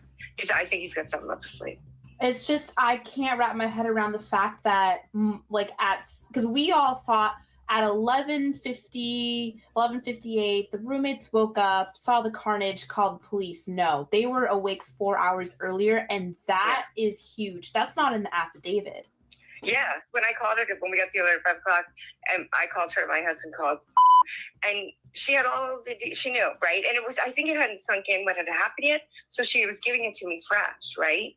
You know what I'm saying? Mm-hmm. Like, she knew. She'd known since, 10. Since 10. Was gone by around 9, between 8 and 9, 10, somewhere in there, because I never saw her. But she supposedly was there. And this is a narrative she fed to my daughter and to whatever friend group she sent it to in Snap. And I don't know. I assume everybody else got one too. But I think they were creating a narrative. And I feel it more so because of what they had put on too. And it was on Twitter, I think, where they had posted it. But I think it's gone. And I did not screenshot it, which I wish I would have. I don't know if you can pull Twitter back. I think they can pull everything back, but the consistency is that kids, I think there are kids on there that are trying to say this is something different than it's coming out as, but I think they're really afraid. You know, people have to start talking. And with Hudson Lindo, so I had one of his friends message me because I made a video about Hudson, and like everyone saw that video, and I was just talking about, you know, his case and spreading awareness. She messages me and says, just to let you know that this has nothing nefarious to it. It has nothing to do with Sigma Chi. He tripped and fell on a rock and hit his head and passed out in the creek. But I went to that creek because I went to Moscow a second time. But there's like trees and bushes along the side of it. It doesn't really make sense to me. Where was he going? For the shortcut. I don't know. Like, I have no idea. I think he was just leaving the frat and going home. He's not the first one to die in that creek. So you've heard I about... think that another boy died in 2015. Mm-hmm. But I could have the date wrong. But I believe another boy did. I certainly want them to have peace. Mm-hmm. And I don't want this guy to get off. And I'm really very concerned that he's going to have enough evidence to at least postpone. Yeah, and his attorney, like, she seems to be a pretty good one because she like freed this other guy that was in jail. I don't know how he got her. She's probably the best in the 5-state area. Forensic investigator is probably one of the best in the nation. How does that happen? But if it wasn't for you, none of us would have known about this period of time in the morning where multiple people knew what had happened before the 911 call was made. Well, the police know about it because they've known since the 13th when I called them. They are now the world's children. They did not deserve this. Yeah. And we're stuck with the scumbags, and we lose these beautiful lights. That's just unacceptable. Mm-hmm. Unacceptable. Yeah. So I will do everything I can, and just you know, exactly. It's just, well, you're the one doing the hard work. You're out there doing it. And I would call you an investigator, and I would get my PI's license if I were you, because I find you to be very, very effective. Oh, thank you. Dateline in 2020, I just said I'm looking at a bunch of lying kids who need to be in a timeout until they decide to tell the truth. Like, didn't your parents tell you not to lie? You are liars. Our interview was like real. It was a documentary. It was real. It really was. It was really nice to see, you know. Thank you. And everybody grieves differently, you know. I mean, some people are quiet in grief and people, you know, aren't. And it's really hard to, I mean, I cannot believe the police arrested Santa's mother 3 days after she died because she had a warrant. Come on, guys. Her daughter never went to police. She did. Her daughter didn't want nothing to do with that. In fact, her daughter stopped talking to her because of all this. And they became estranged. I don't know if they're still that way, but her daughter was pissed at her for quite a while. Welcome, Amethyst. Good to see you tonight, dear. And by the way, Amethyst, yes, I remember that. And there wasn't very many at that time. And that kind of inspired me and gave me the courage to, you know, say more about it, because there were so few and the pushback was extreme. Yes. Just as bad as it is now, if not worse. Yeah. And I have to shout out SRB. She's paying attention. Oh, now and again, I kind of pick up on like when people are in dialogue and then they say something where it could correspond to like music, you know, a song, a popular song. Yes, you're good for that. Yes. I'll throw the lyrics in there. This time I'm not on my phone because I'm on StreamYard, so I didn't even have the lyrics, and SRB picked it right up. And I was holding my breath, like I hope she understands what I'm doing here, because I couldn't throw in the musical notes. She knew. Yeah, she's pretty quick with that stuff. She's good. I like to keep things, you know, fun and interesting in the chat that way. Mix it up. Yes, absolutely. Did you see that going on, Dago? Yeah, I was looking at it just now. Actually, it's funny. You were probably like, what's Eddie talking about? She asked her daughter. She didn't want her daughter to get in trouble. Basically, it's what my understanding was, Angel. She called police herself and said, my daughter told me this, this, and this. And they basically blew her off. Okay. That's my understanding from what she told me. So that's how I took it, you know. But yeah, her daughter was told something from somebody else from the Pi Fives. Okay. And that's how this all played out and got to this point. But yeah, they did interview her daughter, from my understanding. She said that, and her son too, because he was a student at Wazoo and knew one of the other kids. But a group of these kids that are friends with her daughter are supposed to be staying at her they have like a vacation house there or something like that. To go stay there or something that they had rented or something like that. And the kid stated that he was there and spent the night with a girl at that house who was friends with her. That girl was best friends with her daughter, Peyton. And he wasn't there. Kim said that she went through the house that night and even asked the next day, like, where was such and such at? And she was like, I don't know, Mom. I didn't see him. I was over here doing this. He wasn't there, she said. And that was the alibi, that he spent the night at that house. That's when she said she started getting shifty about the situation and wondering, like, why are you lying about this? And she stated a lot of these kids are lying about where they were, what they were doing, and what they've told in their reports, in their interviews, as it not being truly what went on. And what the truth was is what nobody knows. That's what she was saying.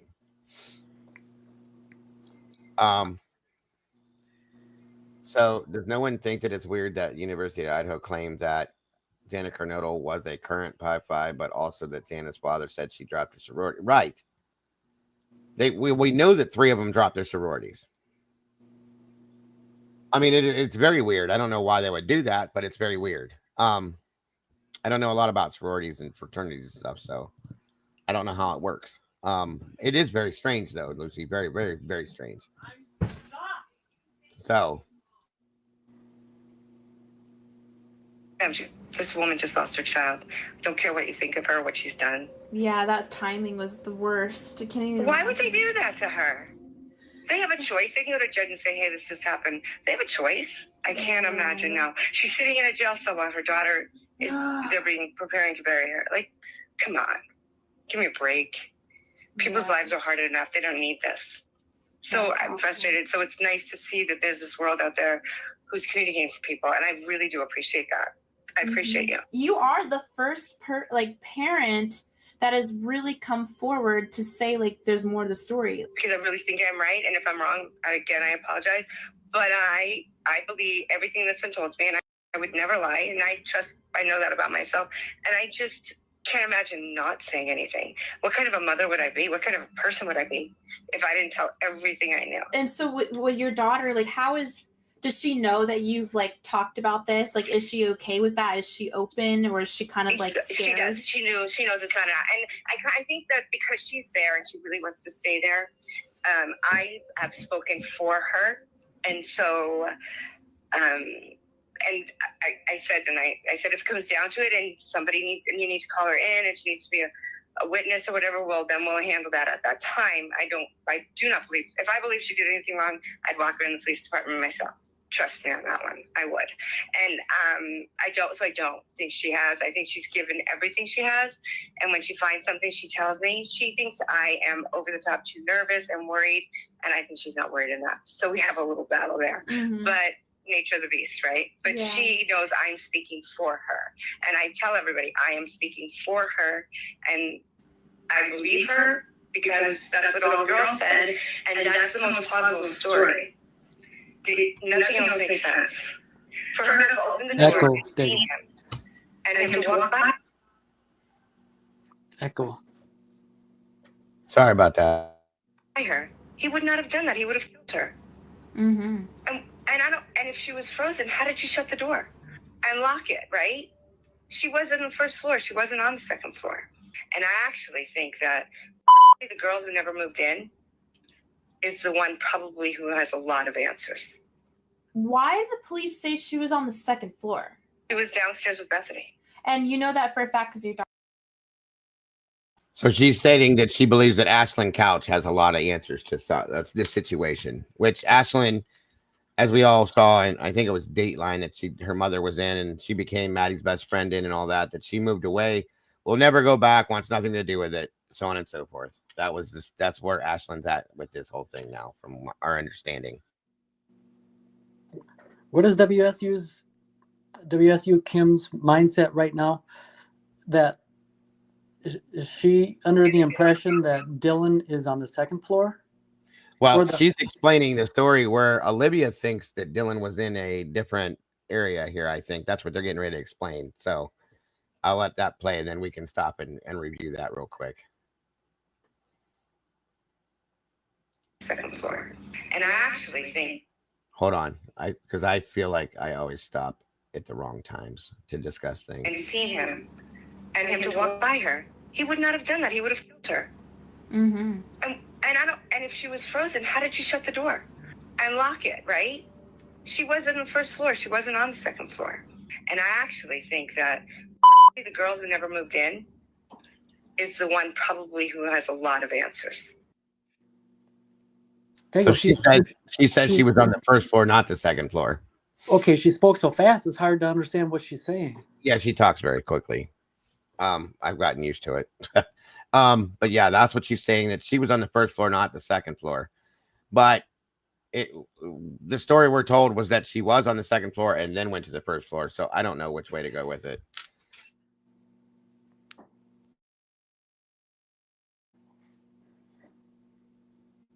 We were all lied to about that by MPD. Oh, yeah. Yeah. Why is that? Why would you lie about that part of that? That makes no sense. Think about that. Gotta wonder. That's all I'm saying.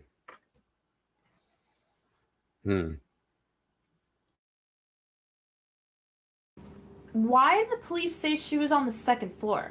She was downstairs with Bethany. And you know that for a fact because your daughter told you that? Yeah, well, I know that for a fact because that's what my daughter told me. And she saw them out the window. They saw them out the window, and I think they knew they were coming. When the police say to be vigilant, walk in groups, well, guess what? They were. Is that the 4 to 5 people that Officer Tesdale and Rosendahl saw walking towards the house? Who she's talking about right now, possibly? That they supposedly saw out the window. That's interesting. I mean, again, we didn't find out about that till way after, about Bethany or Dylan being downstairs. And like you said, they lied to us about that at some point too. So that's pretty wild. Sleeping, and there was a group of them in the house, and there was a guy there. What more could they have done? I'd like to know if somebody ate that ham, whatever was in that Jack in the Box bag, why the receipt was not correct, because the receipt is not correct if you pull it up. It just has an X on it. Did she order it? Does it follow a Venmo somewhere? There's so many details. And I will speak to them anytime they want. And if they have questions, they want me to go find out. If you have questions you want me to find out, I will do my best. Yeah, I will be that mom. After listening to Kim speak about what she knows about that morning, she appears to be telling the truth and appears to be sincere. What do you think about this new information? One thing I will say is that there seems to be a part of the story we haven't been told yet. We may never find out, but hopefully we do soon, so that justice is served. If you haven't seen my documentary with the Gonzalez. Well, she was, Vivian. She moved schools, from my understanding. I'm trying to remember where she said she went to from. She went from WSU to somewhere else. I don't know. Eddie, give me one quick second. I got to grab something real quick. I'll be right back.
All right, sorry about that. Okay.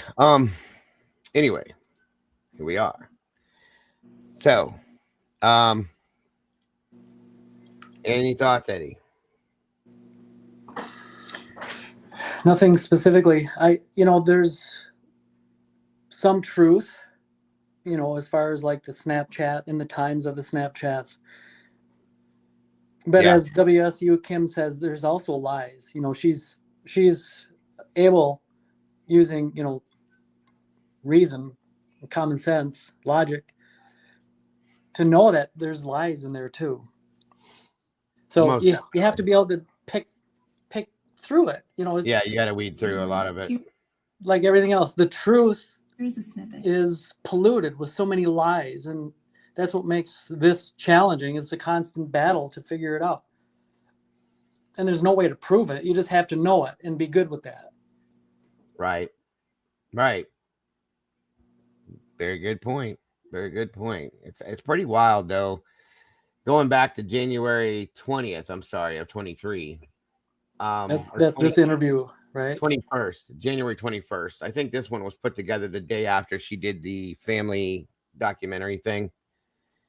Because she did that, I think, on the 20th of January. Don't get me wrong. Or don't quote me yet, because I'm not 100%. Dates are hard to remember. But anyhow, a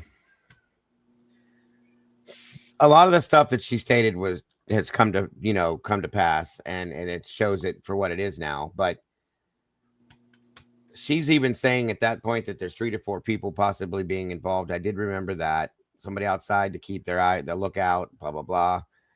I'm just saying it's very strange. Yeah, that seems like that would be reasonable to believe that as part of the truth. Right. And then, of course, Kim ended up on Paramount. That's true. But so did a lot of these other people. That's the whole thing. The way she explained it to me was that they're all lying about the narrative that they put out, that they're not telling the truth. It's not how it went down. That somebody went there. It was supposed to be a shakedown. Somebody went there to buy the D's, and it went way wrong, which I've been telling you guys that we were told a long time ago. So I don't know. I mean, it does make sense, but there's got to be somebody that's involved in this, or is it just a simple fact that if this all went down, how bad it would make the university look? Or is it a combination of those things as far as why the things were covered up? We all know that they knew about the Linda Lane footage, so why no reports about that being investigated? What do you mean? What do you mean, Lucy? As far as what? Or as far as into what do you mean?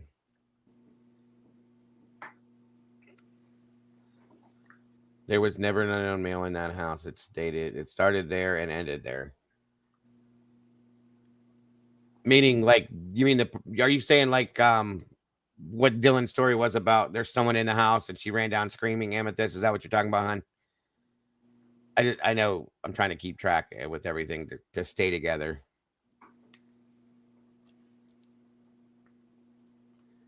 They were never separated. They got their story down. Wait, who? What, Brian? Whose mom? You think that is her mom? Whose mom, bud? Ellie heard about the G family talking to the grand jurors. Well, we know that they also knew about being leaked. So why no reports from Ellie investigating that leak? Oh, gotcha. Okay, sorry, Luce. I didn't catch it. That's a good question. Well, Steve admitted to that himself, and I had the text messages between him and Brett about that Kim had as well. She sent me. I don't know. That's a good question. I don't know what angle that goes with, but okay, gotcha, Amethyst. I understand what you're saying. All I know, you guys, is this is unraveled as insanity. Okay.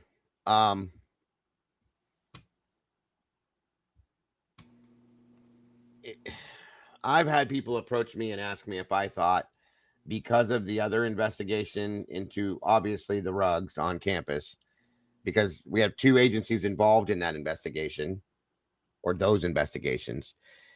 If that's what the cover up was about, because it went wrong, that there was maybe something that they were doing that went awry, and because of that, as part of their investigation, and because of that, this is what the outcome has become.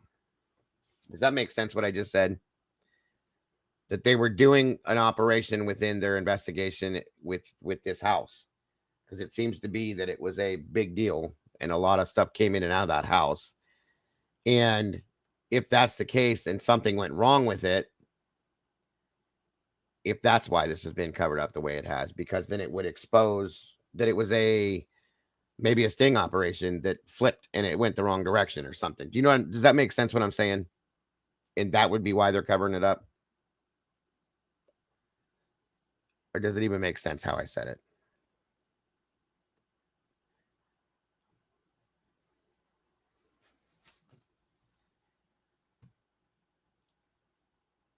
It was in Latah County when the story about SG talking to grand jurors happened. That was September of October. Yeah.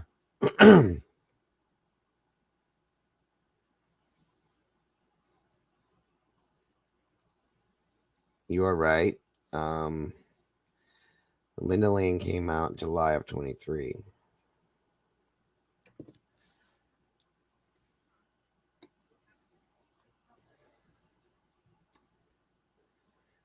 I told Adam everything. Or why, in fact, when you know for a fact that the trial court had that info of Brat and Steve and did nothing, effing nothing, not a follow-up, nothing. They didn't do any investigations into any of this stuff that should have been looked into, as far as the leaks from Linda Lane and all the other leaks that were coming out. And then hey, Matt, and then at some point, it will be tomorrow. It's 42 days, by the way. And then at some point, he admits to the leaks that he had the involvement in, and it states that there were purposely spreading lies about certain things. That he admitted to that as well. So I don't know why that wasn't investigated, looked into. What about the other statement with involving him, where he was supposed to go meet up with an informant, and the FBI threatened that if he did it, that he would be arrested? That plays into this too, I think. I mean, am I wrong, Lucy?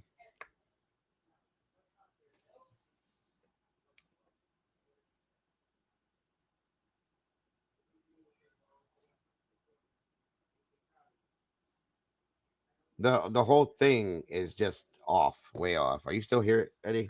Yeah, I just put my thoughts together because you and I have just never seen eye to eye on, what you had mentioned before is, the reason for this is the financial security of the college town, so to speak.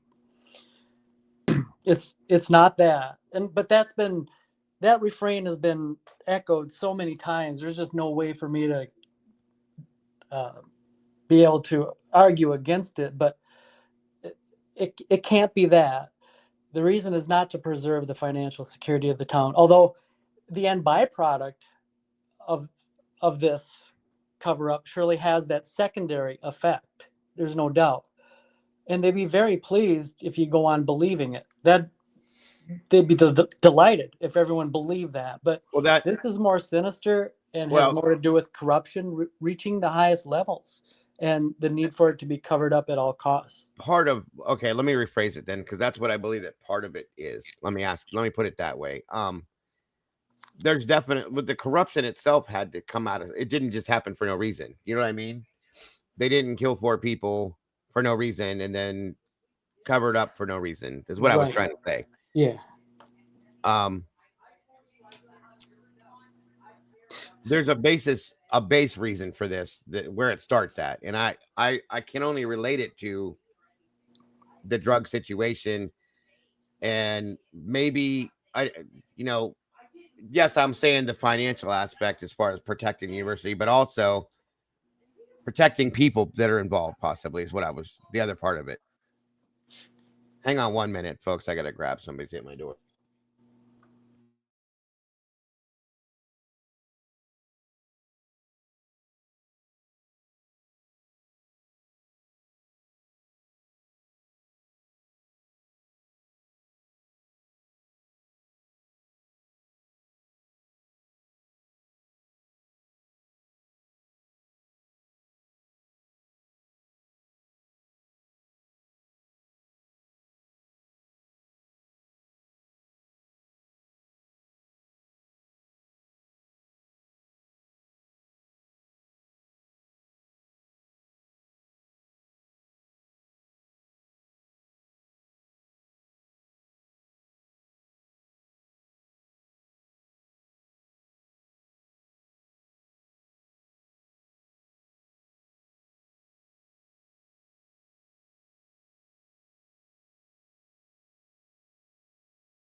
Oh my God, sorry about that, everybody. I got that handled. Um, One thing for sure, Dago. I'm sorry. One thing is for sure is like Yes. they need to keep this in the forefront of the mainstream's news cycle to press home the point and to emphasize this narrative that he's guilty. And there's a reason, there has to be a reason for that. If it was just truly that he was guilty, not another word would have been said about it if this was just like right side up world. But this is upside down world. No, agreed. You know, when someone is trying too hard, it draws attention to itself. It's like telegraphing, and you can identify that, and that's what's happening here. Kind of reminds me, does everybody remember the cartoon in the funnies of the Sunday paper, the Family Circus. So the parents are in the house and they're going to leave and run an errand in the car, and the kids are in the house and the house is clean, and they entrust the children, to behave themselves in the one frame. And then the next frame, the parents are gone and the house is completely destroyed. There's soggy pancakes and the dog's hair and orange juice spilled and toys everywhere and flour on the one child.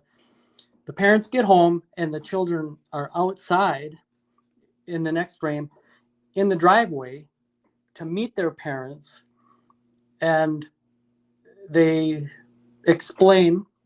The parents don't even know the situation yet, but the children are young and they don't quite understand, the concept of giving themselves away. So the children go outside in the mess that they are, and they tell the parents as they're getting out of the vehicle, "We didn't do it." This is exactly like that to me. Right. I got you. I see what you're saying. Yeah. In if you look at it in that aspect and put that into terms with this, yes, I see what you're saying exactly.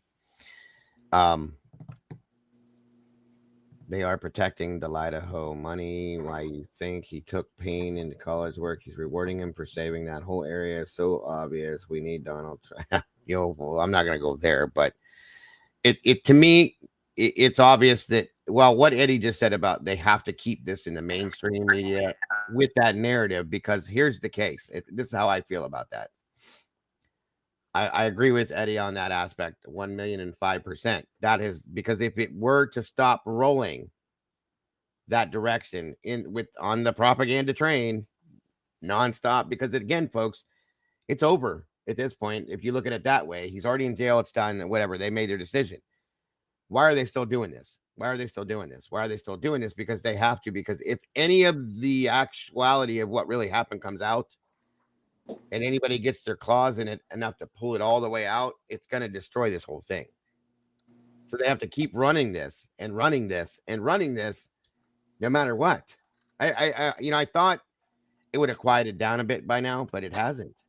And I don't mean by us. I'm talking through mainstream media. Like, how many channels have we watched that are still running? Like, Brian did it for this reason. Brian did it for that reason. Brian was this person. Brian was that person.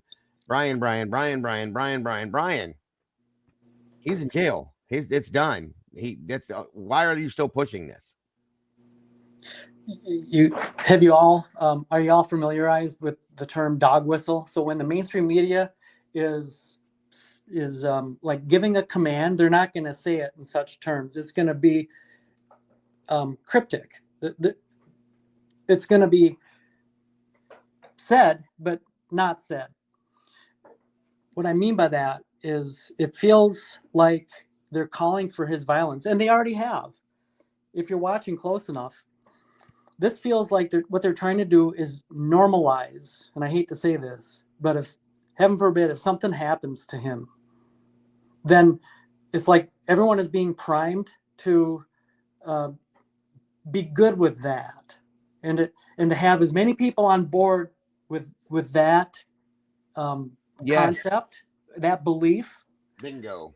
You're not going to get 100%, but the more they can have happy about that outcome, it seems like they're priming. This dog whistle is for that purpose.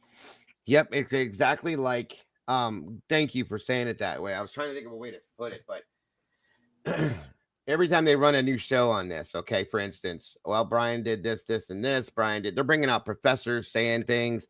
They're bringing out old friends that are saying things, blah, blah, blah. So they get everybody going, and they're like, all right, guys, well, we got another 10,000 people on board. Let's run another one.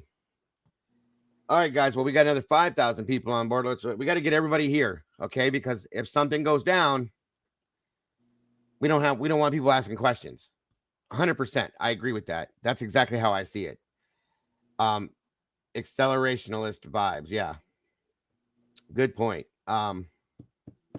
The irony here is that this is state-sanctioned death sentence. Yeah. Yes, sir. He pled guilty to avoid the death penalty. And what he walked into was just a quicker death penalty. In that aspect, yeah. Good Trouble says, I disagree, but I respect your opinion. I appreciate you doing that. I can't imagine everything. I'm not saying every single thing is Good Trouble. I don't believe it is either. But there is a main narrative to this, okay? In my opinion, of course. I believe that there is a main narrative to this that runs right down the middle.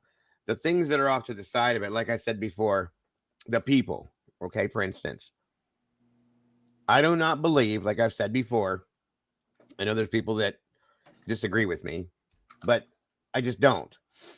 I don't believe that every single person within Latah County Sheriff's Department, the Idaho State Police, the Moscow PD, and the FBI are involved in this big old frame job. I don't believe that at all.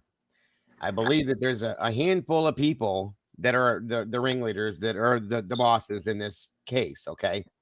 That everybody else that works under them are pawns, and that they're just doing their job as they're told to do their job. Here's what we're doing. This is why. They're not going to ask questions. They just do their job. That's how I feel that this is all played out. And if people can disagree with that, I understand, okay? It still in the end comes out to be the same conclusion to me. So, because there's no way in hell that I can imagine that there's 500 plus investigators involved in this case. Hey, Mayhem, good to see you tonight. There's no way, okay? And I'm sure that there's people that have even questioned this that are probably part of this. Okay? There's people that have come and gone from this investigation that have probably questioned this. But what are they going to do? They're going to question it. That's it. They have. I'm sure they have. But there's nothing they can do to change it. There's nothing they can do to make it different. There's nothing that they're going to say because they're not an important person in this case.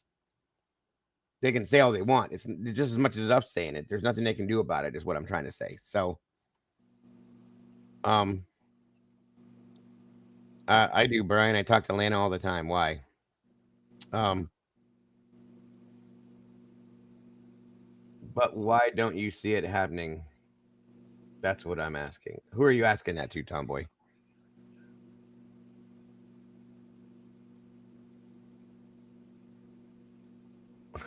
Lucy. Oh, because I don't see it happening doesn't mean I don't think he should. Wait, I'm lost on your guys' conversation. Oh, I don't either. I don't think he's going to file an appeal. Not by tomorrow, at least. I don't think he's going to file the motion for an appeal or whatever the hell it is that you have to file. I just don't, for whatever reason, I don't think he's going to do that. I don't know why. I don't think. I can't envision it, but I thought maybe because it hasn't happened yet. Maybe will go down to, like I said, 11:58 tomorrow night. I don't know, but I feel for some reason that it's not going to happen. I don't know why. I definitely think that he should, but I don't see it happening. I don't know. I don't know if I feel like it should have been done already. But again, we do know that a lot of times they don't do it to the very last minute. So I got that on my mind too. I just don't see it happening for some reason.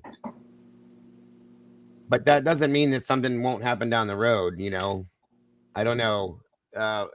Because we don't know what their plans are or his plans.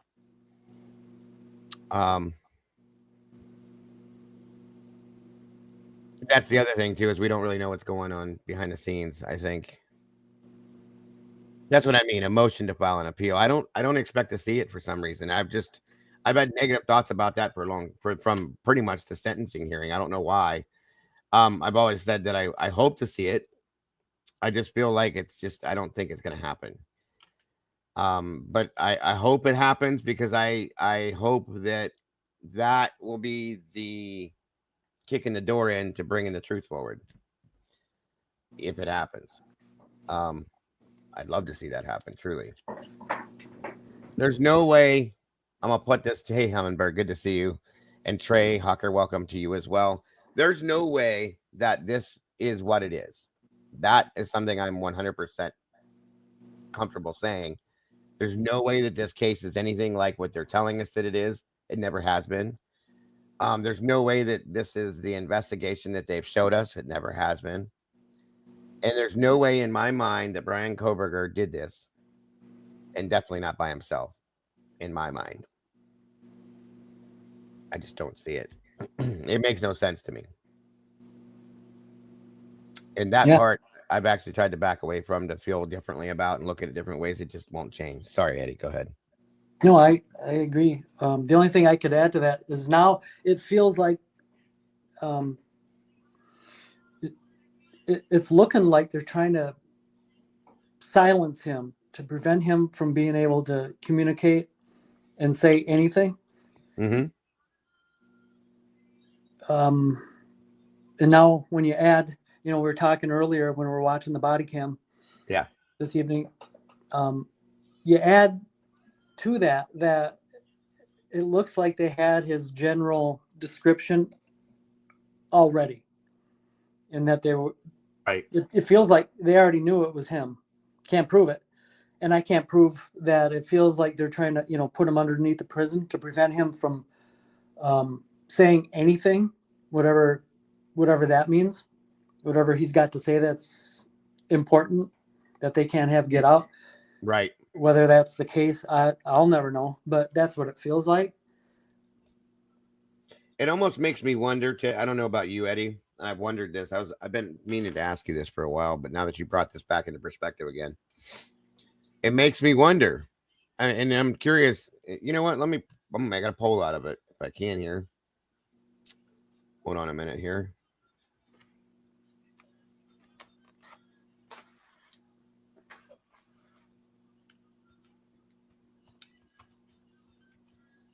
And then I'll ask it as soon as I load it in.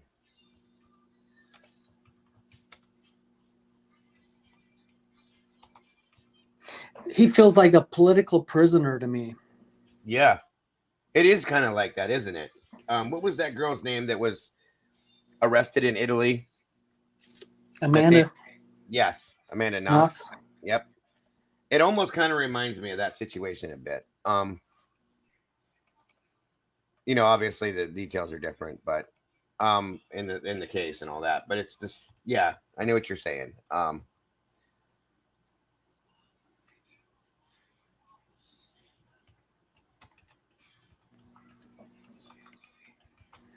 don't know. I'm not even putting this in the way that I want to say it, but it's the only way I can think to type it.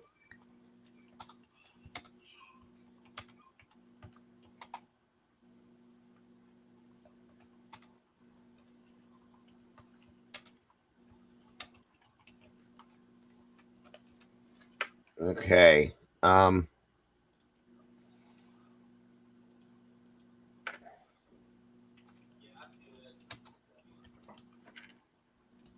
right. So, does Brian Koberger know something of importance in Moscow and Pullman, and is that and is that why that he's been picked for this? And the answers are yes, no, and I don't know, of course. If it lets me do that. Did I put too many words in? Of course I did. By 10 words. Jesus, come on. Okay, so it just says, is that why he's been picked? And you guys don't know what it means. I kind of, I want him to put in a motion for appeal, but I feel like for some reason that it's not going to happen. I don't want to feel that way, and I don't want it to be that way. But I just have that bad feeling. I really do. And I hope I'm wrong. I truly hope I'm wrong. I hope I get some kind of crazy surprise tomorrow night to talk about. You know what I mean? But I don't know.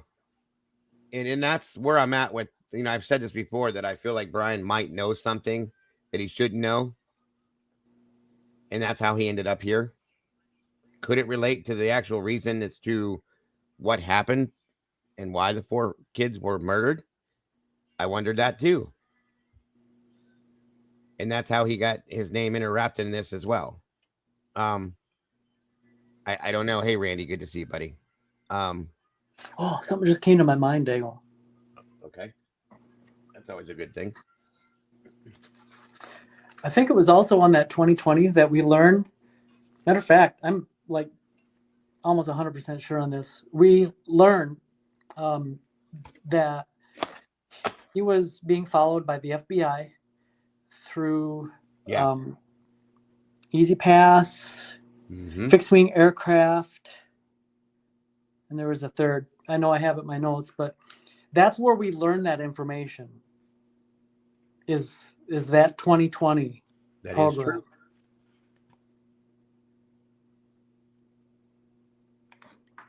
Huh, don't you think?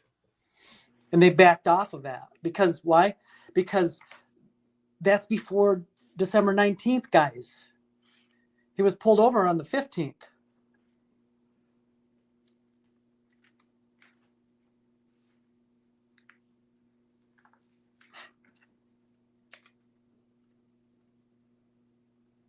Isn't it? Quite interesting.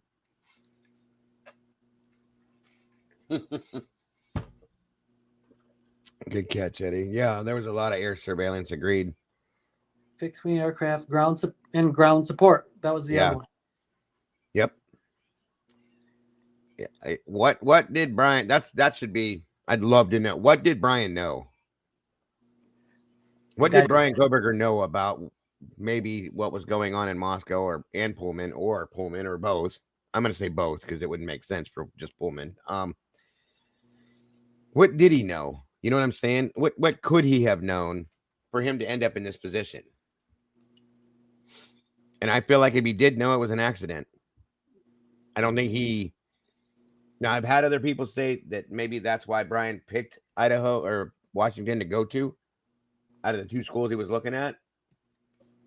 But I mean, that still could be something. I don't know. I don't know. You know, of all the lies, of all the things that turned out to be lies, you know, like he's putting trash in his neighbors. There's so many of them, too many to list. The one thing that is not a lie is that I believe he did do a internet search on, you know, is my phone being are they tapping my phone? I also believe that he was outside, you know, around his parents' house at night. There was another example. I think he was walking in the neighborhood in the morning. I forget which day, but it doesn't matter. It feels like he senses something, and he's like he's walking around to try to figure out what it is that's out there. He just knows something is off.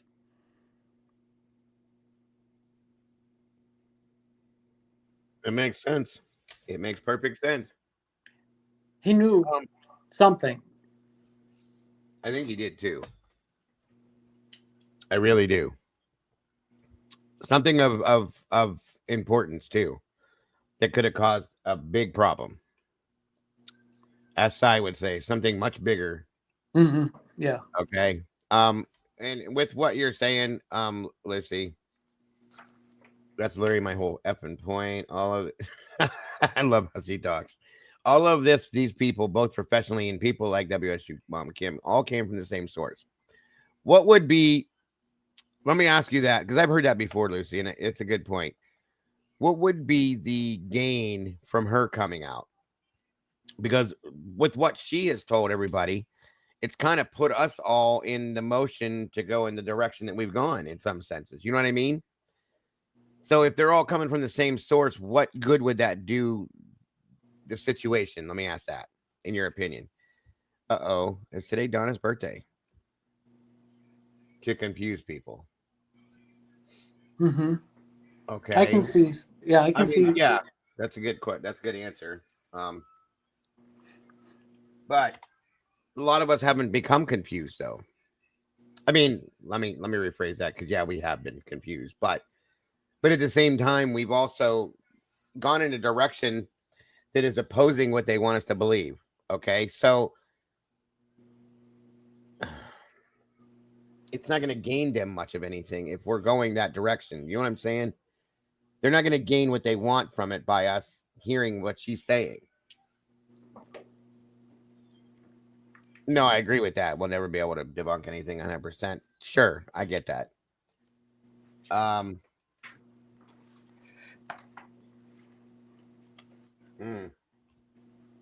think that's why it drives me nuts so bad.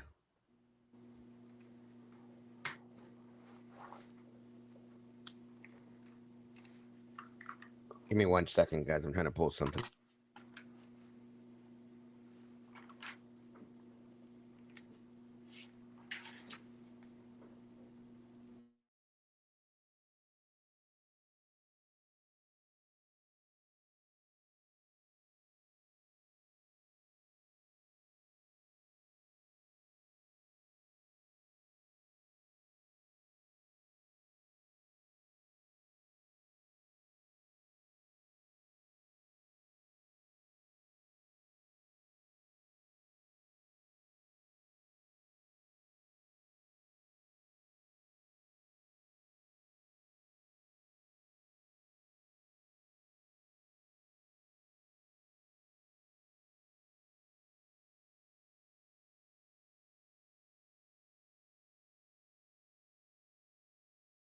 Okay.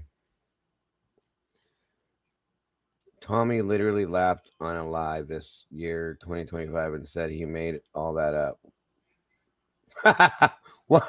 What? Stop it. Stop it.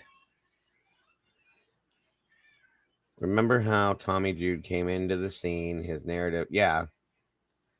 Matty Mogan plus substances, that 70K turned into 170. Then, yes, it did. It all changed. I know. Tommy literally laughed on a live this year in 25 and said, did he really? Oh my God. That's insane. But you still, to this very day, have people running with that. Oh, yeah. Well, you know how that works. If it sounds good, it's going to keep sounding good to them no matter what. That's why they do this, to confuse people. Then people jump on that. Yeah, agreed. I never even asked you. I've never asked you, Lucy, just out of curiosity. What do you think happened and why? Don't go nowhere, Don. I got something for you, dear. I didn't know. I'm glad to know it's your birthday, by the way. And this is the same method with WSU Kim. But she's opposing the situation, though, Lucy. Do you see what I'm saying? That's why I don't know how that would work. I mean, I get what you're saying, though, about because it confuses people. I get all that.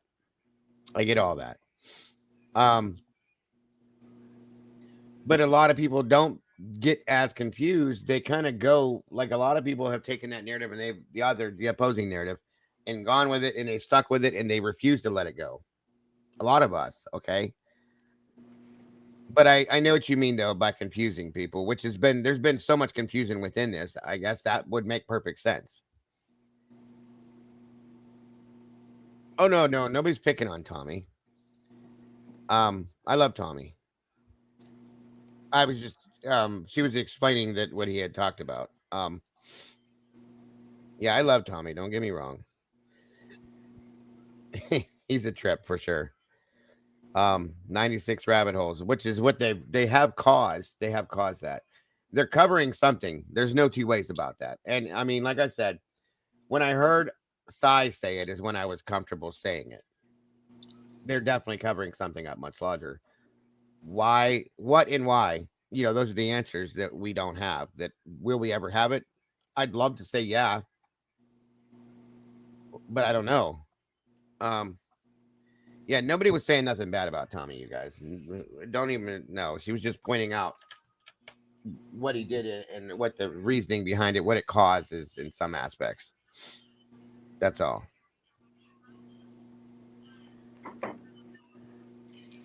I don't remember that Aquarian. But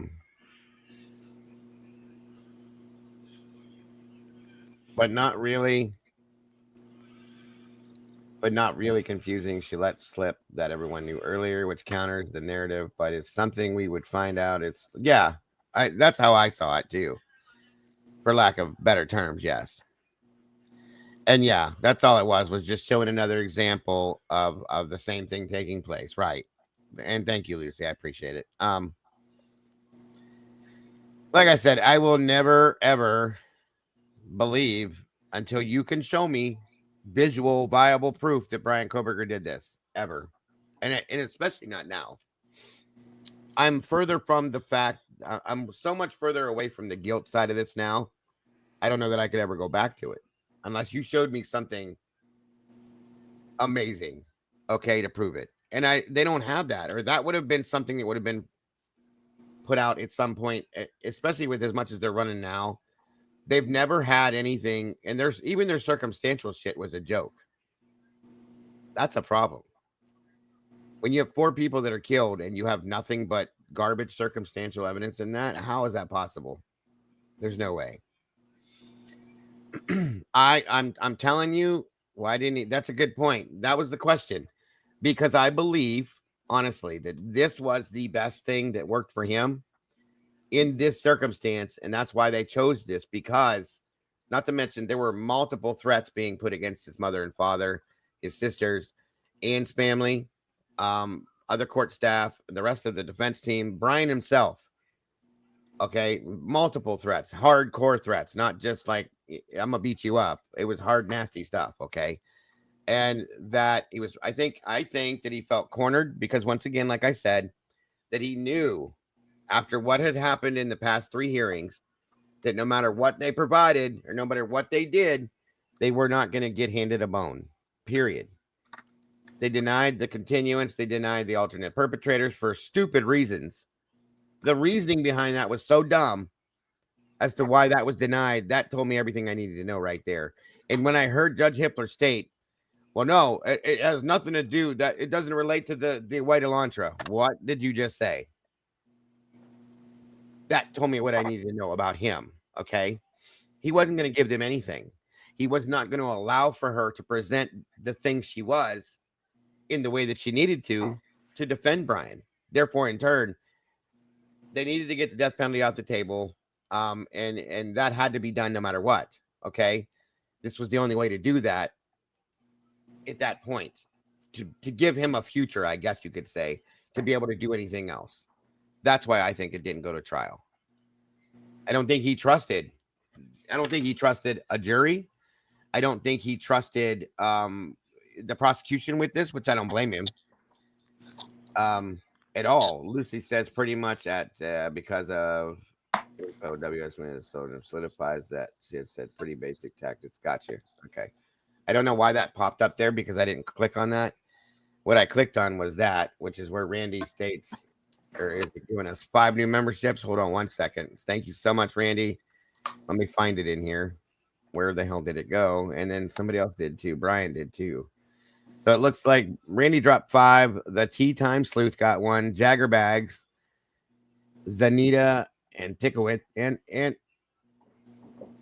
Ankiewicz. Sorry if I'm saying that wrong. Wee Mags, and 2 cents. Congrats. Welcome to the sauce. I appreciate that, Randy. God bless. I love you, brother. Very generous. And then Brian dropped 1 right after for Ariel. And welcome all 6 of you to the sauce. I appreciate that from all you guys so very much.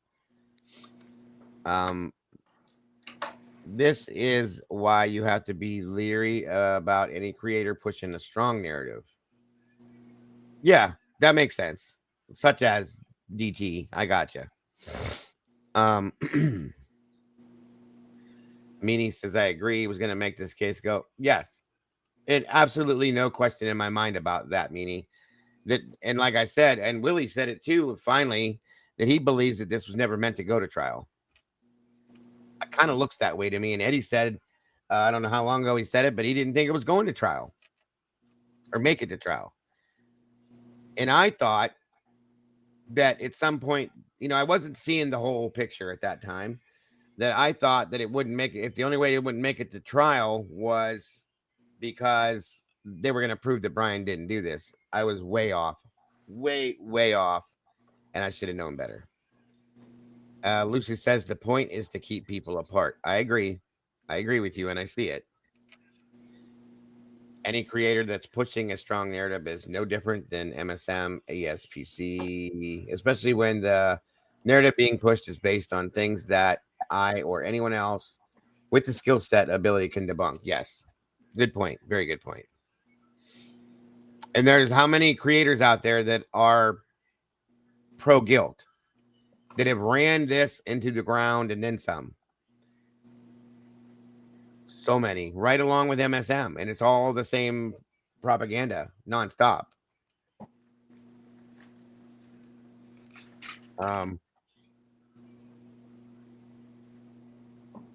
Here's a quick fact. So, do you guys know who put out this information? Ethan's best friend made the 911 call because it was Ethan's best friend who made the discovery of Xana and Ethan's body. Took Ethan's pulse, also called out to get 911 on the phone, more than likely using Dylan Mortenson's phone. The answer is Ashley Banfield on the 14th of February. Yeah. News Nation has been responsible for a lot of these things being put out. Whether it's Brian Enton, Ashley Banfield, whoever. Interesting. That's quite interesting. And they are, Eddie, the ones that continuously are still running with the lies repeatedly. We just saw some yesterday. Knowing that those lies have been proven to be wrong. I don't know how that's legal. It shouldn't be. I should at least put it that way. Because it's state sanctioned. Right. But you still have investigators and the prosecutor of the case coming out saying that is not true. That did not happen. That's not what that was. And these people are still saying it, knowing that they're lying to the world and that the world knows they're lying.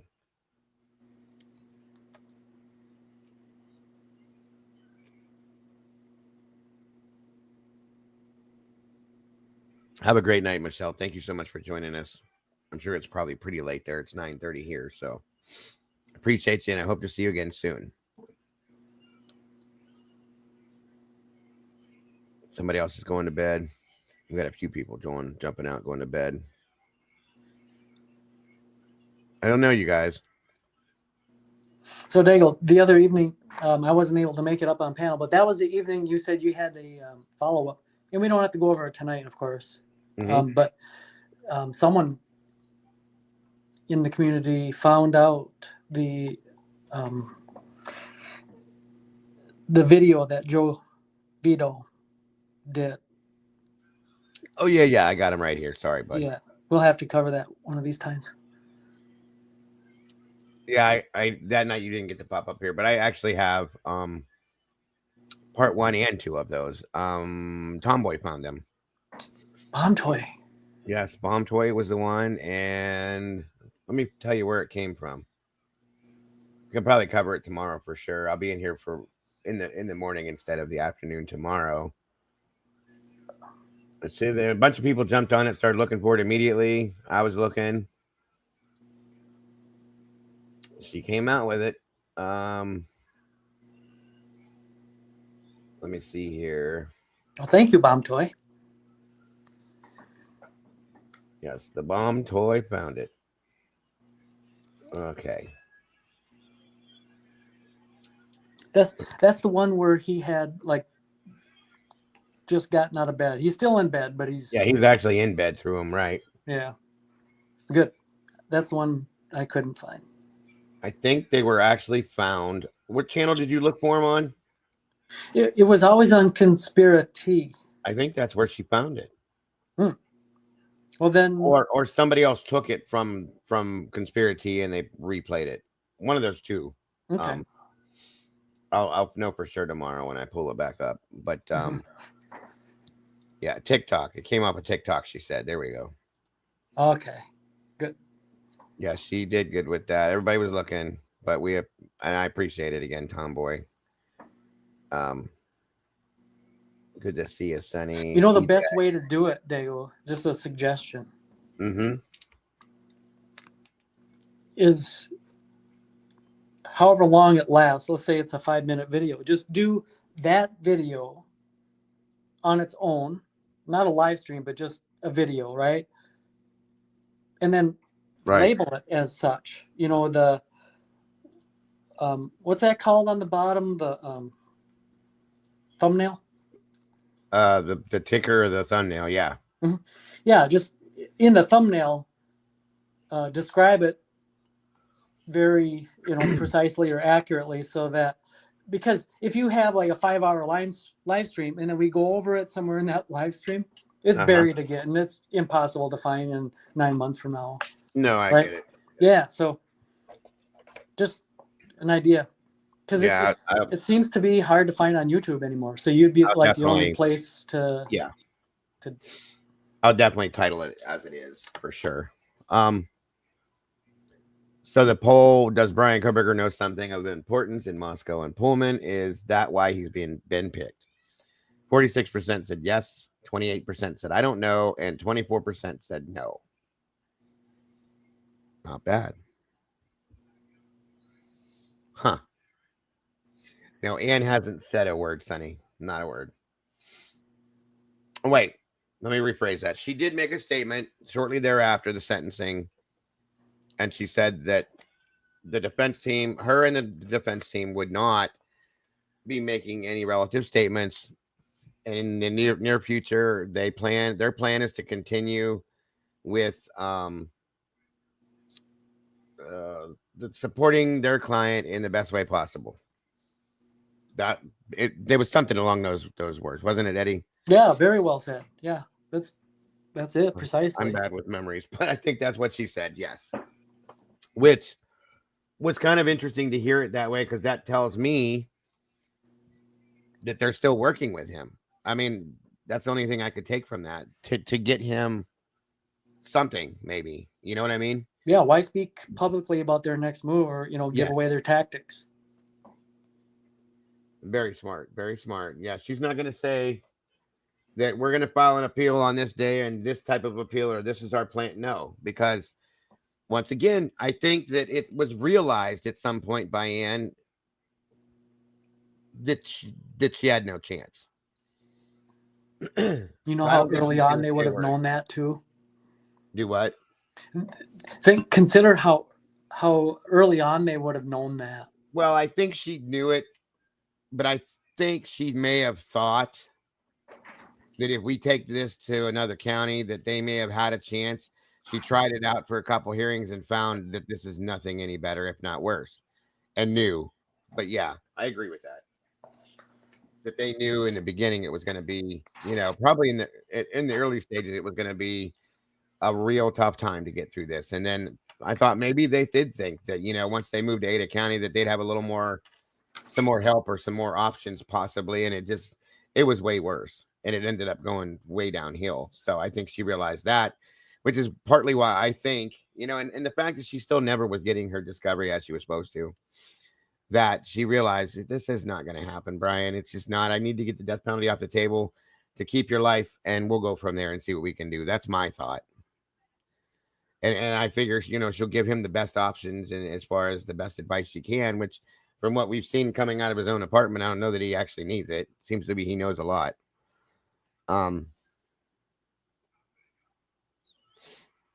Yeah, that's the thing is Tomboy's right. They haven't filed any documentation whatsoever or motions or nothing to withdraw as his defense team.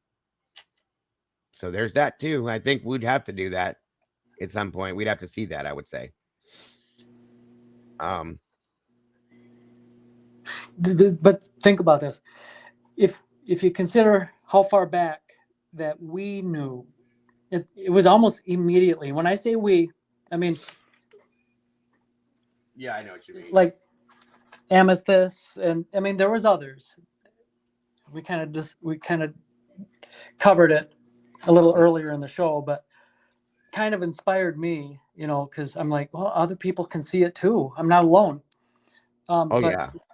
If you consider that almost immediately that we knew that this was not designed to go to trial, and Ann Taylor knew so much more than we knew before we knew. If we could see it then, just imagine what Ann Taylor and Eliza Massoff were thinking. They had to have been wondering if they found themselves suddenly in an alternate universe. Good way to put it. Very good way to put it. They found blood on a blanket and a jacket or a coat in Dylan's room. Yes, Brian. And then just add to that thought, you know, Brian Koberger with his writings, you know, how many weeks or months before the homicide was he studying such things as a false plea of guilt and the corruption of the system? I mean, they knew absolutely. Probably when he said, I'm going to need, you know, when we read his portions of his interrogation at Pennsylvania State Police Barracks, as soon as he said he needs to lawyer up, add to that, you know, the pullovers in Indiana, him searching on the internet, you know, how can I tell if my phone is bugged, and all of this. They knew so early on, immediately. Yeah. But they were putting on a good show. We didn't know that. We didn't know that until just recently, you know, as an entire group. Right. We're starting to see it. No, Brian, that came from a report from an officer that filed a report stating that there were certain items that Ann had wanted tested, and they tested them and they found blood on a couple items. We don't have any lab reports. It doesn't say whose blood it is, but it came from the defense had asked for specific items to be tested. And when they tested them, those 2 items of Dylan's came back that had blood on them. We don't know whose blood it is yet. There's no lab reports. There's a lot of lab reports I think I'd like to see. If I don't know that we ever will, but it was a factual thing that happened and it was in the reports. So it definitely wasn't from Reddit. There you go. You got to highlight Lucy Morningstar's comment about the manifesto. Yeah. Yes. She coined that, by the way. Yeah, she gets credit. she I mean, that's brilliant. I know that's another one I want to put on a t-shirt. I love that. It does. It absolutely does read like a manifesto that's not a manifesto. Literally, I agree with her on that one. It's crazy. Almost word for word, too. It's insane. It made me stop and go, what in the hell is going on? But it's weird. It's just... That's one of the weirdest things that I've seen truly within this case. One of the weirdest things that I've seen, truly, as seeing all of that stuff. All right, yeah, well, we're gonna be shutting down SRB. We've been here for a minute, but have a good night, hon. Thank you so much for being here. I appreciate you very much. And I'm praying that these things get unsealed. I really, really would love to hear from Cy. Daigle, by the way, on that thought, I agree. That is bizarre. It's bizarre that they're even showing it to us. I know. It's to that degree. Like, why are they showing? That's so. Give me a gain, Eddie. That's what I don't understand. What gain are we going to get? Like, it's weird. It makes no sense. Counterintuitive. Like, they didn't. It's suspicious to show us that is like, dang, it goes against everything else they've done. Yeah, you know what I mean? Yeah, well put. I was struggling to find the words, but you're right. That's it. That's it. Truly, what it does. It's weird. At this point, I'm like, these people are straight trolling the public. This is not. I mean, it doesn't. You're right, Lucy. It doesn't seem like it's real life. I'm waiting for somebody to pop out and go, "You've been punked." You know what I mean? It's that ridiculous. It sounds dumb to say that, but and we all know that 4 innocent, amazing people lost their lives, but with everything else involved, I wouldn't be surprised if somebody popped out and did, "You've been punked." I mean, come on. Mm-hmm. It's ridiculous. It's crazy. Yeah. Right. I guess another way of trying to express it is with all the falsehoods that they've, with the narrative that they've pushed on us, that they finally, with that one, they finally give us a truthful tidbit. Yes. Yes. It's amazing.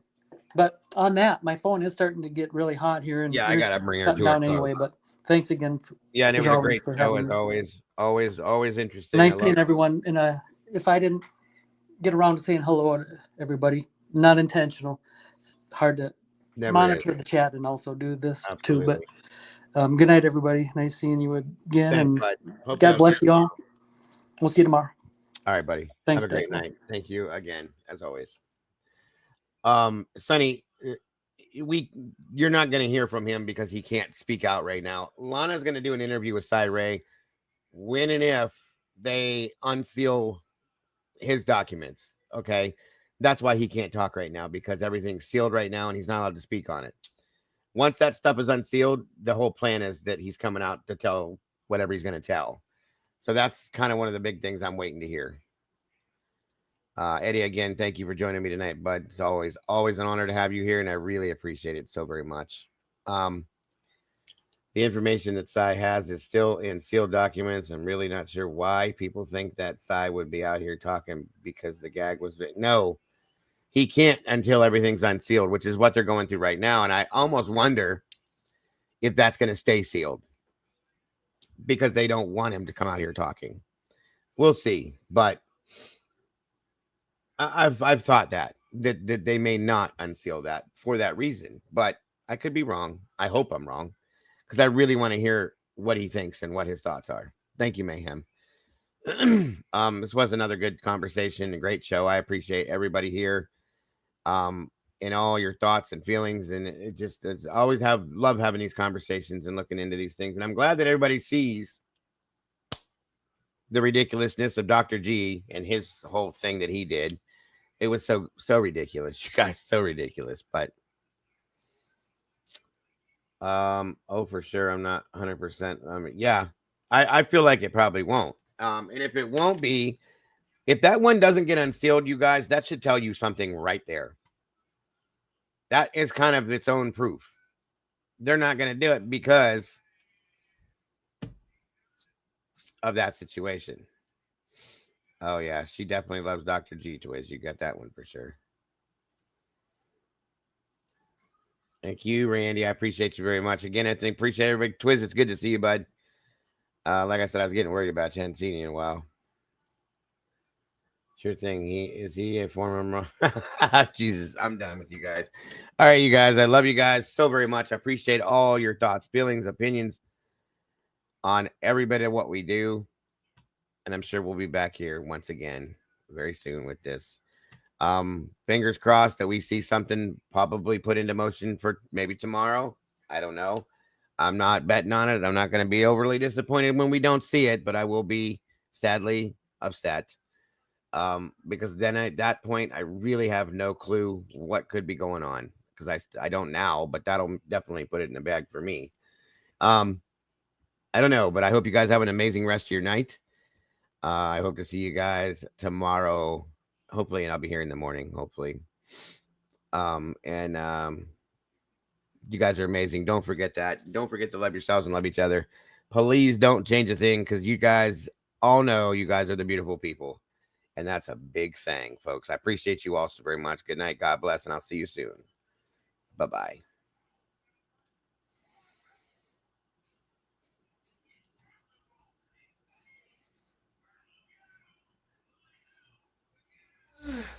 True crime cafe where secrets bleed. Truth of bullet, truth of need. True crime cafe where lies collide. Order up a story no one can hide. Who's the killer? Who's the saint? Fingerprint smudge, they don't paint. Truth or dare or just pretend. What's the start, what's the end? True crime cafe where secrets bleed. Truth of bullet, truth of need. True crime cafe where lies collide. Order up a story no one can hide. No one can hide.